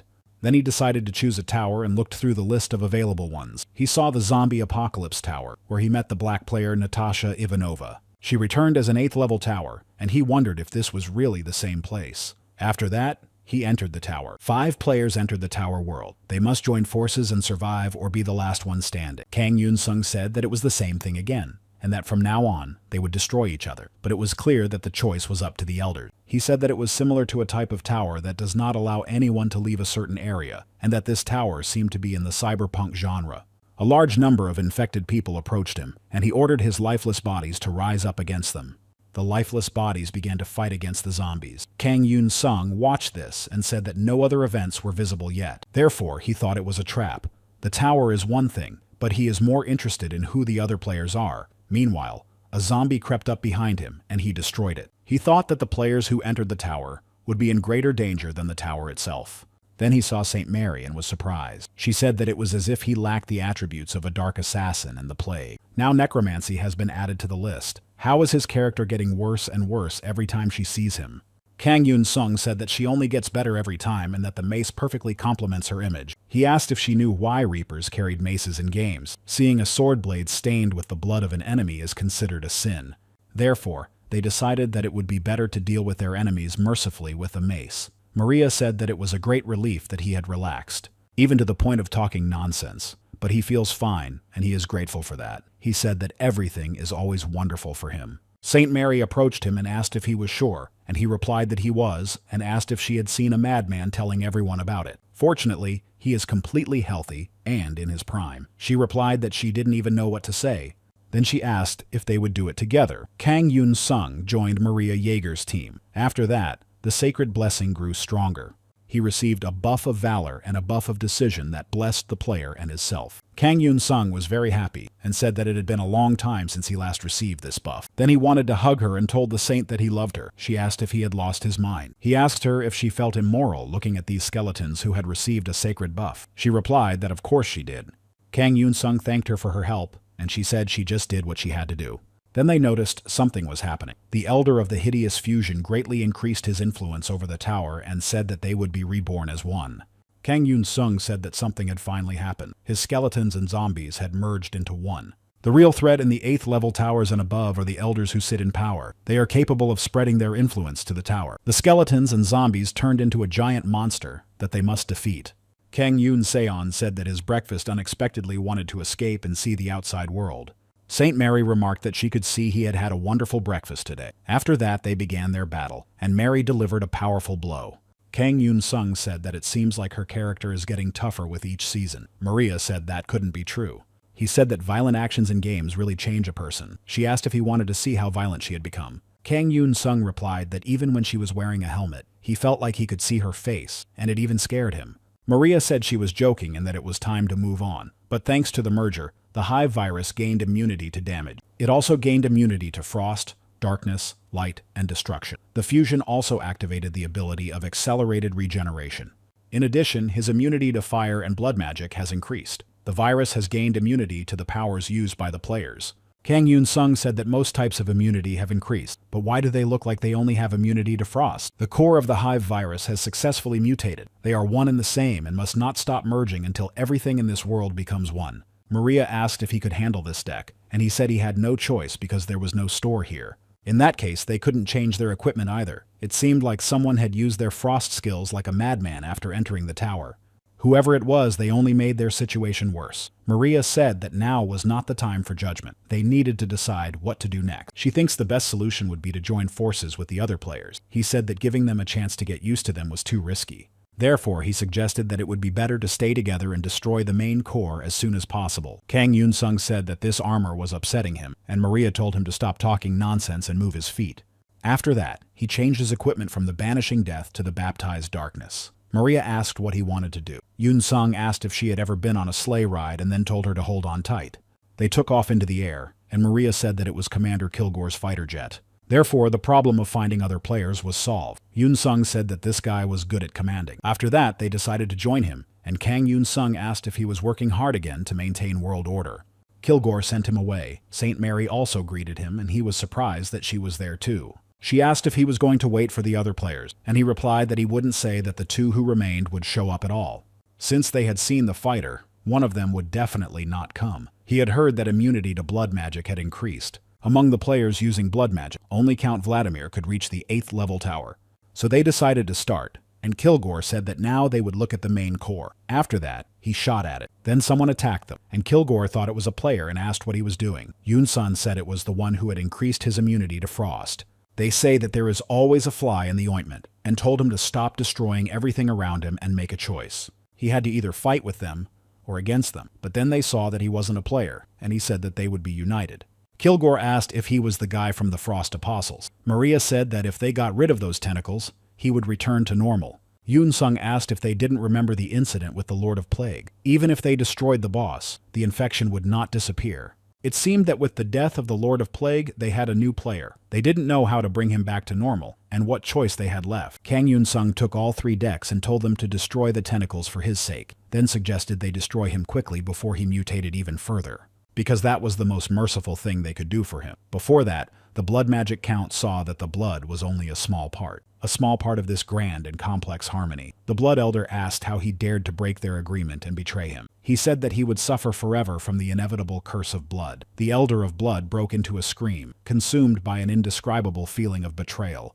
The Elder of the Disgusting Fusion blessed the player Vladimir Graf with fusion if he accepted him as part of himself.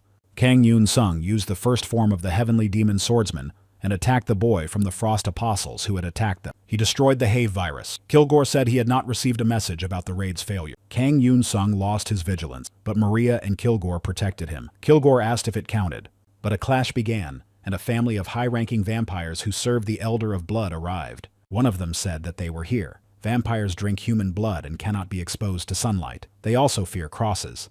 They dislike garlic and onions and cannot cross rivers. They are considered a race and are bound by rules that cannot be broken. Yunsung said that they had the wrong address. There were no players from his family in their team. The vampire said that unfortunately, they had come to the right place. The players thought they wanted to compete with them, but the faction's actions were limited by the tower level. Kang Yunsung asked if they were sure that a faction like theirs would attack players in the 8th tower. The vampire said not to misunderstand them. They did not want to compete with them. On the contrary, they wanted to join them. Yunsung asked what they should do for them in return for their help. Did they really have to expel the Count and mend relations with him? The vampire replied that no, because Vladimir had broken the agreement he had made with their elder. He had become a follower of the elder of the disgusting merger, so they asked the King of Heroes to add them to the team for revenge. The Blood Elder offered them a temporary bilateral contract. Maria said that he should not agree. Otherwise, he would be drawn into a battle between the elders. He asked what they would do if he refused. The vampire replied that in that case they would find another player as strong as the King of Heroes and offer him the same deal. In his opinion, the only player who could match him in strength was Georg Billmeyer. Therefore, Kang Yunsung asked what they could offer him. The vampire said that according to the Blood Unity Agreement, anything allowed by the rules of the game was possible. Yunsung agreed, and the vampire said that, as he had expected, it was a pleasure to deal with. Maria asked him not to make any hasty decision, but he assured her that everything would be fine and said that people like them live by the rules and would not try to deceive him. There was no reason to refuse such an offer. The vampire said that there was a way to become a vampire. Then Kang Yunsung found himself in a different place and was offered to drink blood and accept a blood unity contract. He drank the blood and signed a new contract with the Blood Elder and received the blessing of a perfect vampire's body. He also received a bloody scent and a temporary deck of Blood Prince cards. He was surprised to find a mythical card among them. There were also 2 legendary cards and 3 heroic cards. He believes that these are worthy skills for a King of Heroes, and he is quite good at making deals. Then he was asked if he liked it, and he was called a child with 1,002 faces and 1,002 skill. He said that regardless of the level of awakening, the rewards would always be insufficient. Then he turned around and thought about what rewards are given for the second awakening. The vampire said he would leave his elimination to him. Kang Yunsung left to deal with Count Vladimir. The Count said that it turned out they had been here all along. Yunsung told him that they had also been waiting for him. Then he said that he was very curious to know how good a deal they had offered him that he had decided to join them. Count Vladimir said that news spreads very quickly, and of course his offer was quite attractive. But he understood and realized everything himself. In a situation where everyone is united, there can be no exceptions. Kang Yunsung told him to stop talking nonsense and to tell that to the worms he would meet in his coffin. Vladimir said that he could only pity him for his stupidity, and that it was a pity that he could not understand this beauty filled with order and harmony. Yunsung asked how he was supposed to understand what a madman considered wonderful, and then struck him with his sword. Vladimir said that he was who he was, and that he shouldn't worry about it. He would show him everything once they returned to reality. Kang Yunsung asked why they should meet and said he didn't want to. Then they received a notification that the player Vladimir had failed the task. Kilgore asked if the guy had just lost it and what he was thinking. Yunsung thought it counted, but he was worried about what he was up to. The raid ended and everyone returned to reality. Park Tae-sik called him. Kang Yunsung asked what had happened and asked if he had seen the latest news, and if not, to turn on the TV and watch. On the news, he saw what the Kremlin in Moscow looked like now. The person responsible for this biochemical terror was Count Vladimir, a hero of Russia. Kang Yunsung remembered that he had told him that everything would be revealed when they returned to reality. The Russian government allowed the players to enter the country. The king, the hero, the swordmaster, and the saint were given permission to stop the terrorist act. Yunsung asked Park Tae-sik, who was next to him. He said she was the gatekeeper from Kipo. She was there because it was a special case. Then Yunsung asked if they were going to fly there by plane or something similar, and if so, why they didn't ask the other heroes for help. After all, they had recently mentioned his saint and swordmaster. It would be easier if they called that old military man or Lady Fox. Park Tae-sik said that if he was talking about the American General Kilgore and the head of Kipo, Lily, they had been denied entry, for security reasons. Yunsung said that then there was no need to worry too much. What they would face was the craziest elder. He wants to unite everyone into one, but how is he going to do that if everyone continues to fight each other, even when the Earth comes to an end? Their capital is being destroyed, and they are running around here to get a portion of food. He used the Blood Prince's deck and activated the synergy of sanguinomancy. He said that the moon is indeed beautiful tonight. Park Tae-sik said that it is only noon. Yunsung noted that it was already 6 in the evening in Moscow. Then the girl reported that the gates to Moscow had been opened. After that, he passed through the gate where St. Maria Jaeger was already waiting for him. He said that the moon was beautiful today and asked her what she thought about it. Saint Maria was delighted to see him. By saying that the moon was beautiful, he wanted to hint in a more poetic way that he liked her. But Maria did not understand and said that it was not yet so dark. He said that she would not understand because their cultures were too different, and he wondered if Red would understand if he said something similar to him, and then asked if the swordmaster had arrived yet. The man replied that China had refused to participate. Yunsung said that was not surprising. This happened just as a wonderful opportunity to become a true hero arose. Kang Yunsung took the loudspeaker and asked if he could be heard, and said that the problem solver had arrived. The people rejoiced that they were saved. The king, the heroes, and the saint fought together to stop the monster from advancing. They must not let it reach the heart of their country. Saint Mary suggested that they all attack him at the same time and not give up. Then she gave everyone her buff. Kang Yunsung said that now he also had a buff and it was time to start. After that, they all launched their attack. He thought that he wouldn't even have to use his skills against these monsters. Yunsung could control blood thanks to the blessing of the perfect vampire's body. He saw some of those who were fighting the monster join forces with him and say that they would become one. Kang Yunsung didn't understand what was happening and only thought about what could happen. If he destroyed the count, there would be a coup d'etat. But they were no longer the people they had been before they became heroes. After that, he shouted the word count and attacked them. The monster injured his leg. He couldn't move and saw other monsters approaching him. So he activated his Kingdom of Spikes skill and destroyed all the monsters approaching him. St. Mary Jaeger saw bats flying around him. Kang Yunsung ordered them to destroy the monsters. Then St. Mary struck the monsters and destroyed them. Then came to Kang Yunsung. He asked her how she knew he was done. He said they had to run to catch the traitor. Maria asked him to wait for her. The shadow monster swallowed all the people who had joined forces with the monster. People began to shout that they should follow the heroes and they would protect the country from the monsters. Kang Yunsung thought that the count was no longer the man he once knew and remembered the words of the elder jester. He said that one could be either a hero or a villain, and that it was up to him to decide which he would become, and he wondered if it was really that easy to go from hero to villain. If the world found out about this, would people continue to believe in heroes? Kang Yunsung told Maria that he thought they had arrived. It seemed that Count Vladimir had prepared very well for the final battle. The elder asked them to come in and join them.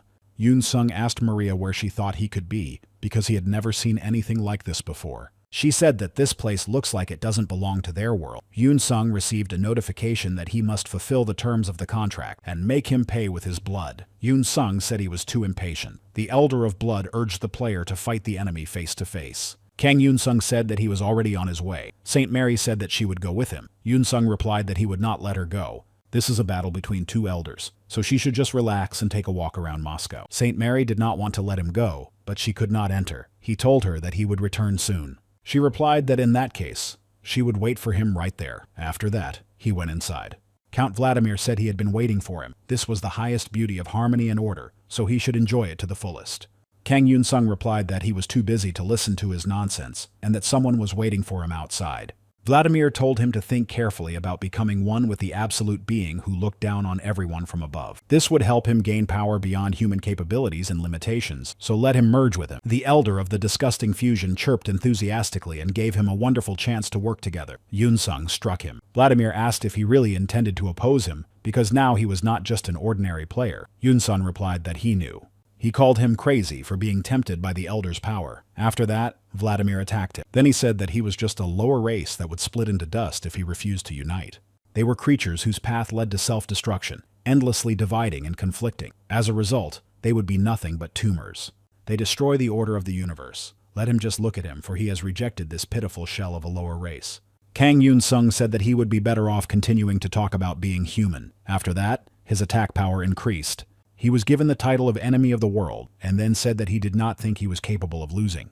His attack power increased by 9,999%. Some of the elders trembled with fear. Kang Yunsung delivered a powerful blow, but Vladimir asked if he really thought he would lose like those tumors that were disrupting the world order. Yunsung asked what he was going to do if he wasn't going to give up. Vladimir laughed. After that, the elder of the disgusting merger activated his full power. Kang Yunsung said that he was finally getting serious. Yunsung received a warning that the world boss, the elder of the disgusting fusion, had arrived. He laughed and wondered what kind of devilry this was. The elder of anonymity said that they couldn't keep such a wonderful spectacle to themselves and started a live broadcast for the whole world. Maria saw this and asked the elder of blood to remove the barrier, but he protested against Maria's interference. The Elder of Games also demanded a one-on-one battle, so he accepted the conditions and created an arena. Maria realized that this would be a battle between the elders. The battle began in the arena, and the Elder of the Hideous Fusion said that nothing in this world could exist in harmony on its own. Kang Yunsung asked if this was really true, then said that he couldn't show something like this for free. The Elder said that everything is one and exists for the good of one, so let it also become one. Yunsung asked what kind of cheap tricks these were. And now it looks more like a gang fight. The Elder's followers attacked him, and he destroyed them. Then he said that he probably wouldn't be having dinner tonight. He noticed that there was no end to these monsters. There were too many of them, and they were hardly all players. So he thought they were from the Elder's world. All these creatures begged him to merge with them to become one. The audience noticed that there were too many monsters and wondered what would happen if the Hero King lost. Kang Yunsung said that in the end, he would just have to do it. Then he used the Baskerville estate. The dogs that appeared as a result of using the ability attacked and began to destroy the monsters. Kang Yunsung was surprised by the power of the Assassin Elder. He said that this should help him deal with the crowd. Then he asked the Elder why he didn't go one-on-one with this low-class man. The Elder said that no matter how strong he was, he would not be able to stand against those who were constantly evolving. As a result of the union, the Elder of the Disgusting Fusion gained resistance to various types of damage and said that they would merge and adapt endlessly. Kang Yunsung said that in that case, he would also simply need to evolve and then cast an effect on the nanovirus that adapts to blades. The Elder asked how a lower race dared to do such a thing. Kang Yunsung remarked that he talks too much and has a very useless face. Then he wondered if the broadcast was still on and said that it was only March and the Elder had already left and the world was quite peaceful. Perhaps they disagree with this. He thinks that many people would like to say that the Earth will stand calmly even without a king of heroes. But can they defeat this monster on their own and clear the new 16th level tower? And will they be able to defeat the new seasonal boss? But everyone will just say that he somehow managed to defeat him. But how many victims will there be? And how many players will sacrifice themselves for the sake of a successful raid? The Elder said that he is a cancerous tumor in this world before the tumor of a dying star. And does he really think he can bring them to their knees? After that, Kang Yunsung attacked the monster and defeated it. The contract was fulfilled, and the Blood Elder laughed mercilessly and congratulated the player on his victory. Kang Yunsung received the essence of the Elder of the Disgusting Fusion and unlocked the essence slot. The essence has a healing effect during battle. Kang Yunsung said that this is a sign of a cheap game with a large number of slots. He learned from the description that the Elder's home planet, where harmony and order reigned, was destroyed by the human fleet. Only a single cell survived. It plunged into the boundless darkness of the universe and began its long journey. Kang Yunsung said that this was indeed the enemy of the world. Then he left, and St. Mary said that thank God he was unharmed, and noted that it was a wonderful idea to infect his weapon with the virus. Yunsung asked why she had stopped, and she asked what she had stopped doing. He explained that he thought she was so moved that she would rush at him with a big hug and kisses, or maybe he just imagined it. Maria asked if he was out of his mind, and he replied that he was perfectly fine. Then Ray-chan emerged from the portal. Kang Yunsung said that while he was fighting the swordmaster from the country bordering Russia, he didn't even show up, so why did he show up now? Ray-chan said that while watching his battle, he remembered their battle against the Elder of the Plague. Yunsung said that he had done well back then. He replied that it was true that then, as now, when he had opposed the Elders, he had been right from the start. He has all the qualities to be called the King of Heroes. Yunsung asked what he was talking about and said that he was scared and called the Saint for help. Ray-chan said that in the name of all the sacrifices and actions he had shown the world, he would give him his due. And as he said, if it weren't for the King of Heroes, it is unknown how many victims there would have been. During the raid on the Plague Elder, he left the Chinese Communist Party, which led to the disruption of its formation. Reporters asked if he had really abandoned his comrades and simply fled, and if he was aware of the incident when the Hero King had exposed him. Ray-chan said that this was indeed the case and that he was simply afraid. He was afraid of dying, so he just ran away. The King of Heroes was the one who jumped into the breach he had created and fought the Plague Elder with all his might. Therefore, he believes that the player Kang Yunsung deserves the title of Hero King. Even now, he thinks about it every night. If he had stayed then and not been scared, the real heroes who died in his place could have survived, or at least some of them. 10 heroes are a symbol of the world. They will protect it and remain a symbol of faith. At least, that's what everyone thought. But one hero succumbed to the temptation of the power of the disgusting fusion of the Elders and was infected as a result. Another, despite his responsibility, was frightened and fled. It turns out that it is very easy for those who are called heroes to turn into villains. And now the whole world will know about it. Ray-chan can remember only one event from his childhood in his blurred memories, connected with one moment. It was the moment when he picked up his first sword. He had been learning the art of sword fighting long before he became a player. And even long before he started school. That's why his whole life was completely devoted to it. He dreamed of becoming a hero. Finally, he became a player and decided that he had achieved his goal. But when they lost to the boss in the second season, and the world was about to be destroyed, a man appeared. The King of Heroes saved them all. He was his goal, and at the same time a friend whom he planned to surpass. But this dream turned out to be impossible, so he probably needs to wake up from these sweet dreams. Having achieved nothing, he learned that there were people who surpassed the heroes. They were hiding at the bottom of the ranking table. They were called the Power of the Depths. They possessed immense power but were not interested in the world or its salvation, despite the fact that dozens of heroes had been on the brink of collapse more than once. From that moment on, the title of hero lost its meaning. Consumed by his inner monster, he fell during the trial of the heavenly demon. And he only continued to hear disapproval from the guild members, as if the party would fall, even if left alone. They could not surpass the elders. Fearing for his life, he simply ran away, and the King of Heroes saved the world again, as always. But he hoped that he would not disgrace himself in the new season. He was offered to take these people with him, but he said that it was easier to hunt alone at the beginning. But they said that he was afraid and abandoned his comrades to the mercy of fate, and if they returned, they would have to change their guildmaster. Ray-chan thought at that moment that they wanted to destroy him. An unnamed member of the MSS Players Association went with him. All the people in the tower were killed, and this guy said to leave the destruction to the tower. Ray-chan thought to himself that he was a coward. The unnamed member of the association asked if he thought anything would change if he reported this to foreign media. Ray-chan said that the world had not changed, and the guy remarked that he had done the same thing anyway. Then Ray-chan said that only by admitting mistakes can they be corrected. He would correct them even if it destroyed him. He would still be satisfied. The young man told him to stop talking nonsense. He believed that the King of Swords had acted very rashly, but the party says that given his activity and loyalty, he will be given one last chance. Officially, the swordmaster did not abandon his comrades during the raid on the Plague Elder. He will be informed when the exact scenario is ready, and until then he is forbidden to leave his home. His communication with the press and the internet will be restricted, but he will remain in his place of rest. Ray Chang said that he was still curious to hear what he would say. How cowardly of him to abandon his subordinates to save himself and then dare to voluntarily become a hero.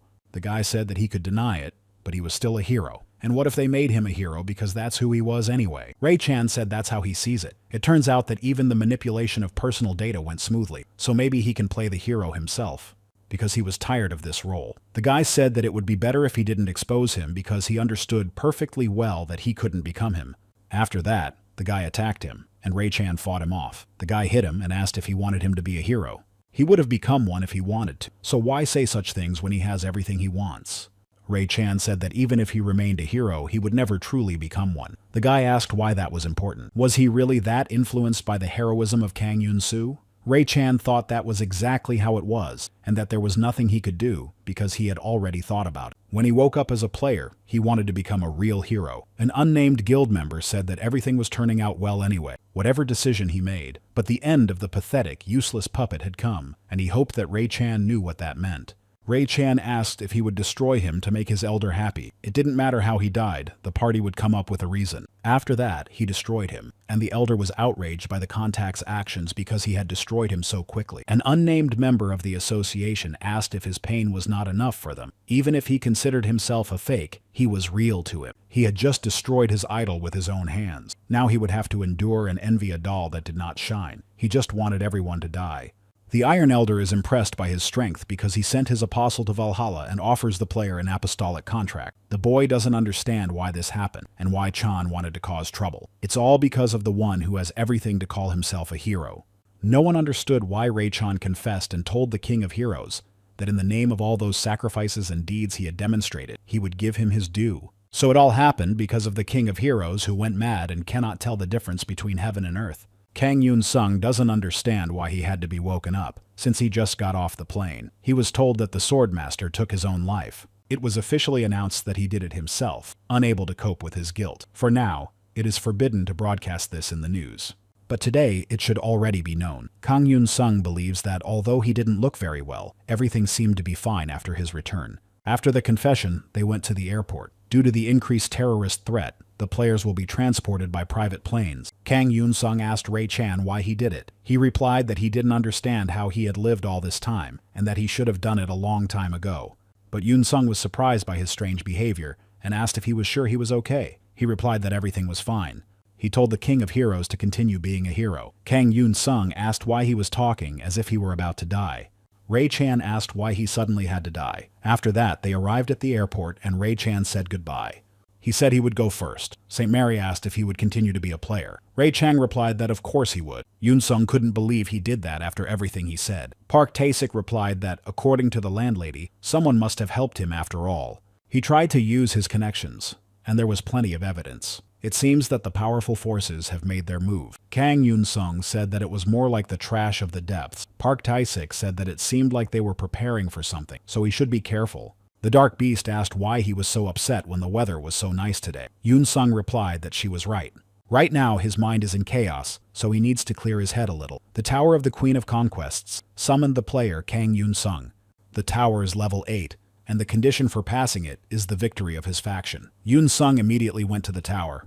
Kang Yunsung told Queen Seori that the most fun thing was watching someone else compete. But does he really have to just sit there and do nothing? He has even lost count of how many forts have been destroyed without him. The Queen of Conquest, Sultana Saria, asked him to be patient, as his time would soon come. So for now, he should just stay by her side as her trusted knight. Kang Yunsung said that there was irony in that. Specifically, he said it was ironic that a man was protecting the Queen of the Elves while she and her army were conquering the lands of humans. Saria asked if he regretted betraying his relatives. He replied that he did not, but that he had simply remembered something from the past. Then the queen wondered if this was really the end that their goddess wanted. Saria asked if he thought she had changed. Then she said that it was indeed so. She could not do this for the sake of her loved ones. The lands between humans and the desert elves were divided by a water channel, and people had always tried to cross it to attack them, but now it was their turn. Saria said that it looked like they had arrived, and that this was a place she trusted him completely. It was the last stronghold of humanity, an impregnable fortress.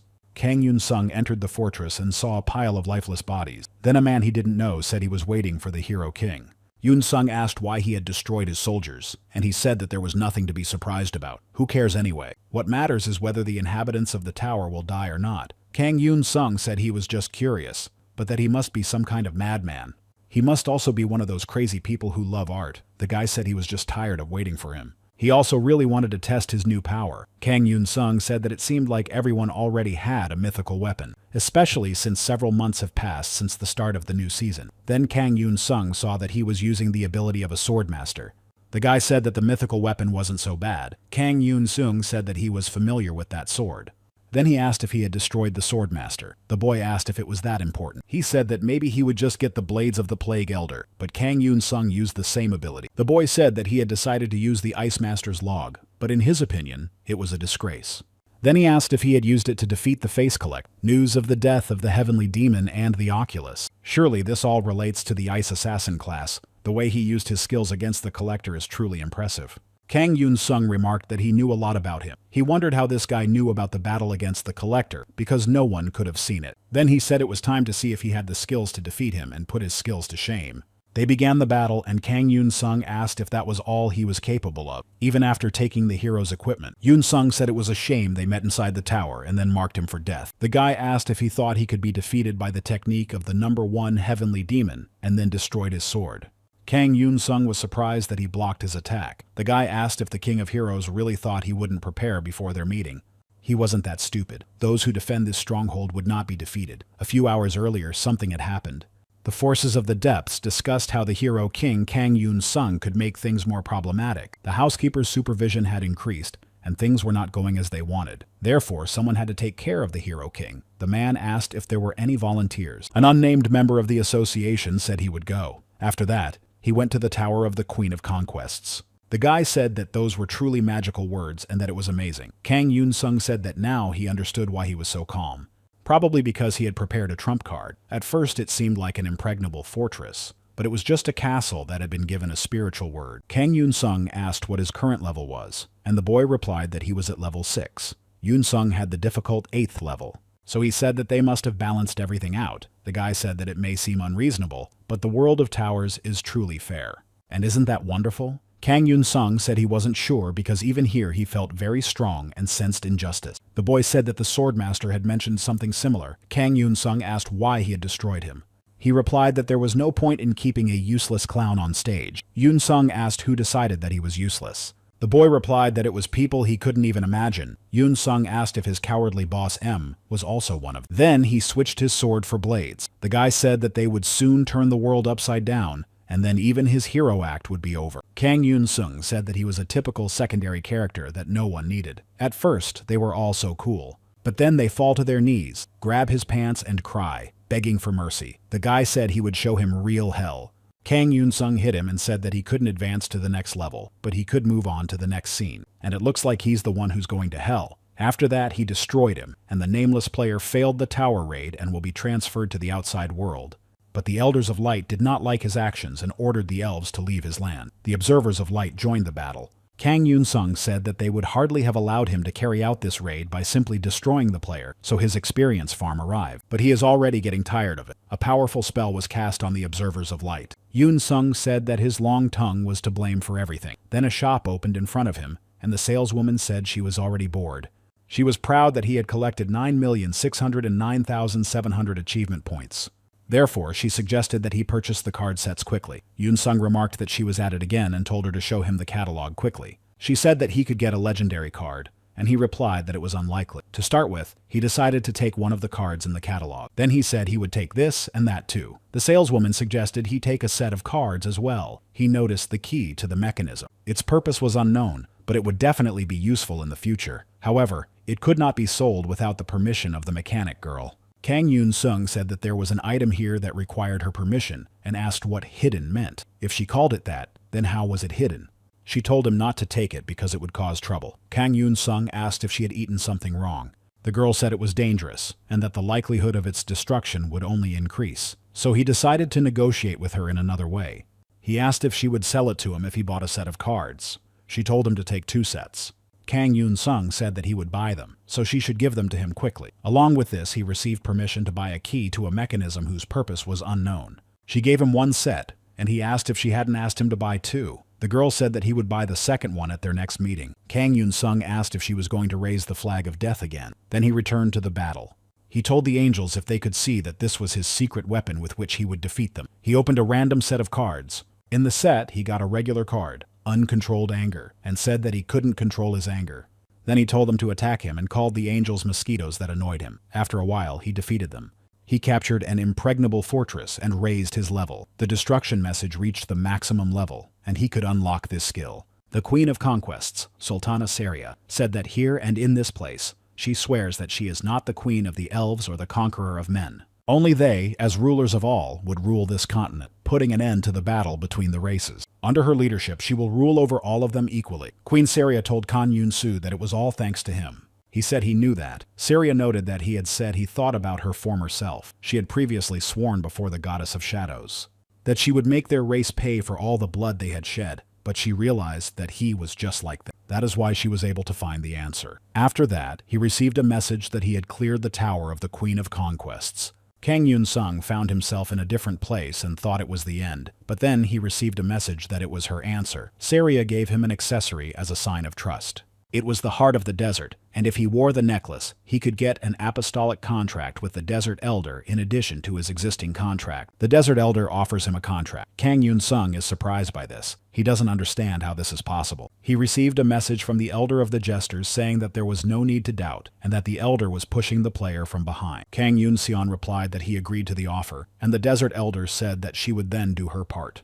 A new contract is signed, and the Desert Elder gives the player an awakening stone. The skill Destruction Notification is awakened, with the achievement of 1 million achievement points. Kang Yunsung couldn't believe that the princess had become an elder, but what was her sacrifice? The Eternal Emperor offered his world as a sacrifice, but he didn't care about that. Moreover, he has no intention of becoming an elder. Kang Yunsung asked the shadow monster what she was doing. She replied that she was writing comments because there were so many people in the world whom she was guiding onto the path of truth. Kang Yunsung was surprised that a cat was leaving comments. He then said that he needed to know what was happening in the world, so he asked her to clean up. Blackie said that many people need enlightenment. Then he saw that the 9th level tower had not been cleared. Yunsung said it was time to get back to work. Blackie asked if he was in pain, and he replied that he was not. But she still asks him not to rush and to rest a little. But he still enters the Demon King's tower with her. He received a cloak for camouflage. People were shouting that the demon army was advancing and that the children and elderly needed to be evacuated. These creatures had already advanced so far that they heard news of the fall of the Empire's border forts, but they had to protect the city.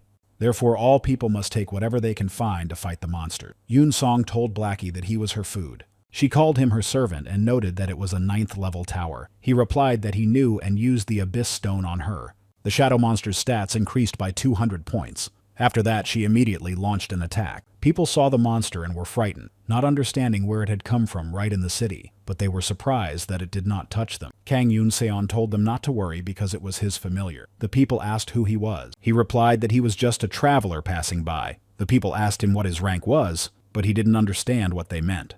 He asked if platinum would be acceptable. The man asked if he could learn his pseudonym, and Yunsung said he had just made it up. But it turns out it still exists. Then he said he didn't have time for this and went on the attack. He was very happy that he also got a little bit of it and then said that there should be some cool and sarcastic phrase here. After destroying the demons, Kang Yunsung said that he was too good, and the shadow monster asked if he had lost his mind. People also think he's incredible. He told the darkness that others also recognize his power and to just look at it. He dealt with them before reinforcements arrived. Then he noticed suspiciously familiar armor on the approaching warriors. Yunsung wondered where he had seen them before, then told the shadow monster that he would now show her what would happen next. The cavalry would approach him with gratitude. They would begin to question him about who he was, and he would respond with some nonsense and engage them in battle. For some reason, he always gets into fights with them as soon as he arrives in Isekai. The warrior said that he had outstanding skills. Moreover, he dealt with these monsters himself, so let them accept his gratitude. Such a great traveler must have some kind of pseudonym, one that is known throughout the continent. Yunsung thought for a moment and said that in middle school his nickname was Master of Dark Frost. But judging by their reaction, he realized that they didn't like it, and asked what was wrong with his pseudonym. The warrior asked if he really thought there was a person with that name among high-ranking travelers. Yunsung said that there probably wasn't. After that, he asked him to reveal his identity and state his goal. Yunsung told Blackie that he had said this would happen. She asked if he could just stop talking nonsense. The warrior thought that he must be a spy for the Demon King, the Dark Lord of Hellfire, because their names are similar. The warrior said he had heard of a magician in a cloak who roamed the Empire and called himself a traveler. Kang Yunsung said that he had said it was a cloak of disguise. The elder jester laughed and grabbed his stomach. The warrior realized that it was a disguise and said that the Demon King's spy had revealed himself. Yunsung asked why this was so, but then Alicia appeared.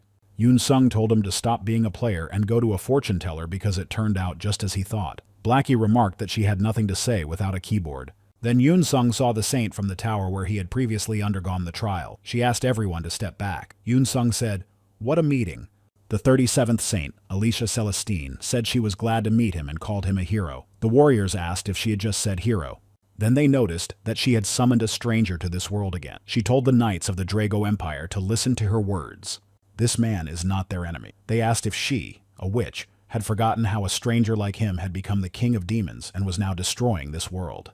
Her warriors asked how they dared to call a holy witch that and to watch their language. A warrior asked what else they could call a girl who had summoned the Demon King who was destroying the empire with her own hands. Alicia asked them to calm down. Yunsung said that, as he thought, all humans were stupid and very good at fighting each other. But from now on, anyone who says anything bad about the saint would lose their head. He understood that the Demon King was destroying the world. But what does the saint have to do with it? She said that it was because only saints could summon heroes from another world. And such a hero had broken his oath and become the Dark Lord of Hellfire, and it was all her fault. He said that this was not true, and that was why he told her not to take on too much responsibility, but now they must hurry. Alicia apologized and asked where, and he asked if she was really asking that question. Of course, to the Demon King. After that, they went to the Demon King, and one of the 4 guards of the Demon King's army told them to stop. She said her name was Baruka from the south, but Kang Yunsung defeated the 4th guard, the weakest Baruka. Then he captured the Black Gate, the fortress of the Demon King's army. After defeating the 3rd and 2nd guards, he captured the Black Fortress.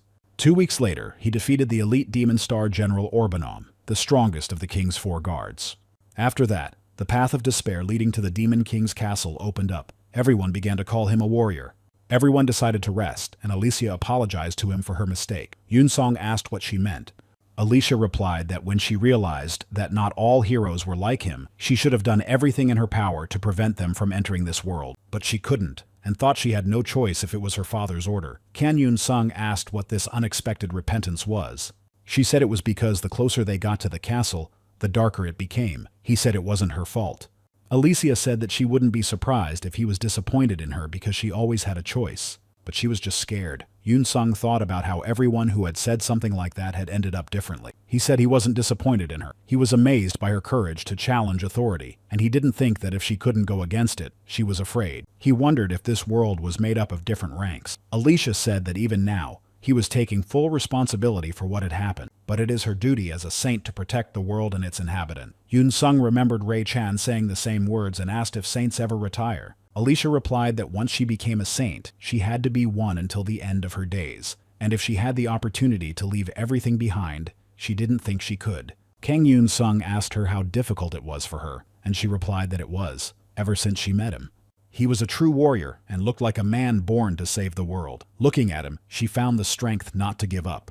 And she no longer intends to run away from danger. Kang Yunsung said he understood everything. After that, they went to the castle, and Kang Yunsung told the Demon King to come out. He went inside and saw a guy sitting on the throne. The guy asked if he was alone and who he was. How dare he address him? And is there really someone else who dared to challenge him, the Dark Lord of Hellfire? Kang Yunsung said that although his name sounded a little scary, he was just a child. Moreover, he was not sure if his disciple would recognize him. Then he showed him his face, and the boy realized that he was standing before the King of Heroes. Yunsung said that if he recognized him, the conversation would go faster. He felt uncomfortable with his appearance. The boy said he would give him a chance to explain himself. Yunsung asked if he had been taught at school not to sign any contracts with the Demon King's elder. He said he didn't believe what they said at school. Then Yunsung remarked that he had been seduced by the Demon King's elder, who had promised to rid him of this terrible and vile world. He agreed with that. The outside world was terrible. The boy asked what he knew about him to say such things. He replied that he knew nothing and wasn't interested. He had signed a contract with the elder of the Demon King of his own free will.